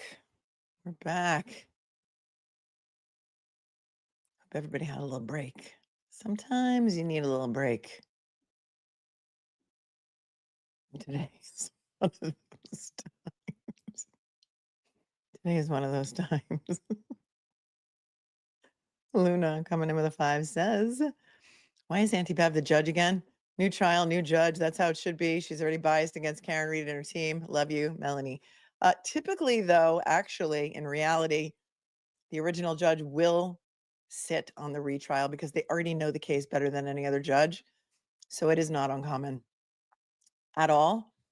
But again, it was my opinion pre-trial that the judge should have probably recused herself just to avoid the appearance of impropriety, whether she actually knew the Alberts or McCabe's or whether their beach houses were near each other on the Cape, whether Julie Nagel Venmo'd her brother for something regarding Frank and Beverly, whether that's the way she spells Beverly or not. She had the opportunity to walk away from this case, and for some reason, she didn't want to. Thank you, Luna, for the 5K. M. Karma Matters. Jurors will not like Brennan's style. That's why Bev's letting him try to get rid of the defense's experts prior to the trial. The Commonwealth is evil. Justice for John O'Keefe. Galaxy Girl, isn't it a violation of Rule 17? Well, Rule 17 has to do with third-party evidence. Rule 14 is automatic disclosure, so it'll be Rule 14 to not produce Chloe evidence. Yeah, in the last trial, I don't know if they've turned it over since. We've seen a lot of discovery exchanges where some of the stuff wasn't delineated with enough specificity for us to be able to ascertain what it was. So that remains to be seen if they'll make a motion about it. We'll see. Isn't it a Brady violation for the defense to not provide Chloe's inspection and evidence taken from her by the Commonwealth? They may have provided it and we just don't know. They may have been present at the Chloe visit. We don't know that either. We're just finding all of this out for the same time. Could be a Brady violation. Could have been a Brady violation during the last trial when Nicole Albert said at trial, we know where Chloe is. What do you mean? I know where Chloe is. I told the prosecution where Chloe was. I've always known where Chloe was in case she was needed for anything. Would her bite mold be any sort of evidence here? Again, I don't know that that's an exact science. Odontology among dogs, would her mouth be in the same condition now that it was years ago? I don't know. Mama Jess, Melanie, I want to ask you a question. What is the best way to get a hold of me? Fanbase@mlittlelaw.com. My email is fanbase@mlittlelaw.com. If you are sending me random emails to any other email address, it's the only one I use for YouTube, fanbase@mlittlelaw.com. That is it. Thank you, Mama Jess, for asking. My nurse Kel, get the police something reconstruction to go toe to toe. You mean the accident reconstructionist? Thank you, Catherine, for your super sticker. For your super sticker. Thank you. I can take this down.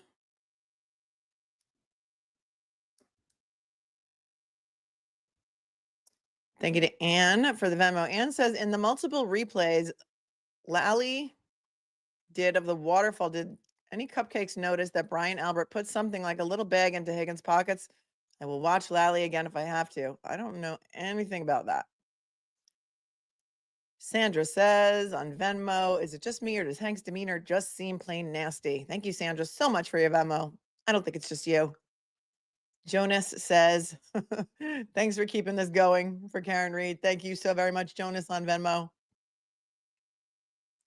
Susan, I have addressed this before. Sherry. Thank you. Thank you all so very much. Here we sit, OnlyFans all the time. OnlyFans. Brittany on Venmo says she's an ER vet tech in Maine. AMA, those are dog bites and scratches, specifically from a partially trained or working canine. She says, I would literally stake my career on it. Thank you, Brittany, very much for that comment.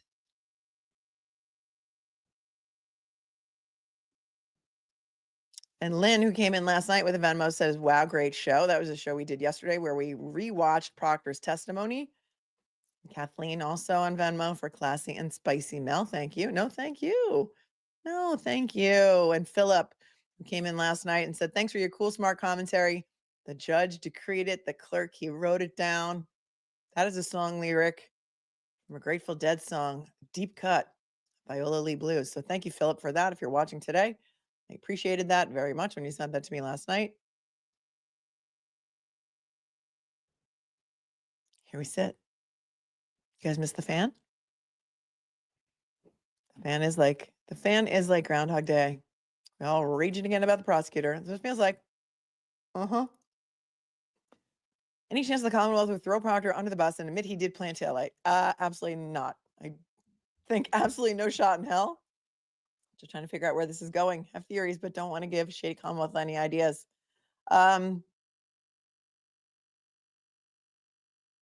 People Are Strange is playing in my mind too. It is. People Are Strange.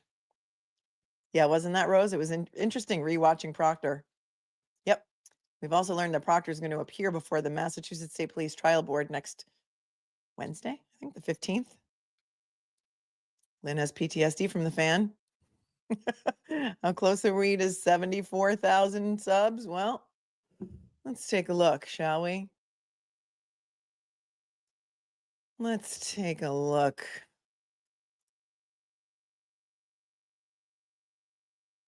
Well, we are currently at 73,968. 32 subs away. 32 subs away from 74,000. So we need 1,032 to hit 75,000. So anybody who would like to help a girl out today, just click that subscribe button below. You might have to close out the chat if you're on your phone. And subscribing is free. Just hit the little bell down there. Make sure you hit the notification bell so you know when I go live, because oftentimes I do not have a schedule, and sometimes it's just on the spur of a moment, and you don't want to miss it. You don't want to miss a thing. See, look at Eileen. Says she could not watch any court coverage anywhere else but here. Cheers. Cheers, Eileen. Cheers to you as well. Yeah, we're so close to 74,000. 32. 32 away is all it's going to take. Oh, they're coming back. I hear the sound. Frogs and fans all in one night. Oh, you're across the pond, little Miss Red Velvet. It is a sunny 2 o'clock here on the East Coast. Thanks, Nancy, for becoming a member. Everybody hit the like button. Thank you, New Hampshire woman. Somebody said this. Teacup Kraken. I just read that something like Brennan got his information from Brandy Churchwell's interview with Kenneth Kinsey. I heard somebody say that. And apparently the hearing for Aidan Carney is across the street in the matter of Lindsay Gaetani versus Aidan Carney. Not Haley Walbrecht is live tweeting from the courtroom over there. So if we ever have a video of that, let's say Canton Community TV, if they're over there recording it, we can go over the actual video when it is such time when we get the video. That's what Brandy Churchwell says. So Brennan just quoted Dr. Kinsey from my interview with him, where Dr. Kinsey explains why he doesn't think the arm injuries came from a dog. About 43 minutes in. Great interview. He also explains why he doesn't think the arm injuries came from a taillight. So there's that.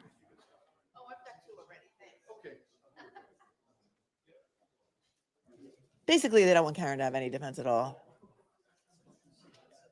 That's what I'm gleaning from all of this. Trina says the same thing. She says, Karen will never get a fair trial. I am so worried for her. Squirty Belly, David Reese. Oh, that's from Irene Squirty Bello. You call her Squirty Belly? You mean the one that Proctor called a whack job? Because he called her a whack job too. Brennan's going to bring a toothless chihuahua in and claim it's Chloe, says Squirty Belly. That's a good one. On top, I thanked you. Nancy, I thanked you. Flowiski, thanks for tuning in. And my first point to posit that Brennan is going to try, if the dog's teeth don't fit, you must convict. Yeah, I think so. I think so. I think you're right. Maybe. Maybe, but here we are in the land of the upside down. Zoe B gifted 5 memberships. Thank you, Zoe. And to the 5 randomly gifted members on YouTube, welcome. You're going to like it here, I think. We're having a great time. Thanks again for Squirty Belly.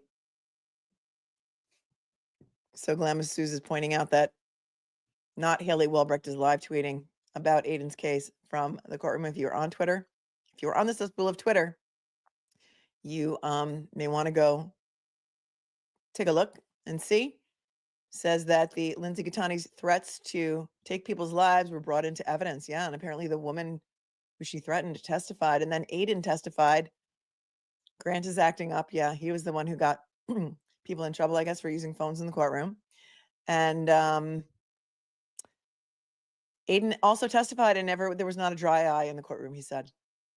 Not a dry eye in the courtroom, that he was, his testimony was very emotional, Aiden Carney. So there's that. Thanks, Glamis, for pointing that out. Love my flip-flops is a new member. And Amanda says, an AirPod in at work, I'm glued. Thank you. Thank you, Amanda. You guys are lucky if you get to work and listen at the same time. You don't miss a beat. Some of you were at work yesterday when we did this 6-hour rewatch of Proctor's testimony. And I feel so honored that you allow me to keep you company for 6 hours straight at a time. Christina says, great stream today as always. Thank you. Kristen says, unless Chloe is chipped, I'm not buying it. Agreed. Thank you, Roseanne, for your super sticker. Crazy. So crazy. Britt Happen says both these cases are disgraceful and Orwellian. It sure feels like that, doesn't it? It's like George Orwell. Insanity. You are Find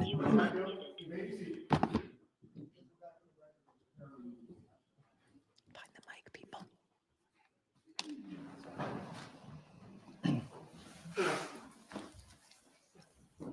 Go right ahead, Mr. Alessi. Thank you, Your Honor. Welcome back, Dr. Russell. We left off talking about pattern recognition in your pattern recognition methodology. Are there patterns to dog-inflicted wounds from civilian dogs? Yes. What are the patterns? Oh, there are several patterns. There could be just simple abrasions and grouped abrasions. There can be, depending on the depth of the injury, there could be what they call the hole and tear pattern if the teeth penetrated through the skin. There can be a variety of patterns, including parallel lines and others. Is there support in the medical literature for these patterns and your pattern recognition methodology? Yes. Can you name the authors of any peer-reviewed studies supporting the patterns and pattern methodology? Yes. So the two come to mind right now, and one is written by Munich and et al. And there's another one with Dr. Pollock et al. And to help our stellar stenographer, Demunich is Demunnynck.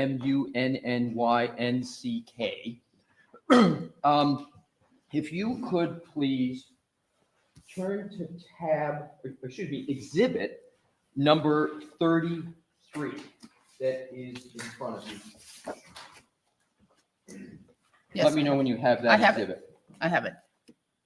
Do you recognize? Oh, is this the Demunich peer-reviewed article that you were just referring to? Yes.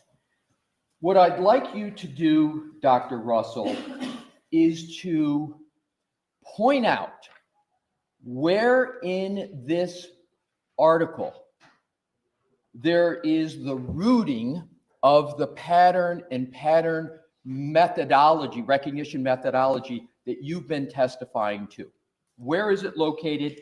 Tight shot on Paul O'Keefe. If you're working and not looking at your screen, they're doing a close-up. Paul O'Keefe is ready for his close-up. And with the court's permission, I'd like you to read the specific sentences and paragraphs where that methodology is rooted in it. Tell us first, because if it's a whole page, we're not going to do that. It's not a whole page, Your So Honor. let's just see Yeah. where it is. Oh, we're gonna now all of a sudden have rules, Your Honor? Yeah, Your Honor. Now we're gonna have rules and time limits and things like Okay. that. Okay. On page 298.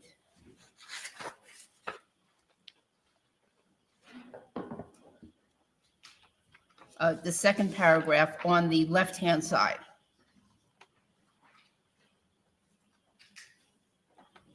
Okay, Your Honor, it's not going to be reading a whole page, it's just the portions of this. Is that acceptable So to you the can read a court? portion of that paragraph, Doctor? Because what you're trying to do is convince me, right? And these are Understood. in evidence, so. Oh, there's Mrs. Could you O'Keefe. tell me where it is, please? Peggy O'Keefe. so left-hand left-hand First column, paragraph, second paragraph. Where do second you start? paragraph. So it's part of the second, the third, and the fourth parts. So it says, dogs have some very specific dental and maxillofacial features. They have 42 teeth, 20 in the upper jaw, 22 in the lower jaw. Usually the mandibular dental arch is narrower and shorter than the maxillar, and the shape of the dental arches varies among the different breeds. There are natural gaps between the teeth that are attenuated or accentuated depending on the breed. And then if you could skip to the next paragraph. Is that Carl Dougal in the back row? He was kicked out of the first trial, as far as I recall. I think he was not allowed back. I'm not sure if that's him or not. I don't know what he looks like. Because we want to follow the court's direction not to read everything, Right. just trying to focus on the key aspects. Is there something in the next paragraph that also supports it? Okay, yes. Okay. Yes, that is Carl, The- huh? Thanks, Chris. The above features attribute to the characteristics of dog bites. Can you tell us what that sentence means? And does that sentence have any relation to the concept of pattern recognition? Yes, it does. Explain how. Okay. Well, so they're talking, well, first of all, the previous paragraph was talking about the dentition of the dogs and how there's some variation in the dentition. And then this next sentence says the above features attribute to or relate to or are relevant to the characteristics of what the dog bites would look like. And then as you continue on in that paragraph, again, not reading every sentence, but is there another part of the paragraph that continues over on to the next page that also supports your testimony that this is talking about pattern recognition methodology? Yes. So it goes on to say that the puncture wound, a round hole, is made by the canine tooth of either the upper or lower jaw on one side that serves as an anchorage, while the other teeth cut into the flesh, causing stretch lacerations in the process of biting, shaking, and tearing. This should be considered pathognomonic for dog bites, especially when accompanied by tissue defects and claw marks, the latter being narrow, superficial, linear abrasions arranged parallel to each other, 4 or 5 in number, and usually found in the vicinity of the bite. This pattern allows differential diagnosis with bites of other animals which are not accompanied by pulling and shaking, nor by the usage of the prominent canines, and with stab wounds caused by sharp instruments. Look at Does that. what you Peer-reviewed just article with read pattern recognition dog bites discussed. establish the pattern and the pattern recognition methodology for dog bites. Objection for, why? The objection sustained, ask the question differently. See, in our courtroom, in Judge Cannone's courtroom, Mr. Brennan, we're not allowed to state the grounds for our objection, but you just violated the rules and nobody called you out on it. So there's that. What do you conclude from the language you just read with regard to patterns and pattern recognition methodology? Well, I conclude that patterns are important, and they are what I call highly representative, but they call pathognomonic, meaning that there is nothing else that causes those. Let's focus on the word, people pronounce it differently, Yeah. pathognomonic. What does pathognomonic mean in medicine?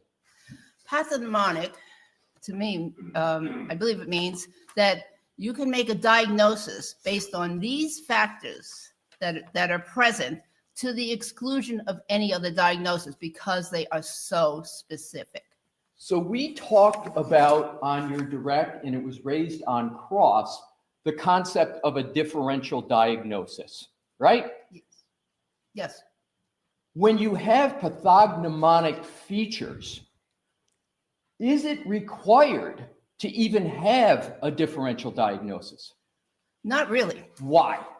because the pathognomonic features mean that you have the entity or the condition that that is explained.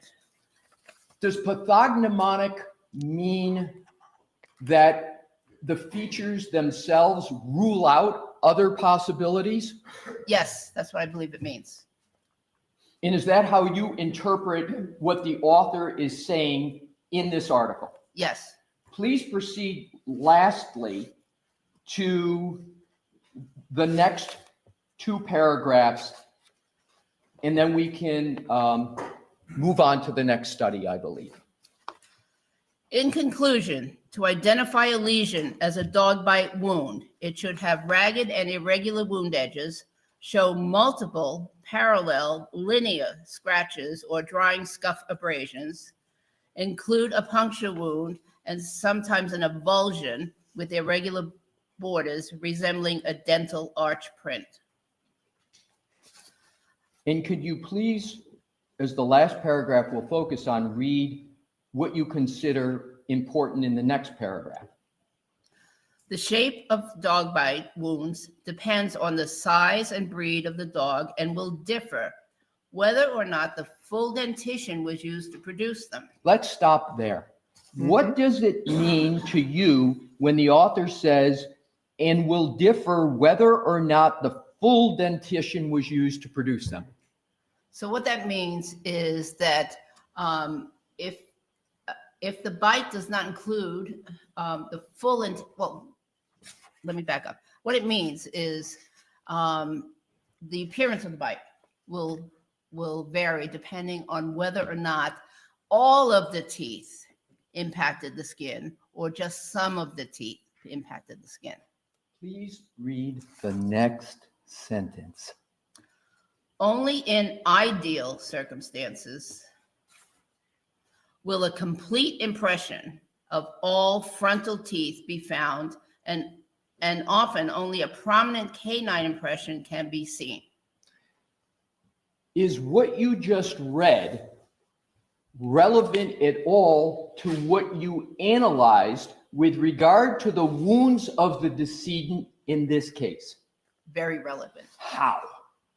Because many of those wounds on Mr. O'Keefe's arm were only partial bites. They did not have the complete dentition.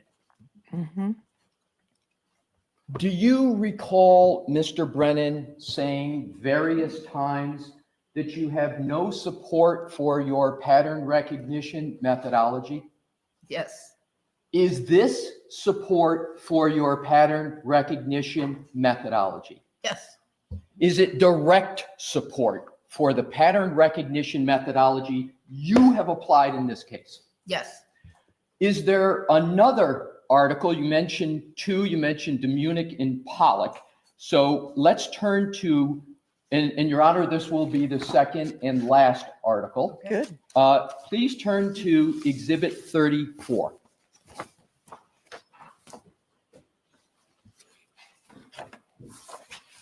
And is this the Pollack, P-O-L-L-A-K, study that you have mentioned multiple times in your testimony and that's in your report?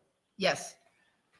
Please, like we just did with the DeMunich article, please identify the portions of this study that support, you've testified, support your pattern recognition methodology.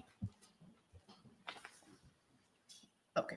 And let's Well, do start a at the beginning. seriatim from the beginning. Yes, I'll do please. From the beginning. So, the dog's front, so the first paragraph here. Okay, the summary? Yeah, this says summary, yes, summary. In the absence of her parents, a girl of 4 months was killed by a 2-year-old male Rottweiler dog belonging to the same family.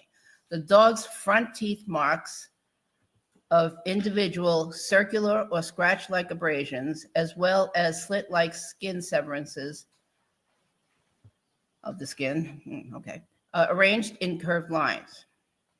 It seems to be a word or two missing. No, you missed a word. That's I okay. did. That's Yes. okay, go ahead. Oh, Okay. you The missed pattern word. of skin lesions largely corresponded to the anatomy of the dog's set of teeth. Let's stop there.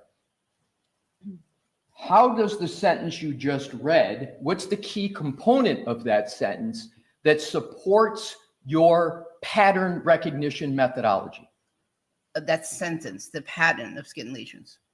Now let's go down to the keywords. Don't Is beg. there anything in the keyword? Don't beg, TT. Allegedly, Carl Dougal pushed Karen in the hallway during the last trial, and so he was banned from the courtroom. But apparently now he's back. New trial, new rules. Words that supports and roots your opinion that you've given several times that there's in dog bite wounds on humans, there's a pattern. Yes, so there's about five or so keywords. One of them is injury pattern. Why is there a section in many medical studies of key words?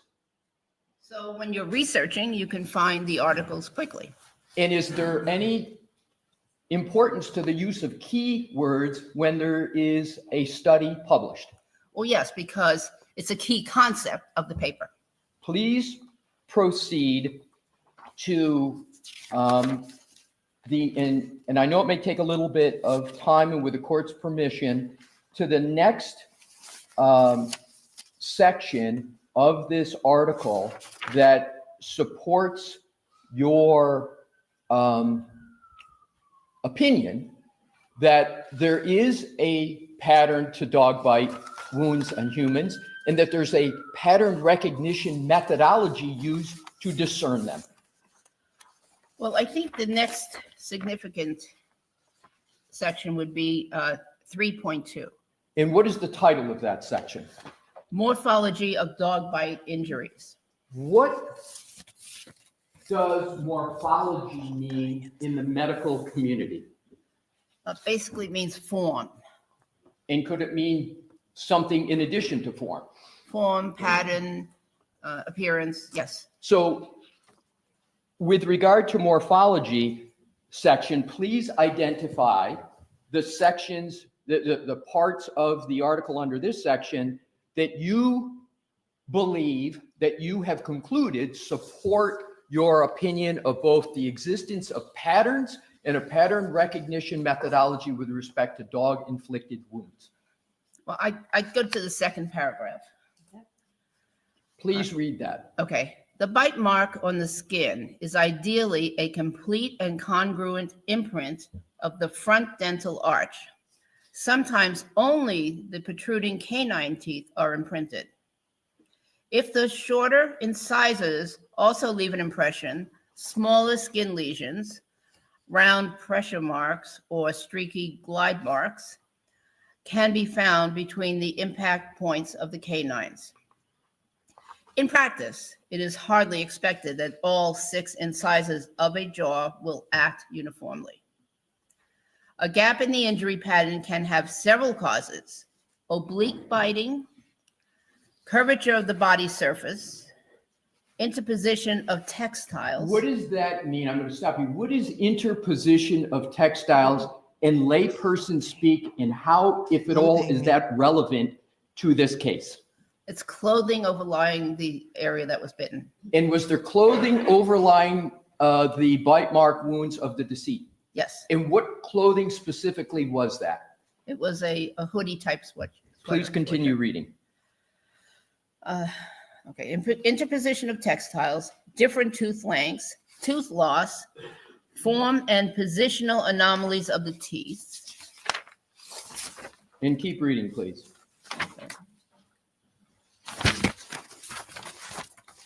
On the next page. Yes. The spectrum of possible injury forms is extremely diverse. Depending on the type and intensity of local tissue damage, skin contusions with epithelial loss, linear abrasions, tears and/or crush wounds, as well as puncture-like lesions can be distinguished. Thank you.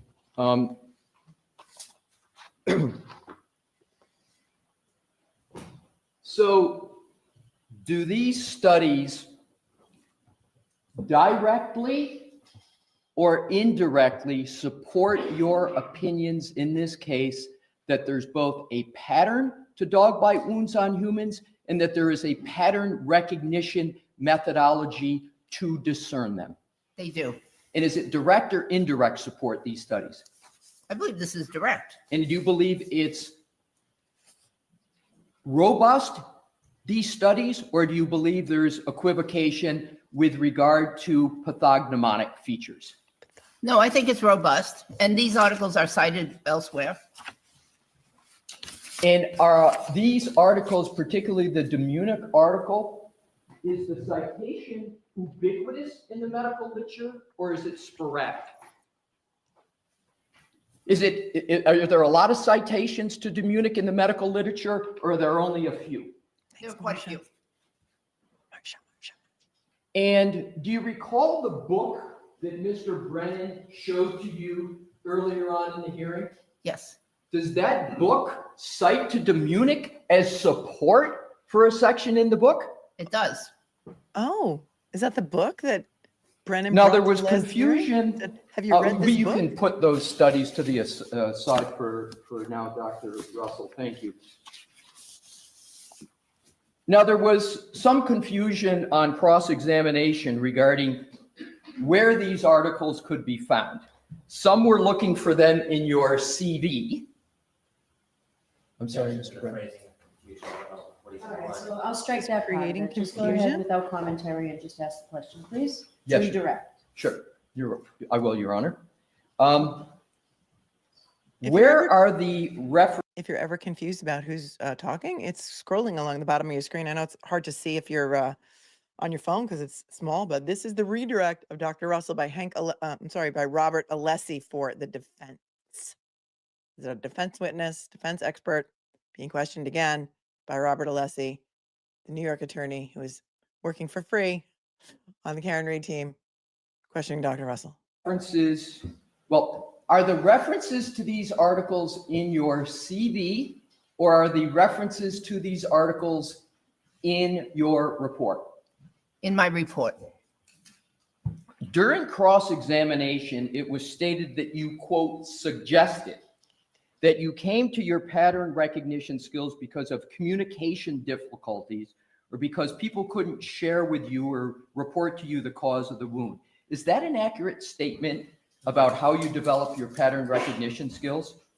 I don't know where that statement comes from. I'm happy to provide it, or I could read So it. let's strike that first part of it. Okay. And just ask the question, please. Oh, Again, this is redirect, but it's Mr. not Brennan question. gave so much commentary, so much.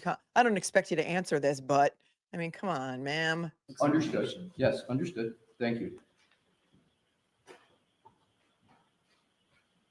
Have you ever suggested that you came to pattern recognition skills because of communication difficulties or because people wouldn't share with you or report to you the cause of a wound?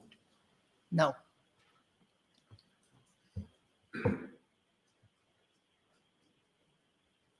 Would that be an accurate statement at all about how you develop pattern recognition skills?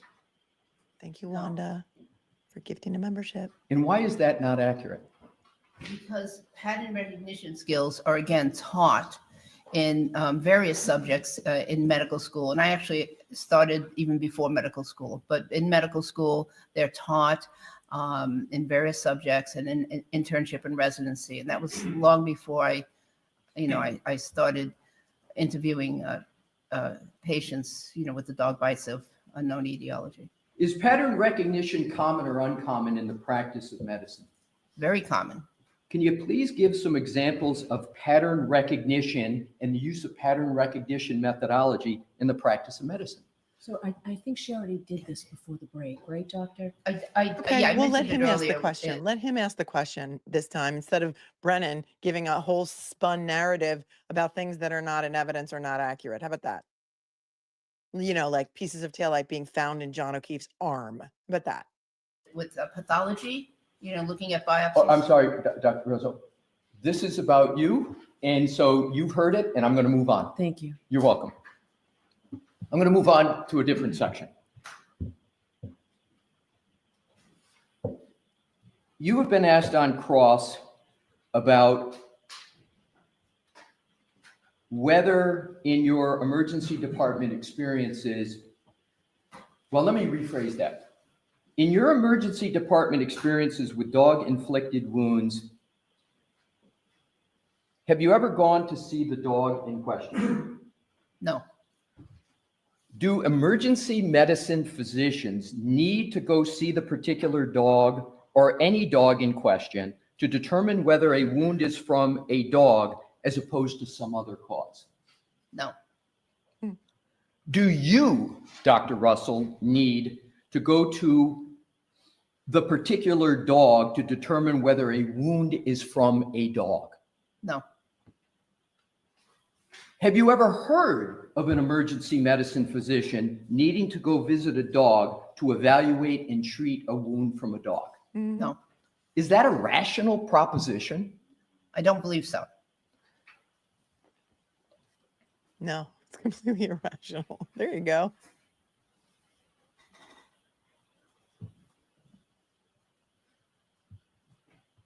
I love how they're just focusing on There the judge was now, much not discussion. watching. Well, let me strike this. Camera's been on the judge. Oh, look at my freeze game is so on point for like a minute or two now and not on the witness or the attorney. She looks like she's being knocked off at any moment. You were asked a number of questions about whether your testimony here for this hearing and your statements in your report are different from what you testified to in June 18 and June 21 of 2024. What I'd like to do is to compare the two and go through some questions with regard to that. So what I would like to do is to have you have Exhibit 35, which is the transcript of the December 12. Do you have that? It's a thick, it's the December 12, 2024. You should have that. I do. Okay. And what I would like you to do is to also have available exhibits 35 and 36 and 37, because that's what we're going to do side by side comparisons. So let's start out with How many days can we let this hearing go on for? the foundation for this. Do you have an opinion with regard to the nature and source of the wounds on Mr. O'Keefe's right arm? Yes. What is that opinion? They're from dog bites, dog attack. And do you hold that opinion to a reasonable degree of medical certainty? Yes. Now, at the June 2024 voir dire hearing, the claim is that you didn't say to a reasonable degree of medical certainty that the bikes you looked at were a dog. So can you please go to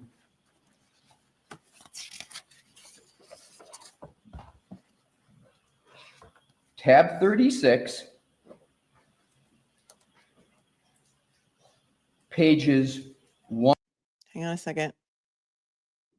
We did it. We did it, you guys. We got 74,005. Wow, you guys are amazing. Thank you. Thank you very much.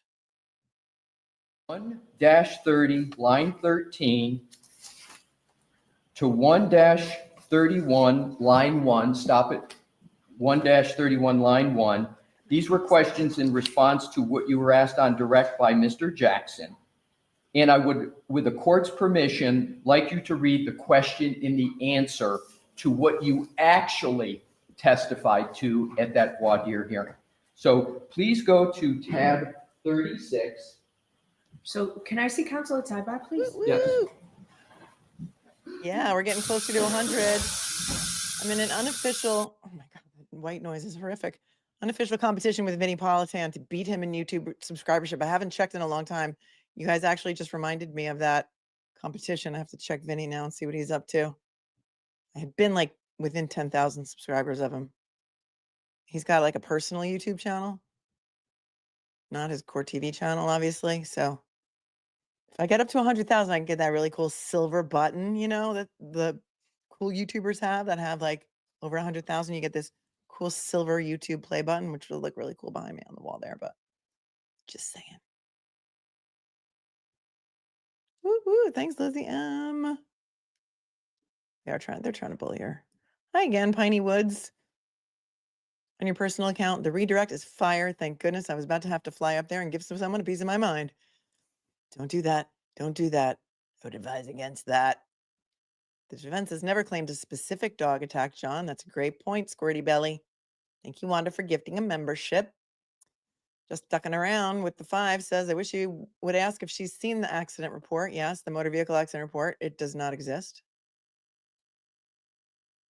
Chloe Albert's revenge. Every time I see Polo Keefe, I see Wile E. Coyote fade to a lollipop that says sucker across the top. Dr. Kenneth Kinsey was amazing at the Murdoch trial, says Snow Remover. Thanks for your Canadian 5. Really late question. Matt Skinner wants to know, why did they send the dog DNA across the US to UC Davis for verification? Does the East Coast not have facilities? I don't know. I think they are one of the few labs that specialize in canine DNA. Cannot say for sure. You know who would know? Olivia, if you're in the chat, can you tag Matt Skinner in your answer? And I'll try and take a look for it. Mitsame, thanks for the 10. Who's the boss of Bev, and shouldn't they be outraged by your handling of this case? Great point. There's nothing inherent in the system that reprimands without the defense having to appeal to a higher court. No, judges have a lot of discretion and they have judicial immunity. Tons of discretion. She likes to say that she's the gatekeeper, and it's true. Pamela Campbell says, Brandy interviewed Dr. Kinsey. Right. Discussing injury, bent arm. Thank you. Thank you for that.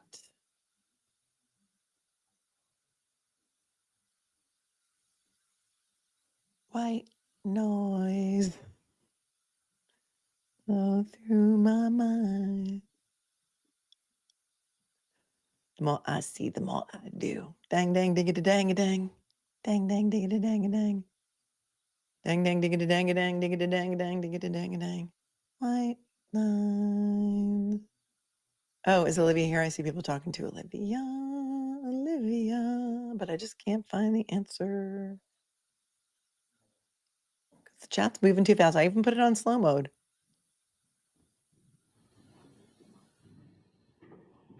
Yes, Christina, so much in just 1 year. That's amazing. Vinny has 84.7. Okay. We got a ways to go. So we're still within about 10, 11. We got a ways to go. Yes. Says the shirtless dad winterized version. Dr. Russell, could you, first of all, do you recall in questions on cross the claim by Mr. Brennan, or the statement in his question by Mr. Brennan, that you did not express certainty in response to Judge Cannone's question about the certitude of your opinion. Do you recall those questions? Yes.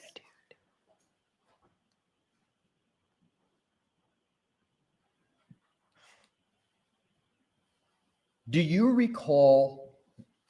Well, let's go and look exactly at what you said in response to the question that Mr. Brennan raised, that was raised by the judge. If you could turn to Exhibit 36.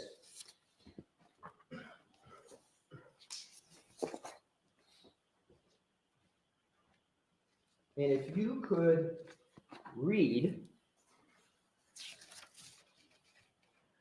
page 1-51, lines 10 through 23.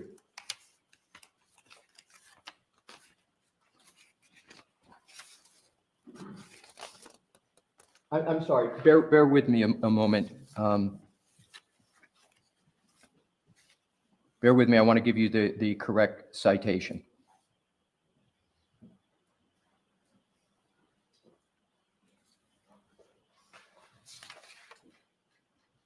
I want you to go to, did I say 37? I wanted to say 36. Did I say 36? You said 36, but you said page 151. You might have meant page 131. Right. That's what I want to go to, Your Honor, which I will. Wrong, Hank, you wrong.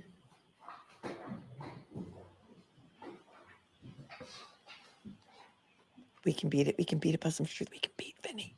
Bear with me a moment, Your Honor. Sure. This is going to be one of only 2 questions in this area.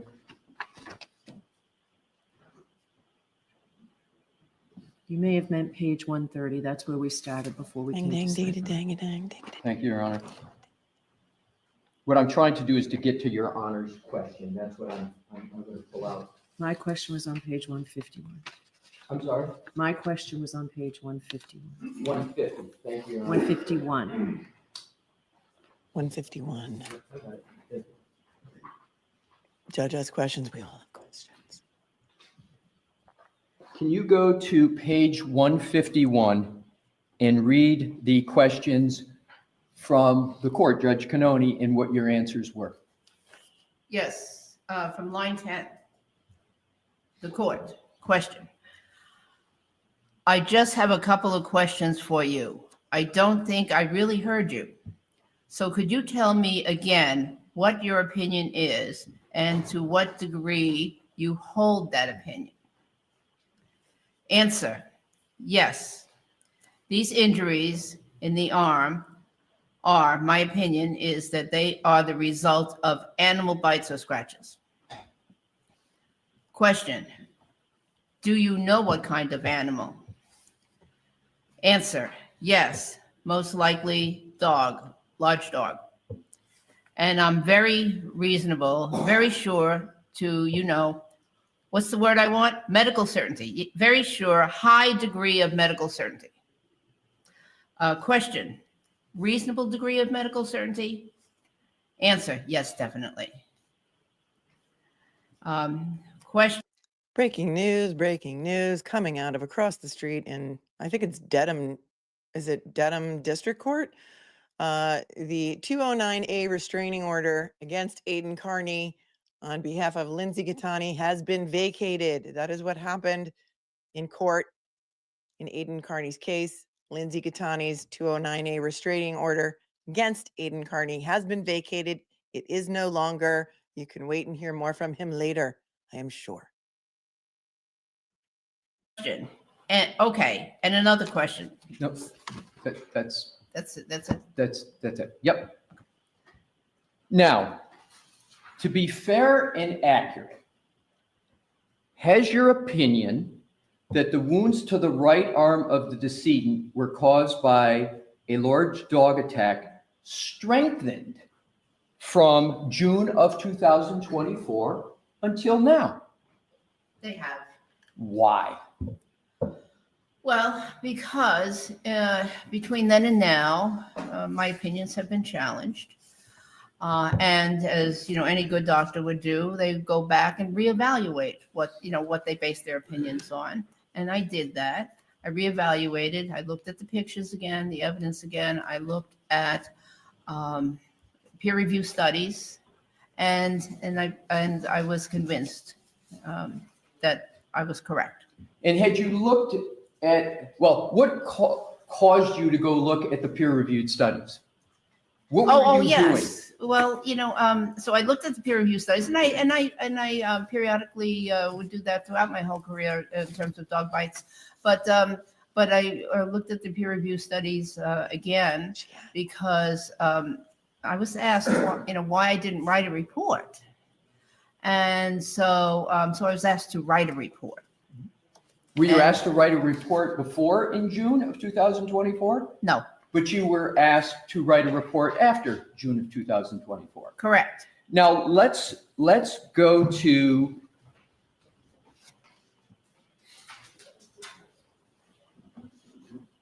is this what doctors and scientists do?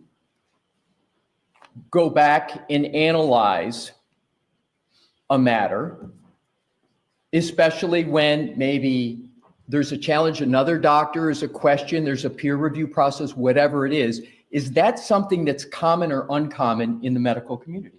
That's very common.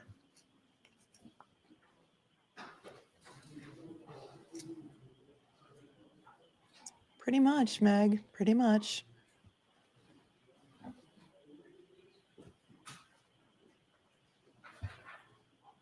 I only have a few more questions, Your Honor. I'm just looking at them to conclude. On cross, you were asked about whether you were aware of or whether you saw a need to peer review your opinions and conclusions in this matter. You recall that? Yes. Was that necessary? No. Why not? Because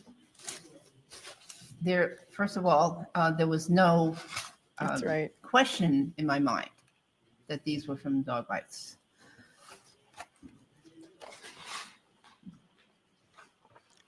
Another perspective. And are Meg. there even Great point here. Are there any persons that you're aware of in the entire country who have experience with emergency medicine and forensic pathology that you could even send it to for a peer review? No, and that was the other issue is I wouldn't even know who to send it to because I don't know of anybody with such experience. I am going to, let's assume hypothetically that Mr. Walsh has stated that these injuries do not photographically appear to be described as puncture bite wounds and thus are highly unlikely to be the result of an animal bite attack. The abrasions are unspecific. Abrasions occur in body moves over a blunt or rough surface such as a skin knee. Do you find that analysis sufficient to evaluate whether the bite wounds in this, the wounds to the right arm of the right arm of the decedent are from a dog or not? No. Why not? Well, clearly that person, whoever wrote that, didn't even recognize the pattern. And so thus couldn't really even make that opinion and just didn't recognize the features.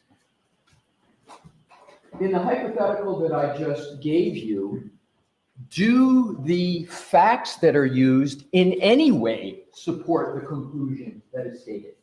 Edward Scissorhands. If you're freezing You up, don't believe refreeze your browser. so? Or can you answer whether they do or they don't? Do the facts stated in that hypothetical support the conclusion that is made in that statement? Actually, they don't. Assume the same person said a vehicle backing into O'Keefe is one of many possible causes of his death, though the absence of documented injuries of his torso, hips, and legs appear to be inconsistent with a vehicle impact of significant force to simultaneously shatter a rear taillight. Would you agree or disagree with that statement? Or the conclusion? Would you agree or disagree with the conclusion? Would you please read it again? Yeah, Sure. let's hear this because this A is apparently vehicle somewhere. backing into O'Keefe is one of many possible causes of his death, though the absence of documented injuries of his torso, hips, and legs appear to be inconsistent with a vehicle impact of significant force to simultaneously shatter a rear taillight. Yep. Do you agree or disagree with that statement?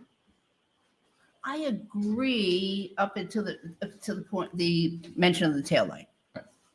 But what is it that you agree with in that statement?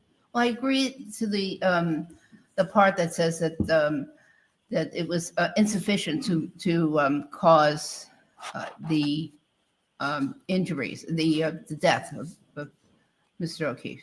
Now, aside from that hypothetical question, what is your opinion of whether a motor vehicle caused the injuries to the right arm of Mr. O'Keefe? Motor vehicle did not cause. And do you hold that opinion to a reasonable degree of medical certainty? Yes. Right about now, Debbie. At what point is this cruel and unusual punishment? Right. Are you aware that only microscopic pieces of plastic were found in the hoodie sweatshirt of Mr. O'Keefe as opposed to, quote, littered, end quote, aspects? I am. Are you aware of any evidence of littering of pieces of plastic or glass in the hoodie of Mr. O'Keefe? No.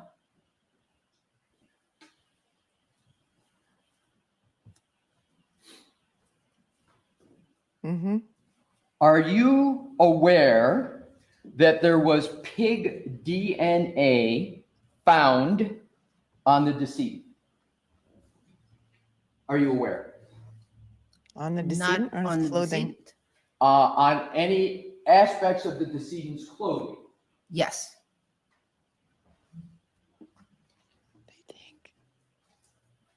Do you know, from your experience, with regard to dog-inflicted wounds, your many emergency room evaluations and treatments of them, whether or in your knowledge of dogs and dog dentition in general, are you aware of whether dogs eat any type of food or treat that has pig in it?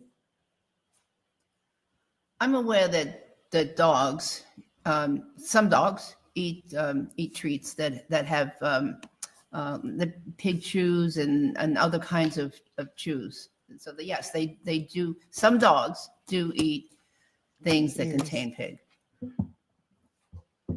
Your Honor, just if you will, a point of information. I believe I'm done with my questions, and the reason why I say I believe I'm done. come to side there instead of Okay. Have you ever known an occasion when a car could cause dog bites, Dr. Russell? Today was like grade A gaslighting by Hank Brennan. I don't know. We're at, tell me if you agree. Grade A gaslighting, my friends. You were a witness to it yourselves. Yes, Elliot Jameson, you mean to tell me they charged this woman, they did not do a collision report? Yes, that's absolutely correct.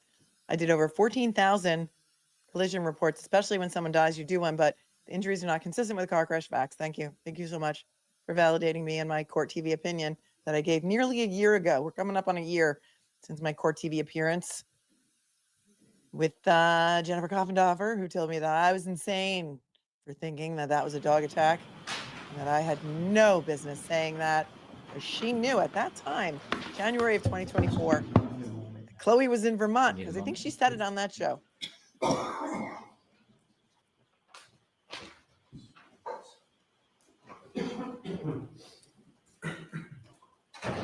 I'm holding Mr. Brennan up. I just That's want to okay. move my stuff and I'll be ready in a moment.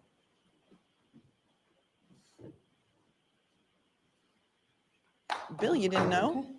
You had no idea that Lexus was installing dog teeth in their latest Dr. model? Russell, True. Attorney Alessi, pardon me, asked you Alessi. about Dr. Walsh's statement about the cause of injuries. Do you remember? He just asked Yes. you that? Yeah.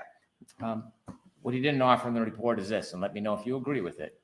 Decedent John O'Keefe was documented to have craniocerebral injuries, including skull fractures of the optical skull and the right parietal bone with associated subdural and subarachnoid hemorrhages. These injuries of the scalp, skull, and brain are consistent with, among other things, a backwards fall, unprotected falls due to various reasons and known to result in serious craniocerebral injuries resulting in death.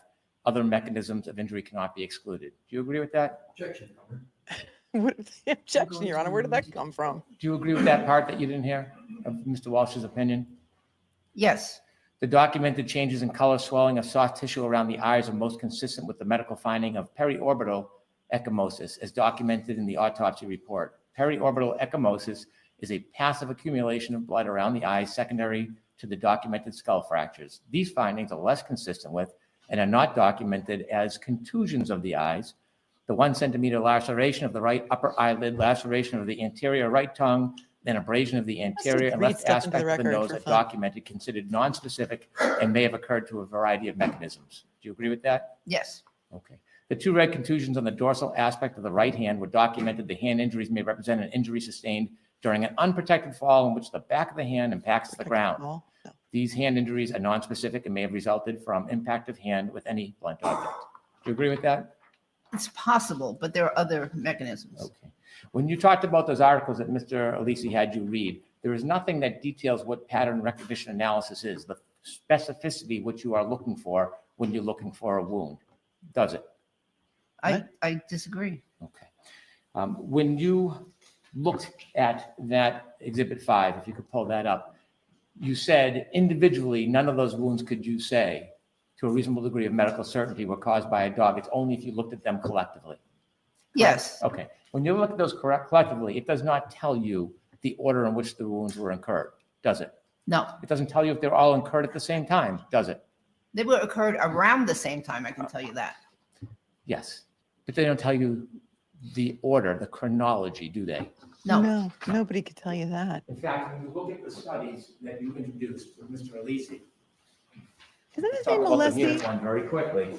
Yeah. There's a chart, page 298. It talks about the things you would want to do to identify a wound. It talks about scene investigation, doesn't it, in the chart, table 2? That's a fatal case, though. Scene investigation is something you would look for? That's in a fatal case caused by a dog. The cause of death was the dog. This whole thing is, the whole excerpt is a fatal case that you're relying on for this pattern recognition analysis. This whole article is about a fatal case, That's isn't what it? I'm saying. Right. And in this fatal case that you're relying on to say this pattern recognition analysis, it points out scene investigation is the priority, doesn't it? I think you misunderstand. The focus of that article is to identify the dog that caused the fatal injury. In this particular case, I don't believe any of those are fatal injury. That is not the purpose of the identification of those injuries. Does the chart also say examination of the victim? Excuse me? Examination of the victim, does it also say examination of the victim? I don't have it in front of me anymore, Well, but. you relied on it, you don't remember Yes. this? Well, you relied on it. You don't remember. He's such a. Do I have it? Oh, yeah, it's a minute. Okay. Okay, Table 2, okay. page 98, examination of the victim. You did not examine the victim, did you? No, we know Table she two. didn't Yes, examine the table victim. 2, They didn't page 90. exhume his And the body. last part is examination of the, I examined photos. the last part is examination of the dog. You did not examine Chloe, did you? No, Okay, so the 3 things in the table it tells you to do, you didn't do any 3 of those, not one of them. those again, the purpose of this article was about the fatal, the forensic approach to a fatal dog attack. We did not have a fatal dog attack here. You didn't do any To of those three things, did you? stop. No, This needs Okay. to stop. The shards in the sleeve, exactly where those wounds are, same area, same limb, right? The That's what you shards. say. How many shards were in that sweater? Objection, Your Honor. How many shards were in the sweater? So I'm sorry, you said that's what you say, doctor? Is that what? yeah, is that and what your he answer said, is? Mr. Brennan said that the shards were in the exact same location as those wounds. Okay, And let me that's- rephrase that. The shards in the right arm of the sweater, the shards from the taillight that was There were no shattered, shards in the Yes. sweater. those shards, how many were there? How many I microscopes? believe there were only a couple. Why do you believe there were only a couple? Where did you read that? Where did you read This is that? what I was told. Olivia, This is you were told by who? Olivia, I'm going By, to bash my by brains out. defense. Oh, so instead of looking at the actual criminalistics report, you simply rely on what they tell you to base your facts? That's what I was told, yes. Wouldn't it be more prudent to actually look at the criminalistics report and make your own determination objectively and medically rather than regurgitate a point of the defense? Who's Well- regurgitating over here? I was told, this morning you said that the Do you need a bucket sleeve was littered for all the with regurgitation? glass. And I was told that it was not littered. I see. Have you ever looked at that criminalistics report for I'd be yourself? happy to do so now. I'm asking if you've ever looked at it before you offered this opinion. Look at what? Hold on. Did you ever look at what? Hold on. Criminal 6 report? Wait, what? Well, I was told, this morning you said that the sleeve was littered with Littered. glass. And I was told that it was not littered. I see. Have you ever looked at that criminalistics report for I'd be yourself? happy to do so now. What's a I'm criminal asking 6 if you've ever report? looked at it before you offered this opinion. Anyone? No. Oh, criminalists? If the Criminalists glass six. shards were in that sweater in the arm, and we know glass can cause Oh, a hole in a sweater, in a fabric, can puncture it, and it can cause an abrasion to skin. Have you done any tests or studies to rule out that the broken taillight that was in the arm sleeve of Mr. O'Keefe, did you do any studies to rule out that it didn't cause those injuries? Objection, Your Honor. Yeah, I'm objection, Your going to Honor. allow it. What? I'll allow- The glass, Wait a minute. She's going to allow that? The criminalist report, I think she meant to say, like the forensic tech who did the scrapings of the clothing that had some microscopic taillight pieces in it, maybe, but we don't know if the clothing were packaged in the same envelope as the taillight pieces. So the whole thing should never have been allowed into evidence, but whatevs. Mr. O'Keefe, did you do any studies to rule out that it didn't cause those injuries? Objection, Your Honor. I'm going to allow it. I'm going to allow it. the glass I'm going shards to would allow not have it. caused all the round wounds I'll in allow the it. sweater. Those, excuse me, holes. The defects in the sweater mostly were round. They were not slit-like defects that I would expect with glass or plastic. You're telling us that a sharp piece of glass cannot cause a hole to a sweater. No, I didn't say that. I- I said they I- would not, especially on multiple sites, the same exact type wound, Well- defect. If the glass was shattered and the glass had a number of pointy edges, wouldn't you agree with me that can cause a number Pointy edges all at the of same punctures time. in somebody's arm if the glass went into the arm and then came out? So are we talking about a Yes, but they cocktail wouldn't look glass? Or are we like that. talking about You don't have polycarbonate any. taillight pieces? Because again, glass from the basement. What glass are we talking about? There is no glass in a taillight. Thank you. Thank you. Thank you. Thank you. We're talking about a cocktail glass now? Are we changing our whole theory? Did the cocktail glass shatter into shards that then bit the arm, or did the taillight shatter into taillights aren't glass? You're being gaslit, friends. Came out. Number of punctures in somebody's arm if the glass went into the arm and then came out.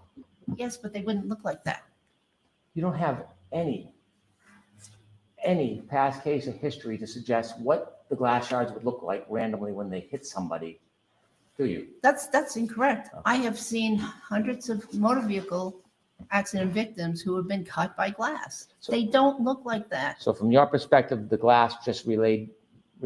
Look at this woman. Hold on, come back to your screen. First, look at Paul O'Keefe. He thinks this is funny. And then the woman sitting next to Paul O'Keefe, I don't know who that is, but she thinks it's funny too. Watch. I have seen hundreds of motor vehicle accident victims who have been cut by glass. So- They don't look like that. So from your perspective, the glass just remained dormant in the sweater. Who's that broad? never protruded through the sweater and caused the abrasions. That's your opinion? I didn't say Your that. Honor, could we have a sidebar on this? Sure. Yeah, this I is have no further insane. questions. I have no further questions. I'm good. You go. That woman is just trying so hard not to laugh, and she's sitting right behind Karen. It is so. Where's Aaron today? Was Aaron there earlier? His wife?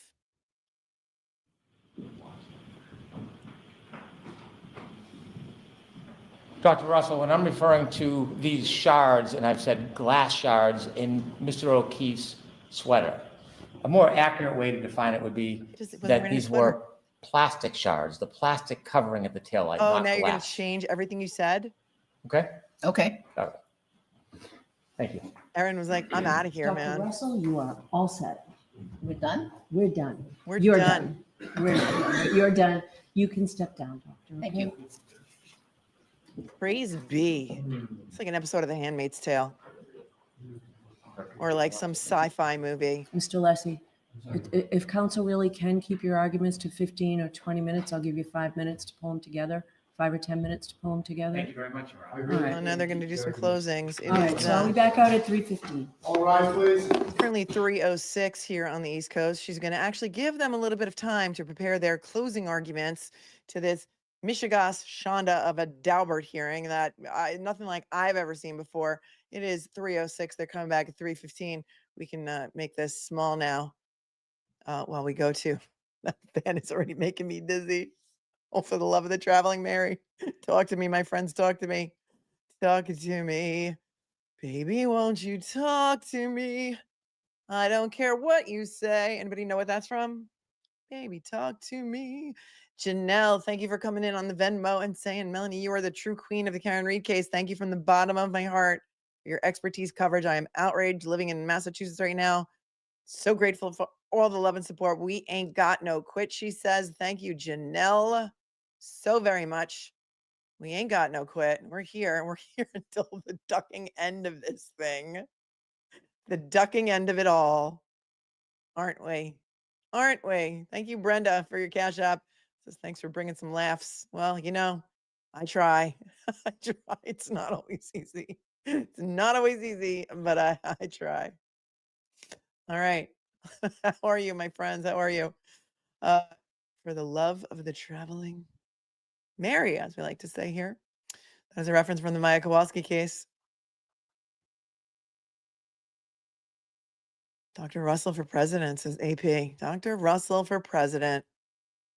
Constance never wants to hear the word. Constance never wants to hear the word shard again. And Mass Dad is now speaking my love language. Talk to Me was a song in the Bye Bye Birdie movie. Yep. And the play and the musical. Bye Bye Birdie, one of my favorite musicals of all time. Mass Dad, did you Google that or did you really know that? Because come on now. Speaking my love language when you get my lyrics. Okay, the crypto tax lawyer. Thank you for the 5 ML. I had such high hopes that Mr. Brennan would bring some legal expertise and professionalism. Lolly pants lacked, but alas, crypto tax lawyer.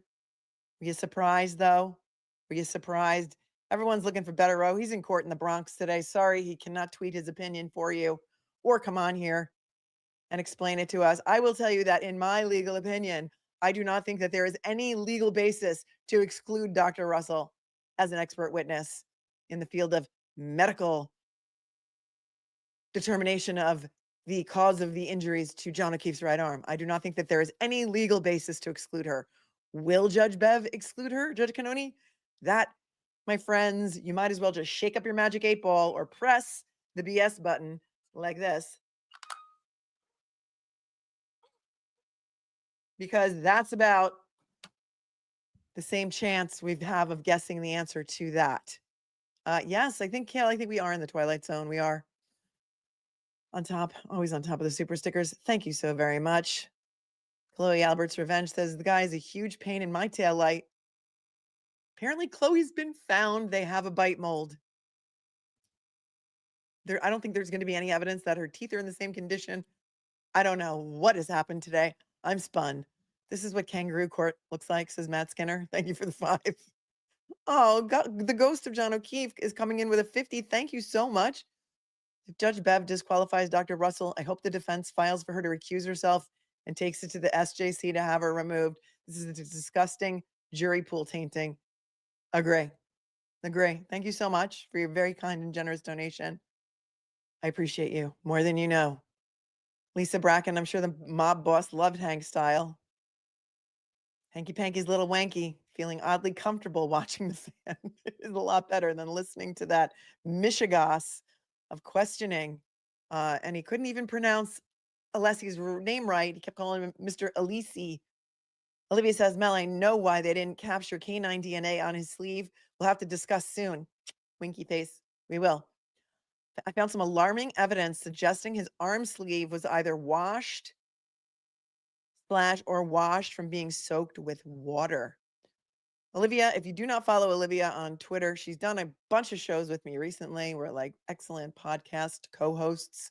You can follow her on Twitter if you are on that cesspool. If you choose to wade into that cesspool, at Olivia Lambeau. And she's an amazingly wicked smart young lady with some really wicked smart technological breakdowns and putting pieces together. And it's like Tetris, what she does over there, Olivia. True Crime Addict says, it's been a year. I started with this case. Thank you for being a member for 6 months, but it's really been a year for telling me that. Oy vey. Kirsten coming in on the Venmo says, Hank is a wolf in geek's clothing. Kirsten, that's a good one. That is a good one. We have until 3:15, so it is 3:11. Everyone go grab yourselves a drink, cocktail. I'm still on my iced coffee from this morning. Outraged from the UK. Full stop. Free Karen Reid, full stop. Remember that? Full stop. That was during pretrial. Period. Full stop. I think it was Alan Jackson who said that, I think. Thanks for your 5. I moved for a Daubert hearing to see if Bias Bev is qualified to be the judge in this persecution of Karen. And look at, you're from the UK, and you can even see this corrupt re-persecution from all the way across the pond. Nikki Harrison says, polycarbonate doesn't shatter. How's Hank going to get around that fact? I don't know. I think we're going to have to call in a polycarbonate expert. Think of how many more experts Karen Reid could hire if all of you, there's 7,733 of you, donated $2 to the Free Karen Reid Legal Fee Fund. She's already $5 million in debt because of this case and her attorney's fees. And most of what you see in the legal fund, I'm going to post it in the chat, says there's $593,000 in the legal defense fund. However, most of that has already been spent, and any money that is now donated is going to go to new experts. And there it is. I just put it in the chat. Let me see if I can pin it, because she could use all of our help, because Karen Reid could be you. Karen Reid could be me. Karen Reid could be your sister, my sister, your daughter, your wife, your girlfriend. And if this can happen to somebody like Karen Reid, who has lost her 401k, she had to sell her house. Her parents, I think, had to put up that. Like, it is unbelievable what this woman has had to deal with for what is going on 3 years. Nick Rocco says, I think there are more experts that will come. Thank you. Nick Rocco and his wife, Jenna, who I had the pleasure of meeting when I was in Massachusetts / Rhode Island at an undisclosed location for the Karen Reid fundraiser right before Thanksgiving, have done an amazing, amazing job raising money for Karen Reid's defense. I have pinned it in the comments. And if everyone in this chat just gave $2, that's like $15,000. That's like the price of one expert. So that would be really amazing. No amount is too small. She had to quit her job as an adjunct professor at a great college. She hasn't had health insurance. She has not had her car because the Commonwealth still has her car in their possession. And yet she still has to make her car payments on that car. That is why people are coming out of the woodwork worldwide to help her. Experts, attorneys, people who are just donating $1 here or there. It's every dollar helps. $10 a person would be a game changer. Hanky Panky's a little wanky. Yeah, hi, Steph. We covered that at lunchtime. They did not put another motion, so let's not confuse. It's not a motion. I know people think it's a motion. What it is basically a notice of Commonwealth's intention to exclude ARCCA witnesses Daniel Wolf and Andrew Rentschler, aka Crash Daddies, for expected inability to comply with Rule 14 discovery obligations. It's kind of like saying, oh, we expect you're not going to be able to comply, so therefore we maybe at some time in the future we may make a motion. It is a ridiculous piece of paper that is basically filed for headlines. So we're talking about it. Who else is talking about it? I bet everyone is. But everyone's talking about it. So there's that. Olivia says it's worse than that. Direct evidence from the MSP crime lab that John's sleeve had to have been washed. Just wait. It's wild. We shall discuss soon. Look at this. Melissa said, I donated a pretty good amount of money on New Year's Eve to the Glares Karen Reed's 12-hour fundraiser. You're amazing. You're amazing. And look, it's not expected. I'm just saying. Look what she's up against. I mean, this is insanity. Having to pay for all of these experts. Somebody's like, yeah, I would stop payments on the SUV and let the bank try to repossess from the Commonwealth. Wow. Yes, I did go over to lunch. I went over to lunch. Who's that broad? Yeah, I know. And I never say that. I never call women broads. I find it to be so disrespectful, but so is what she was doing on camera. So there's that. Anybody know who that person was? John O'Keefe was not hit by a car, and a car did not hit John O'Keefe. Anybody with common sense can see that. And yet here we are arguing about whether a taillight exploded and caused those perfectly linear abrasions on the right arm of police officer John O'Keefe, because nobody ever calls him a police officer anymore because, you know, the world didn't stop for the investigation of a dead brother in blue in Canton. No, it just didn't. Just didn't. And you know what? The investigation wasn't so shoddy. We All might right, not be did here council have today. enough time to pull your thoughts together? Yes, Your Honor. Okay. Yes, Your Honor. All right, Here Mr. we go. Brennan, it's your motion, so I will hear you. I agree with the judge, Mr. Brennan.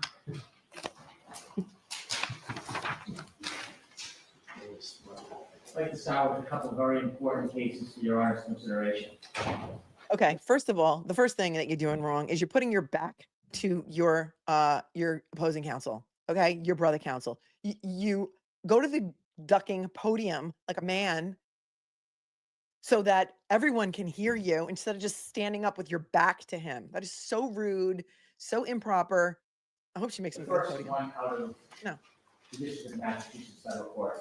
It's Hines 55 Federal Supplement, second, page 62. It's a 1992 case authored by Judge Gerber. It had to do with a soft science handwriting analysis. It was a very thorough and thoughtful case that talked about soft sciences, methodology, and when there was an absence of methodology. In that case, I'm sure Your Honor is aware, it had to do with a proposed witness who wanted to look at a handwriting exemplar and provide an opinion of a so-called match. The court said there were very important canons, very important principles or foundations that have to be considered when we're discussing a soft science. Empirical study is not enough. Simply because somebody has seen something before, whether it's once or twice or 100 times, it's not a science. It's not a methodology. It's not medicine. It is a personal aside. Really? It's not medicine? Okay. A potential expert has to be in a better position to understand and explain to jurors rather than a simple layperson. That means there has to be some level of methodology, some type of guidance, some type of study so that they can assist the jury in better understanding what they believe their conclusions are. Empirical is not enough because a subjective opinion without medical, factual, scientific support is just an opinion. A person can look at the constellations and see the Big Dipper, they can see Orion. It's a matter of perspective. It's no different when we have something like a soft science, something different than DNA, where a person wants to give an opinion because they've seen something before. She's not a That's layperson. not enough. And in this case, Dr. Russell embarrassing. never been in the business of identifying dog bite wounds. Nope. She treats You're them. right. She makes She's diagnoses. an emergency room physician, had some experience as an ME. She treats a wound that is Some brought to experience as her. an Emmy. She's not diagnosing the wound or determining the mechanics of injury. She doesn't have the education. She doesn't have the qualifications. She doesn't have the training for that. That is not what her job is. It is to treat the injuries. And so all of her perspective and opinions are empirical. She doesn't have a book.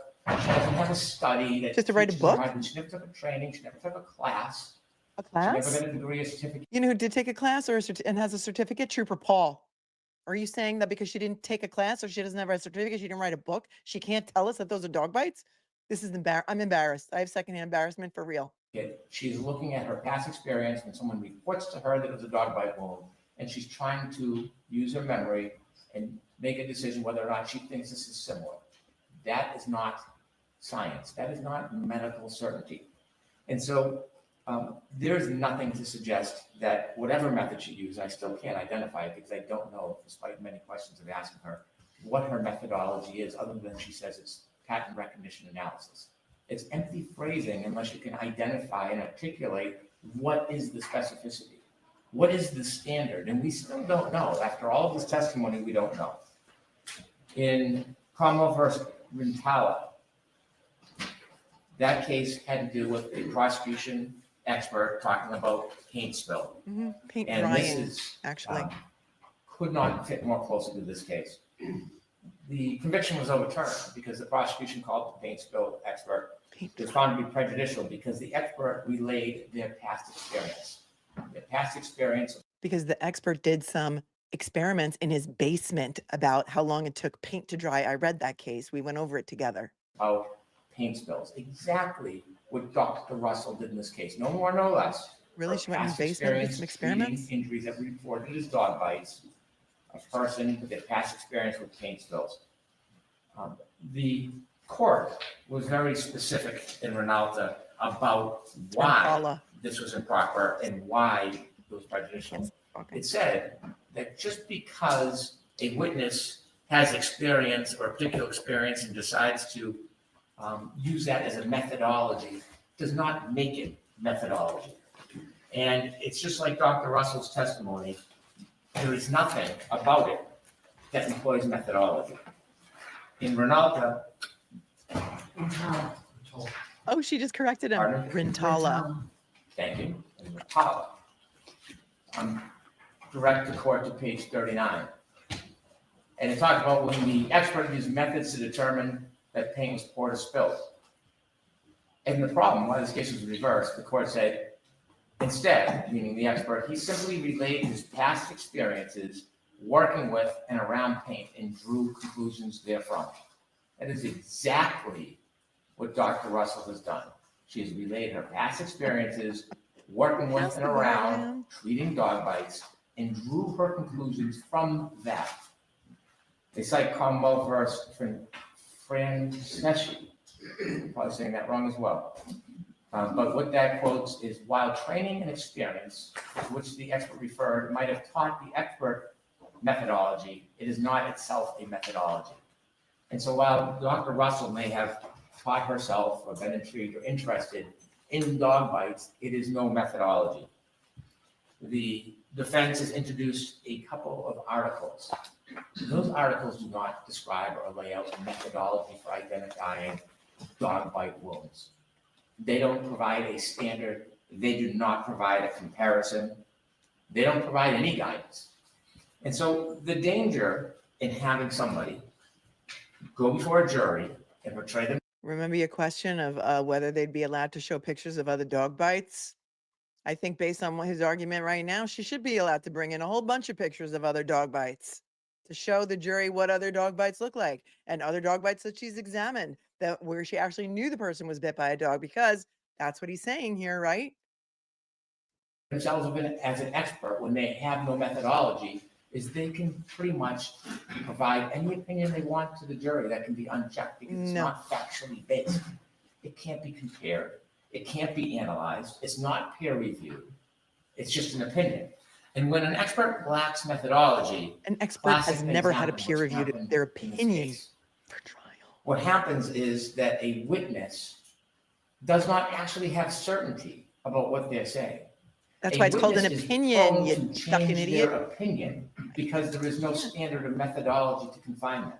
This is A not a witness scientific can expert. just change their mind without new information because it suits their purpose. Wah, wah, wah. When we looked at Exhibit 5, and we Wah, actually wah, broke wah. down the wounds into separate wounds, 5 wounds, the doctor, I believe, concedes when you look at each of those abrasions independently.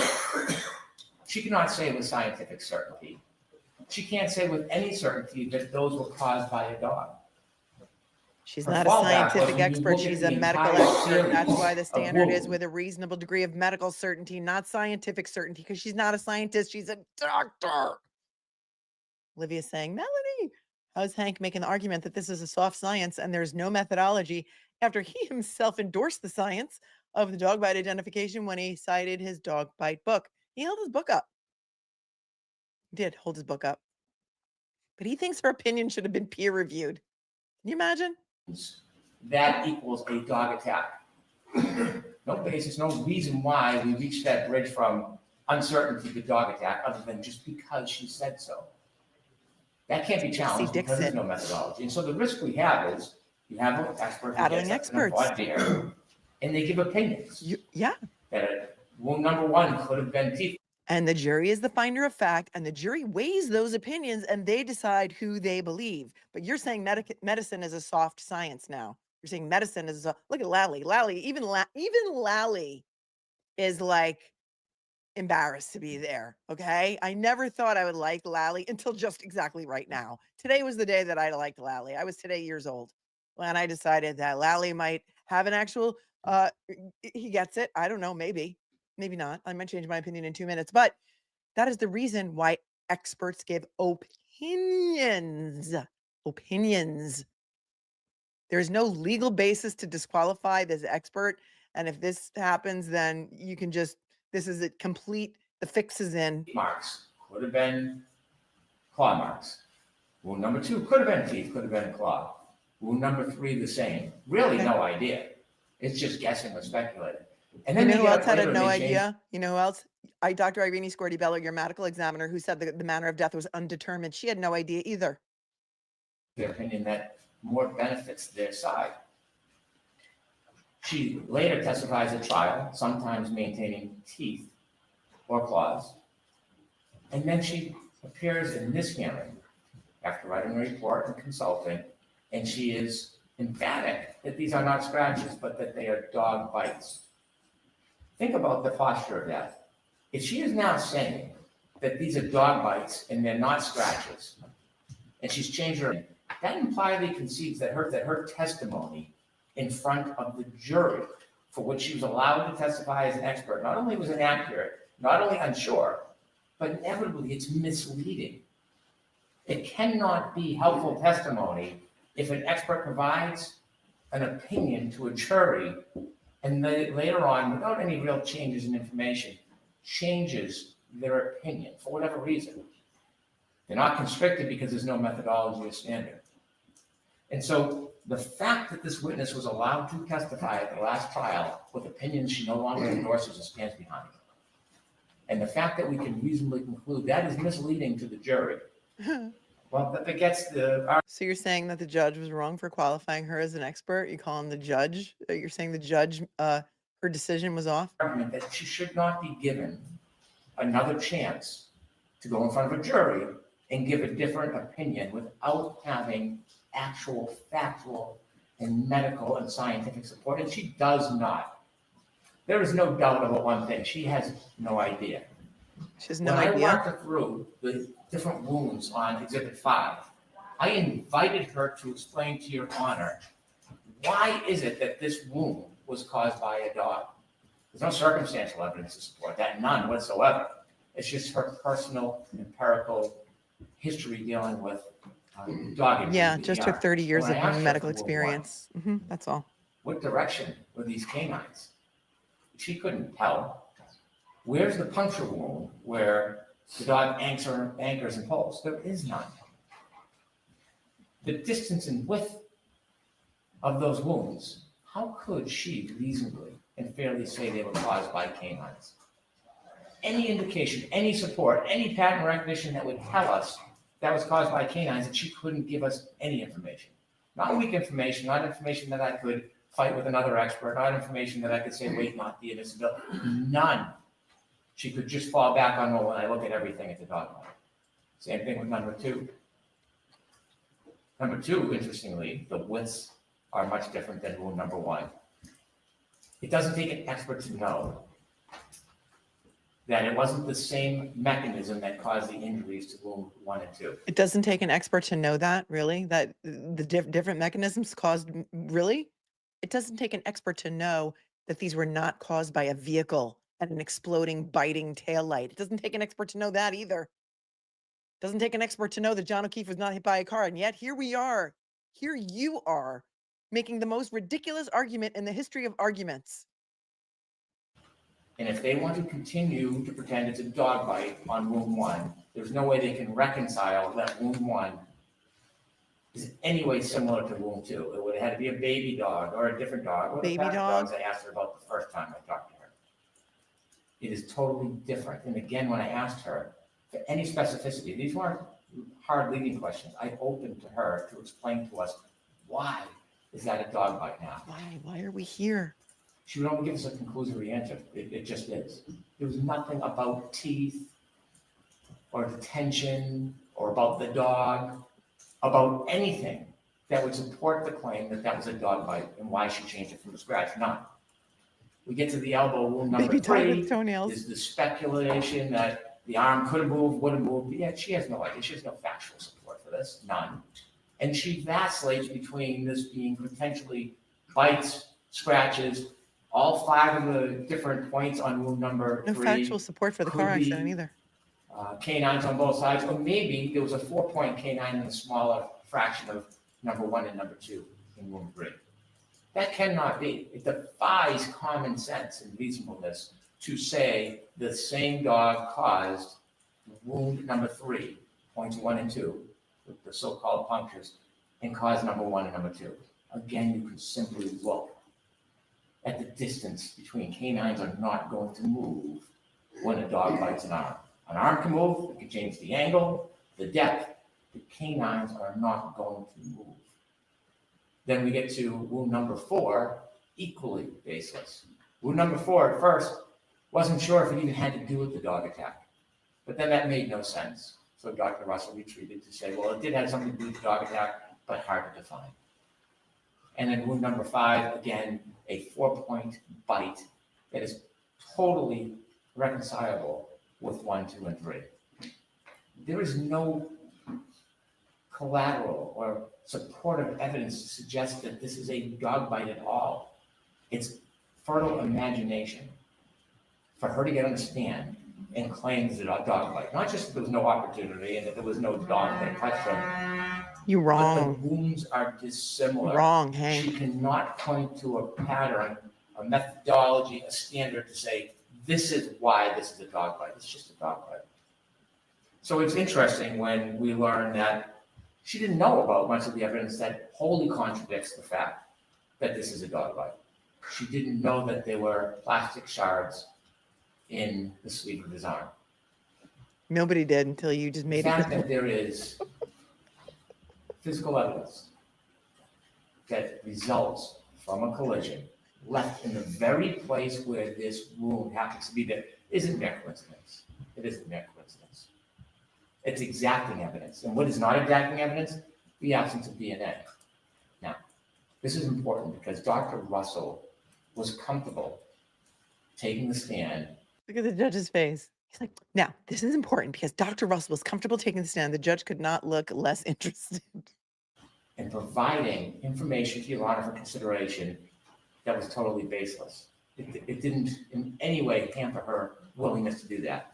She floated theories of taint in the DNA. Now she's floating Or theories. manipulation, or the DNA wasn't handled properly. There was absolutely no good faith basis whatsoever for her to suggest for a second that that DNA Anybody remember the collection, swabbing preservation, and testimony? testing wasn't sound. She Mhm. had a right to look at the evidence in the criminal justice reports. She and the swabbed DNA a couple of processing.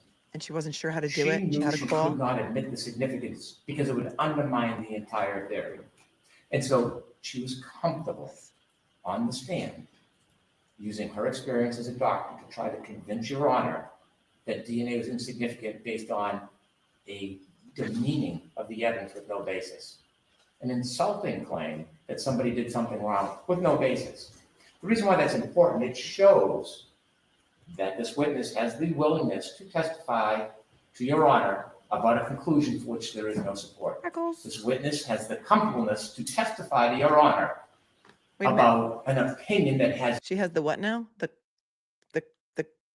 humbleness, the compleness. What did he say? What is that word that he said? She has the somethingness. an insulting claim that somebody did something wrong with no basis. The reason why that's important, it shows that this witness has the willingness to testify to Your Honor about a conclusion for which there is no support. This witness has the comfortableness to testify to Your Honor What is compleness? about an opinion that has no factual basis. Compleness. And her doing that with the DNA was a parallel to her doing it with the dog bites. She is comfortable getting on the stand and simply giving the ultimate opinion that is helpful for her cause without any support. And so that DNA attack by her is reflective of her willingness to compromise fact, science, and medicine to just provide an opinion. I don't know what compleness Knowing- is. Does anybody? Knowing there is no real methodology here, there just isn't.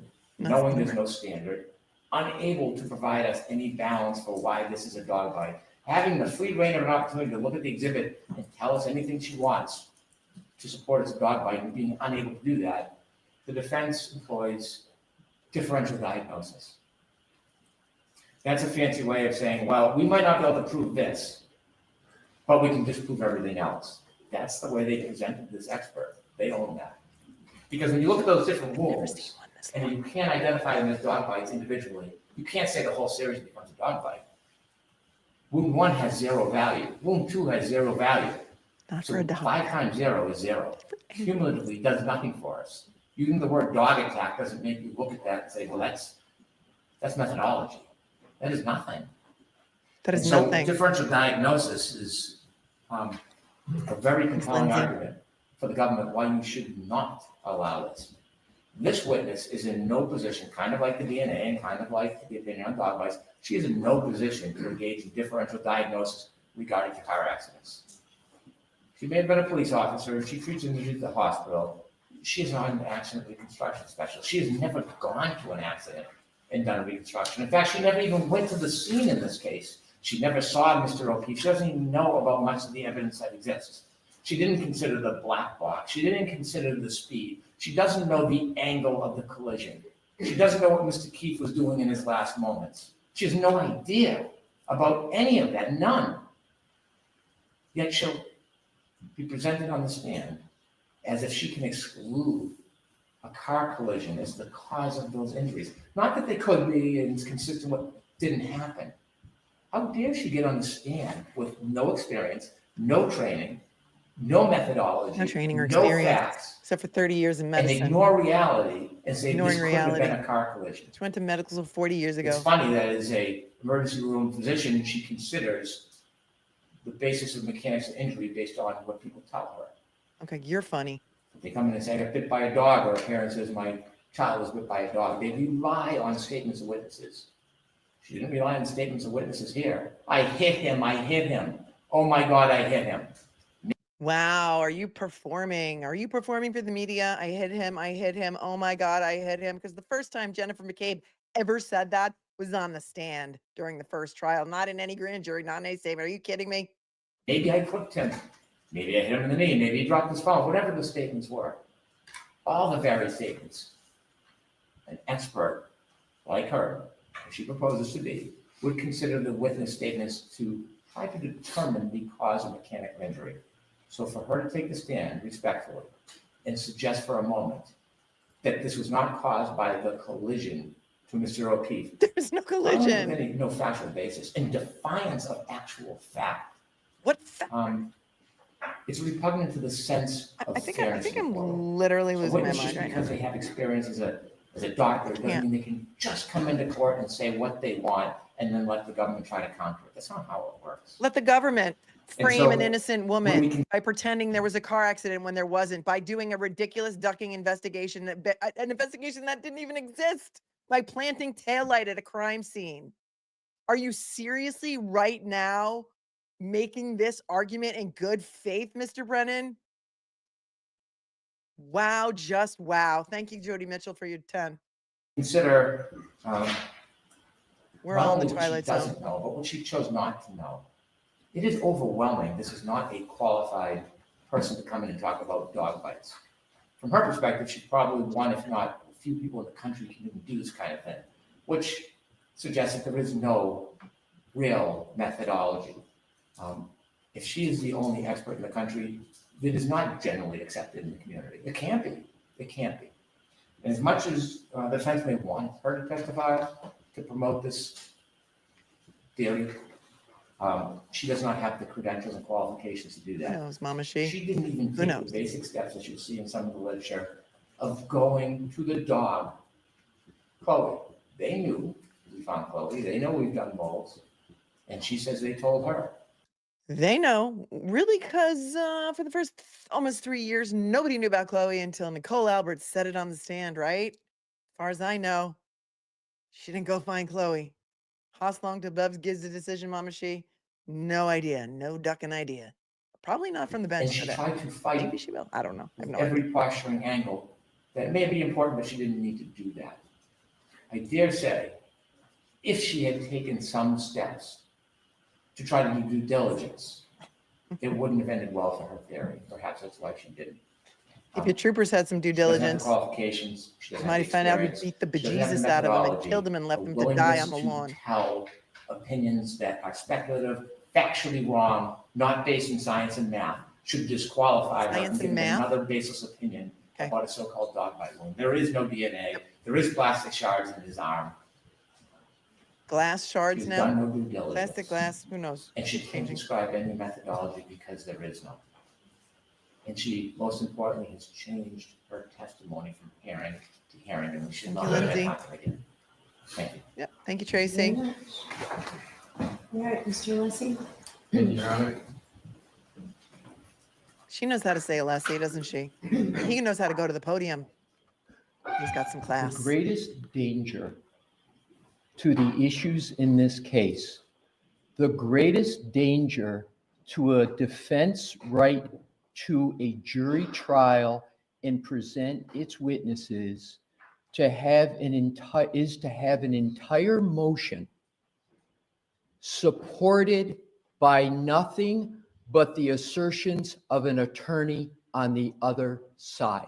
Go. That is the greatest danger to our system. That is the greatest danger to a defendant being able to present their case in their view. That's right.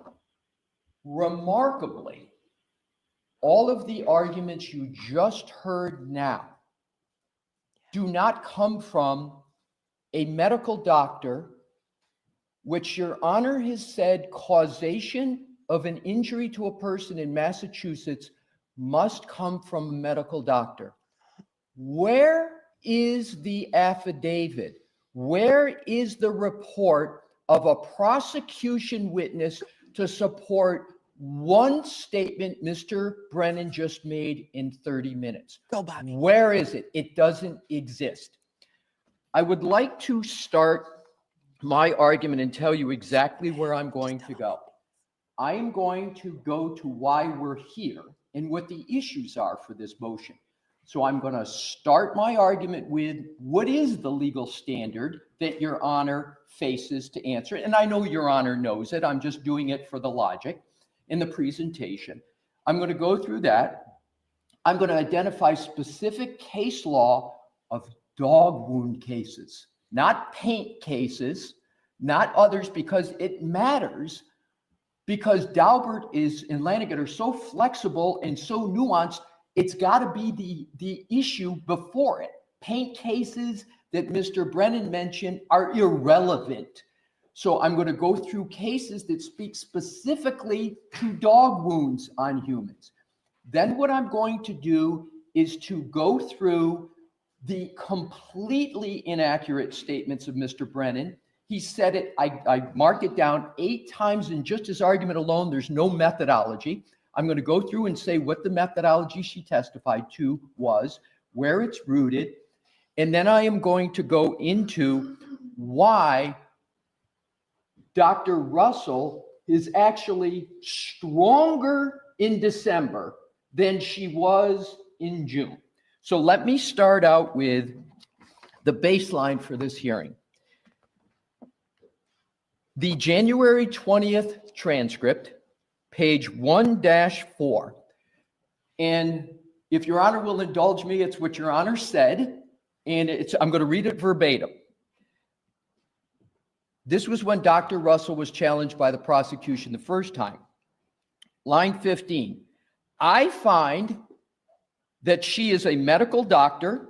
She's an experienced ER doctor, albeit, several years ago since she's worked at that capacity, but that she does have specialized knowledge in that field that may assist the jury in that regard. So if you compare the level of information that Your Honor had at that time to reach the conclusion to what we have presented in this hearing, 11-page single-spaced report. And Your Honor noted before that there wasn't a report, so we wanted to respect that and get a report.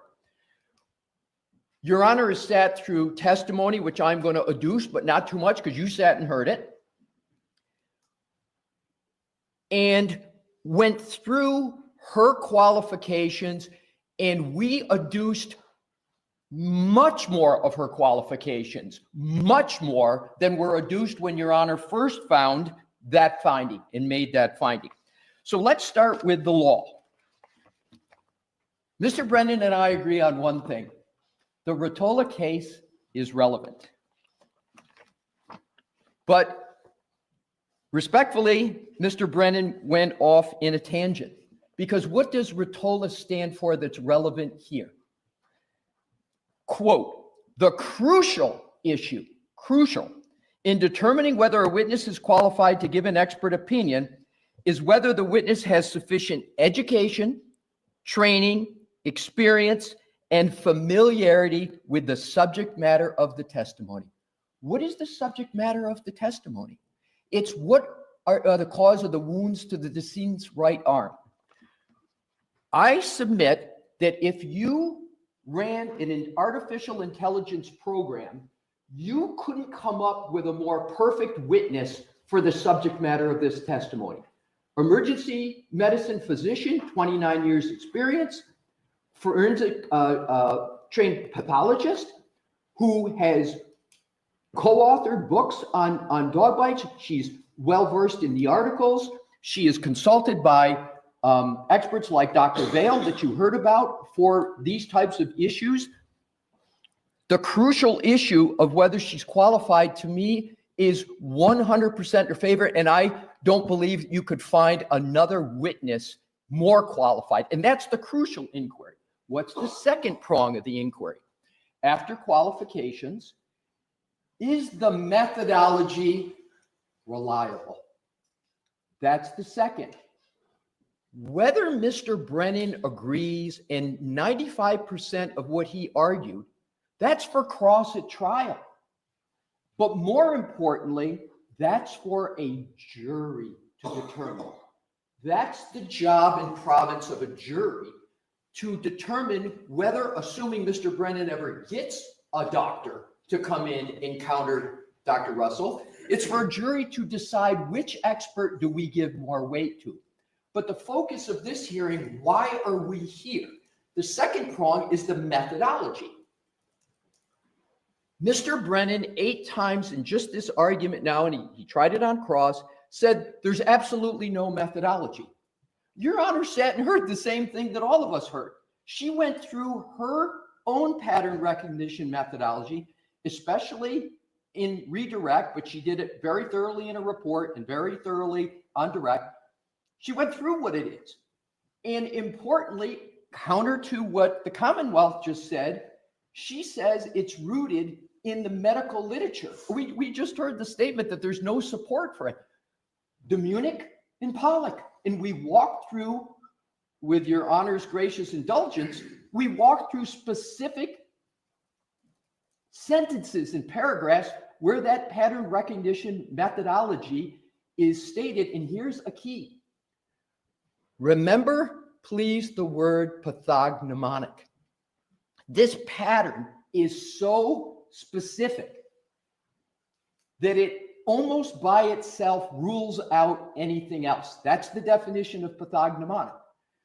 And that's the definition. And Dr. Russell used highly characteristic, but she did note and explain what another study said was pathognomonic.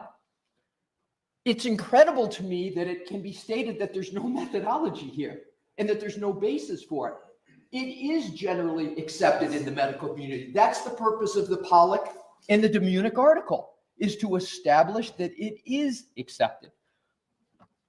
Dr. Russell is not coming here to the court and just testifying, it's my subjective empirical statement.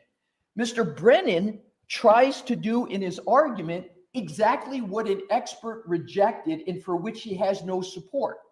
And that is to say, we got to look at these wound by wound by wound. And he said 0, 0, 0, 5 times 0 is 0. He tried that on cross.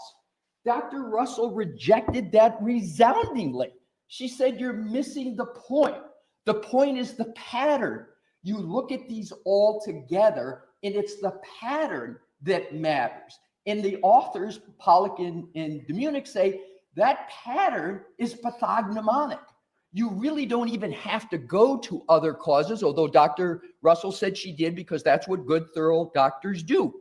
So it is incorrect that Dr. Russell didn't explicate a methodology. It's incorrect that she didn't explicate that there's a rooting in the medical community and that it's generally accepted. Now let's go to the cases. Mr. Brennan cited to a paint case, etc., but interestingly, and in contrast, in our papers, which Mr. Brennan has had for almost a month, and he didn't respond, interestingly, we cited to the Lobello case, the Brinker case, both of which are dog wound injury cases, not pain cases. I know a little bit about Lobello because I know a little bit about the firm that sponsored. Hold on. If you wanted to see Paul's face, come back to the screen now. Sponsored the expert in Lobello. It's my firm, my law firm. And the exact argument that Mr. Brennan just made was expressly rejected by the court on a dog bite case, a dog wound case. Here's what the court said. The court finds that Dr. Sirota qualified as an expert on the presentation. This is on Westlaw page 10. The court finds Dr. Sirota qualified as an expert on the presentation, treatment, and medical sequelae of an attack by a dog. Here's the key. As explained in his expert report, Dr. Sirota has personally repaired thousands of wounds and lacerations, including wounds and lacerations caused by dog bites. And he's authored a number of peer-reviewed articles in the areas of his certification, et cetera, et cetera, et cetera. And so there is a dog bite case from the Southern District of New York, not an insignificant court, as recent as 2023, saying a doctor that sees and treats all these, that's reliable. And this was a Daubert challenge, Your Honor. This wasn't an incidental question. The challenge was defendant's motion to preclude expert testimony, albeit federal rules of 702, but we know in Massachusetts it's Daubert-Lanigan. You can satisfy Daubert, the federal, but you also Lanigan, and under Davis, you can have generally accepted in the medical community as well. There's one case. Another dog bite case, we cite Brinker, that Mr. Brennan didn't address, is a federal court case in Indiana where same challenge to a doctor about the cause, and it was italicized, the cause of the injury to the person there. And the court basically said in that case that this expert here, and they challenged the causation issue, said that doctors who have experience in treating them, that's enough in and of itself. We don't need to go into, we know Daubert's flexible. You don't have to use all 5 factors. They're called non-exclusive factors for a reason, which is a good segue now to Massachusetts cases. Oh, there's more. But wait, there's Mr. more. Brennan's hypothesis is that you can't just have somebody use their years and years of experience. You've got to have something more complicated. We cited the Goodman case, a Massachusetts case, and I'll read the relevant portion. The challenge in that case was to a burn pattern. So it's not a dog bite case. I want to be clear about that, but it's a burn pattern. And here's what the court said. The foundation for Slowick's methodology, that was the expert here, was simplicity itself. Examine the exterior of the facility for external causes, and finding none, examine the interior of the building to locate the origin of the fire by following the burn patterns. And the court put by following the burn patterns in italics, not me. And so the court basically said, here, it's simple. Just look at the patterns. This person has experience with seeing these patterns. Next case we cite, another Massachusetts case, Pasteur. What's the issue there? Not a dog bite case, I've already given you 2, but a firearm examiner in that case. The court said, and I'm going to quote, a judge may also look to his, let's get it correct, her, for this case, own common sense, as well as the depth and quality of the proffered expert's education, training, experience, read on, to determine reliability. All right? So even in situations where courts have repeatedly said, including dog bite cases, if a doctor has repeatedly looked at, treated, etc., they get to testify with regard to whether they believe a wound is caused by whatever. And in the 2 cases I've given you, dogs. So the law is very clear for what the position is of the defense with regard to methodology. And that's what this hearing's about. That's why we're here. Is her methodology reliable? And there is one methodology. There's a pattern methodology. She testified to it.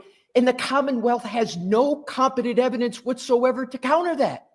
It's remarkable to me that we're being faced with the challenge to whether the defense could put up a defense and put up a witness when there's no opposition to her methodology from, as your doctor has, or your honor is required, a medical doctor that is required under law in Massachusetts. I also, Your Honor, want to go to now what the Commonwealth has argued in its papers, which I think further underscores the waywardness of their argument. On page 11 of their papers, the Commonwealth further attempts to criticize, or excuse me, what we said in our papers on page 11, the Commonwealth further attempts to criticize Dr. Russell for being a, quote, trained emergency room physician as opposed to a professional in the field of canine bites or claw marks, veterinary medical science, forensic odontology, or canine behavior. How does that square with your honor's standard that it must be a medical doctor that speaks to the causation of this injury? By definition, a veterinary medical science person is not a medical doctor. A forensic odontologist, most always a dentist, is not a medical doctor. And certainly canine behavior. And why are those words there? Because that describes exactly the expert that the Commonwealth has sat on since the trial, Dr. Cosby. That's him. And in the book that Mr. Brennan attempted to use, the book, Dr. Cosby has written some of those articles, interestingly enough, citing the very articles that Dr. Russell relies upon for the very pattern methodology. So again, the waywardness of the Commonwealth's argument is they're not addressing the need to have a medical doctor. We are not here arguing over whether the dog behaved correctly.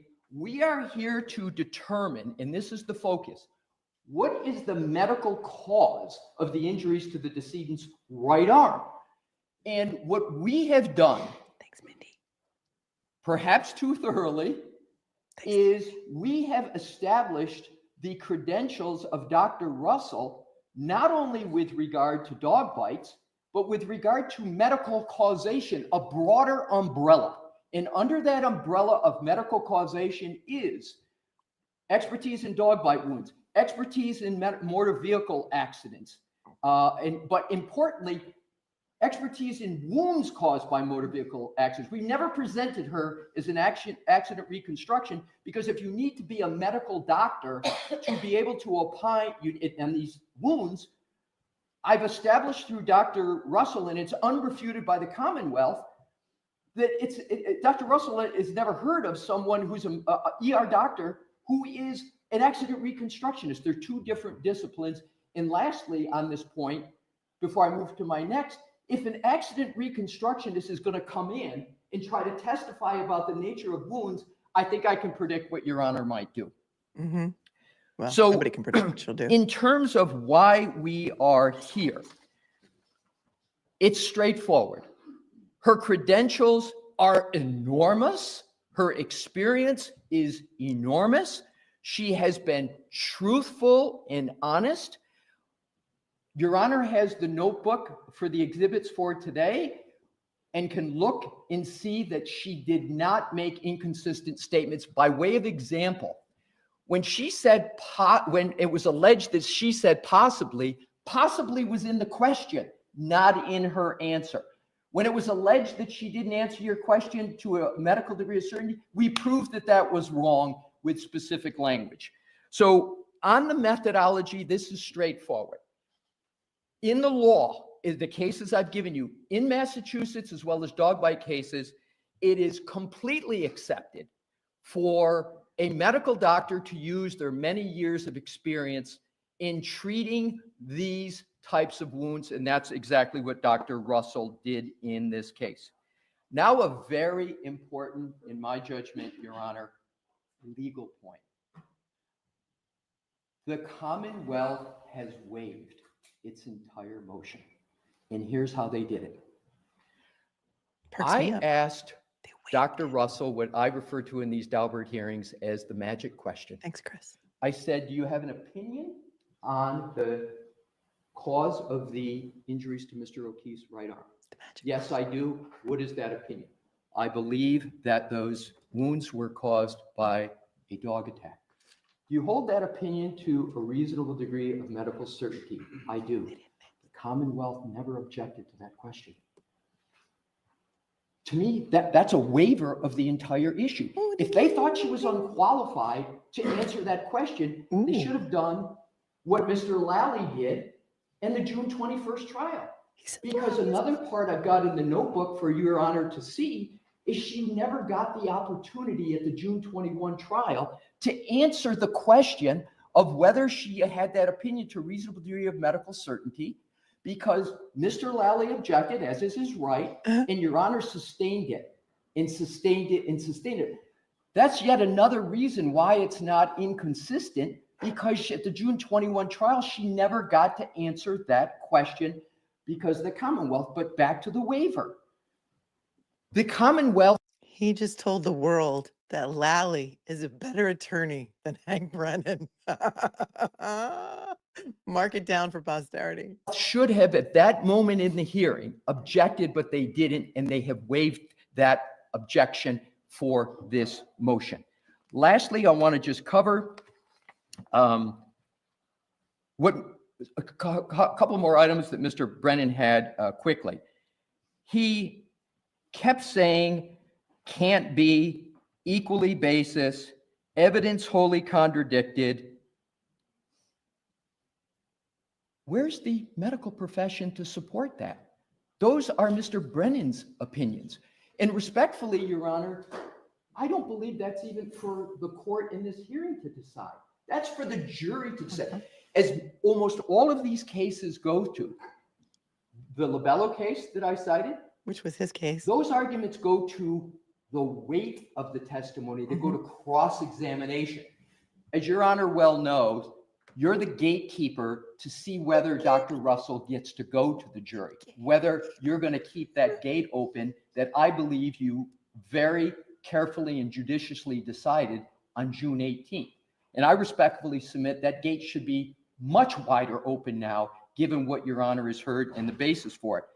But even if Your Honor might be inclined to be interested with, maybe even persuaded by some of the things Mr. Brennan said, those have nothing to do to whether there's a methodology or whether it's reliable. Those are easily answered by DeMunick and Pollack. And that's the end of the inquiry. Everything else is beside the point. With regard to the DNA that the Commonwealth has tried to make so much about, there was only one reason why that was brought up. It was brought up because Dr. Russell answered she didn't need to know much about the DNA. Why? Because the pattern of the wounds are so highly characteristic of a dog bite and a dog attack, and because the authors used the word pathognomonic. But because she was careful, she went through a differential diagnosis, but she was consistently honest and forthright. When she didn't know something, she said so.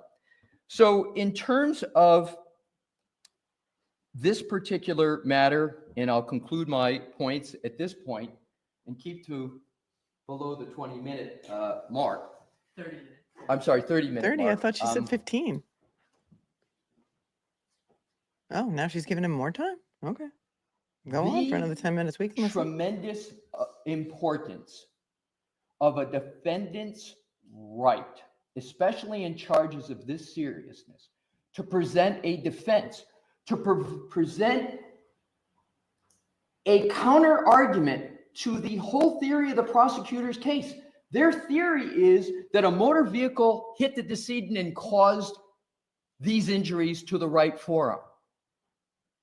The presumption should be the defendant gets the right to present evidence. Now, they don't have an absolute right. You got to satisfy Daubert, but I believe the satisfaction on the crucial inquiry of qualifications and then the methodology reliability is overwhelming.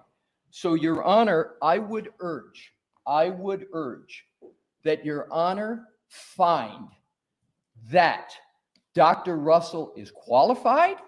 She's qualified as a medical causation witness, which has her able to not only testify at trial with regard to whether those wounds are caused by a dog attack, but also she can testify, and she's qualified to do so, that it's not from a motor vehicle accident.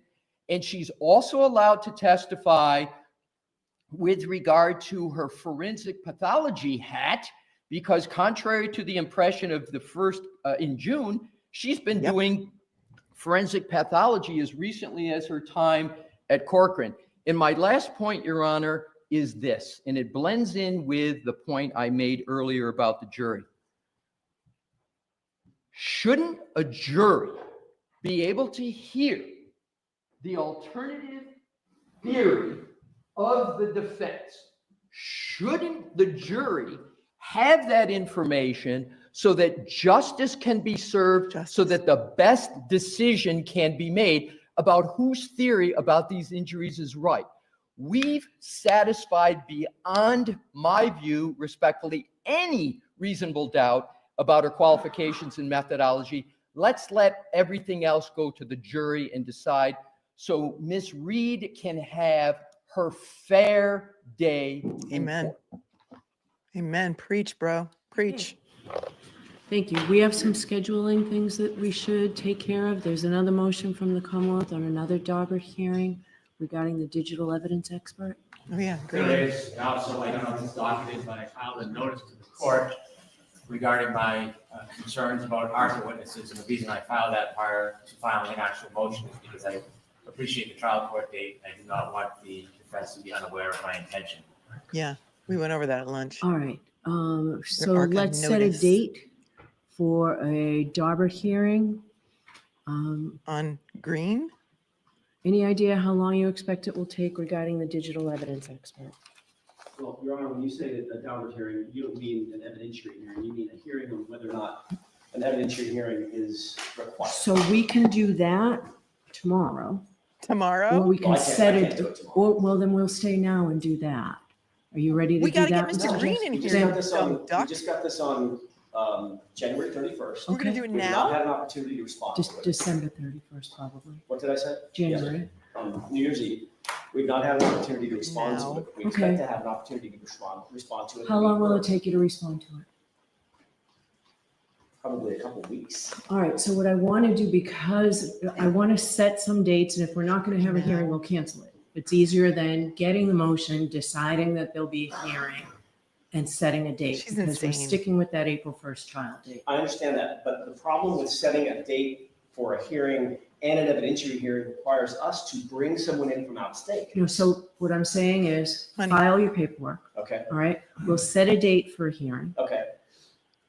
We'll set an evidentiary hearing date. I just want to lock those in. I'm trying to do them on Mondays or That's fine. Fridays for you, On Mondays or thinking that Fridays. it would be better for your schedule if we tried to You don't know what's accommodate better for that. his schedule. But we've got a full session, so, Mr. Brennan and I talked briefly, I don't want to speak for him, but we talked briefly about the January 27th date. I think all council have that date cleared because it was a trial date at one point in Right. our history. So what about the 27th for the motion on Mr. Brennan's Daubert request? on Then- all witnesses, not just that, you said you're filing, The only one he's got is for Rick Green.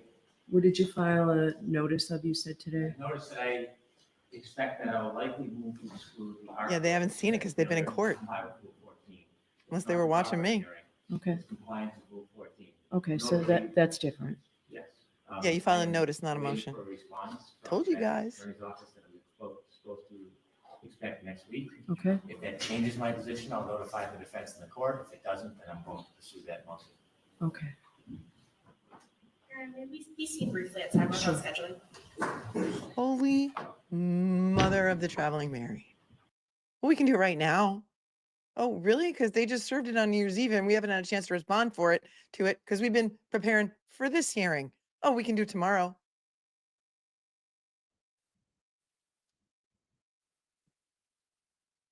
That was fire. That closing argument by Alessi was fire on acid. You heard it here first. It was fire on acid. Lizzie Dalton, thanks for the 20. The danger in having a well-trained expert is proving the fact that a dog did attack. Danger in having a well-trained expert is proving the fact the dog did attack. I'm not sure what that means. Hazelnut, thank you for the 20. Hank is ensuring that no other expert will ever want to subject themselves to the abuse and disrespect that he has bestowed upon Dr. Russell today. Thank you for your 20. Cheryl, I thanked you earlier, girl, but thank you so much for the 50. She said, yes, go, man, go. Romy, a girl can dream, but wouldn't it be amazing if Levy joined the defense team after stepping down? Like I said, a girl can dream. Well done, Romy. Girl can dream. She big stress, says if anyone who ambulance driver. Boom times infinity, said Karen, who's been with me for 11 months. Thank you so very much. The crypto tax lawyer said, this is beautiful. No messy with Alessi. No messy with Alessi. That was fire on acid. Wow, just wow. It's like just giving away Daubert hearings. We don't have to prove that we need one. We're just going to schedule them because Ipsy Dixit. They said so. Thank you, Joseph, for gifting another membership. I appreciate you so very much. Thank you, Laura, for thanking me on Venmo and says for the fire. What did you say here? For the free Karen Reed. Karen Reed trial help. Thank you. I mean, I'm helping you understand. Thank you. Stephen says on Venmo, Hank Brennan, just to the crown for the king of gaslighting. Thank you. Thank you, Stephen, for the 20. Marianne, thank you for the 20. It's an honor to watch you during the Karen Reed trial. Thank you for your, oh, it's an honor. Thank you. Thank you so very much. Thank you. It's an honor for you to say that it's an honor, Marianne. I appreciate you that more than you know. Kelly has secondhand embarrassment and she She donated on Venmo to tell me that. Connie says, girl, we need vodka cranberries after all this nonsense today. Hashtag Team Dr. Russell, says Connie. Thank you, Connie. Thank you so very much. Hallie, thank you. Hashtag opinions matter only when they are the same as my opinion. Thank you, Allie, for chiming in. And Leslie, for the Karen Reed Trial Fund. Thank you so very much, Leslie, for chiming in on Venmo. We're still waiting. Christina says, I'm a huge fan. Please start a makeup line and call it Judicial Gloss. I will buy everything. Thank you, Christina. You're hilarious. Love you too. Very, very, very, very much. Deb wants to know, isn't it private information what is spoken in court during sidebar? It's supposed to be. Someone received information and posted what was said at one of them. I don't know what that means. I don't know where you saw it. Yeah, it's supposed to be until it's made public, if ever. Until when, if ever, it's made public. Stephanie Sweedler says, I would totally buy anything called Judicial Gloss. The 31st will be Wait, what? oral argument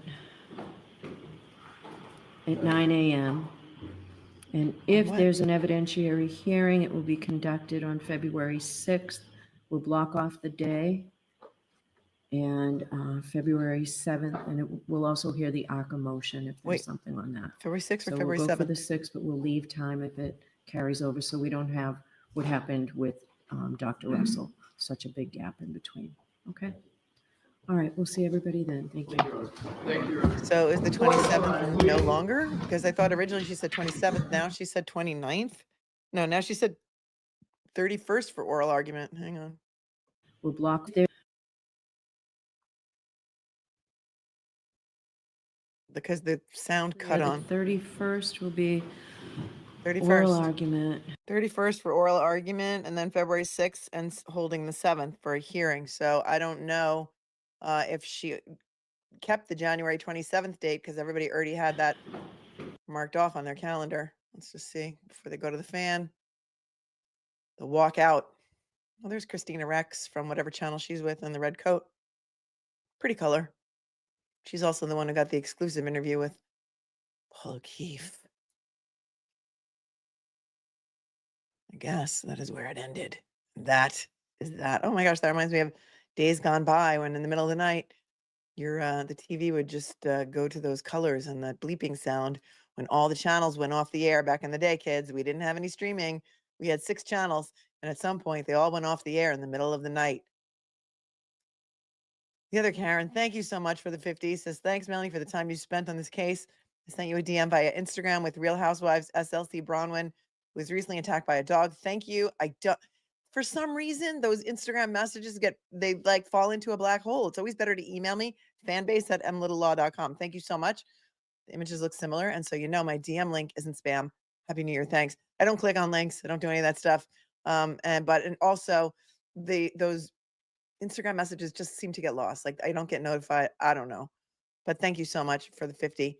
Ashley Lauren Heng, please just watch the last try, please. Everyone smash the like button on your way out of here. This has been a very, very, very long day. We're at 7.5 hours and you guys are friggin' ducking awesome. Hank, you so wrong. In Kevin's voice, that was fire. I mean, that's going to go down as one of the best closings in the history of any Daubert hearing ever. Apparently, she gave them each a half an hour, and that's wild considering that after a 9-week trial, they were each allotted 1 hour for their closing arguments after the trial.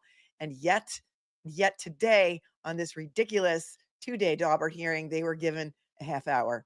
So there's that. Thank you, Joseph Kane, for gifting another membership. Wild insanity. Thank you all very, very much for hanging out with me today. Thank you to the moderators, because really the moderators make this what is an amazing place to hang out for the entire day, 7.5 hours for those of you who are at work. And if you let me entertain you for the whole entire day, I am honored. Leslie, thank you so much. Says, I love your feed. Bev is clearly experiencing shock and horror from Alessi's argument. Let's check the numbers. We are at 74,056. What were we when we started earlier? And you guys said, let's get her to 74,000. We were something like 32. Hey, look at, we're way over now Everyone, it's free. Just hit the subscribe button. Help a girl out. It really does help the algorithm and all that stuff. All that crazy stuff. You guys are the best. You know how much I love you. Each and every one of you, my channel members who love being cupcakes, viewers, replay viewers, do all the things and stuff that YouTube likes. Stay cool, stay climb, stay classy. It's not hard. I promise you, it is so not hard. You guys can do it. I know you can. As soon as we get the video on the Aiden Carney hearing, we will cover that. Thank you, Melanie Little's left swipe and StreamYard. I gotta get away from the button. Defense Daddy Alessi with the Daubert mic drop. Awesome. Thanks, you guys. Appreciate each and every one of you, and I love you with all of my heart. If I don't see you soon, I'm gonna die. Peace. Thank you for allowing me to entertain you for 7 hours, 32 minutes, and 57 seconds. We'll see you soon.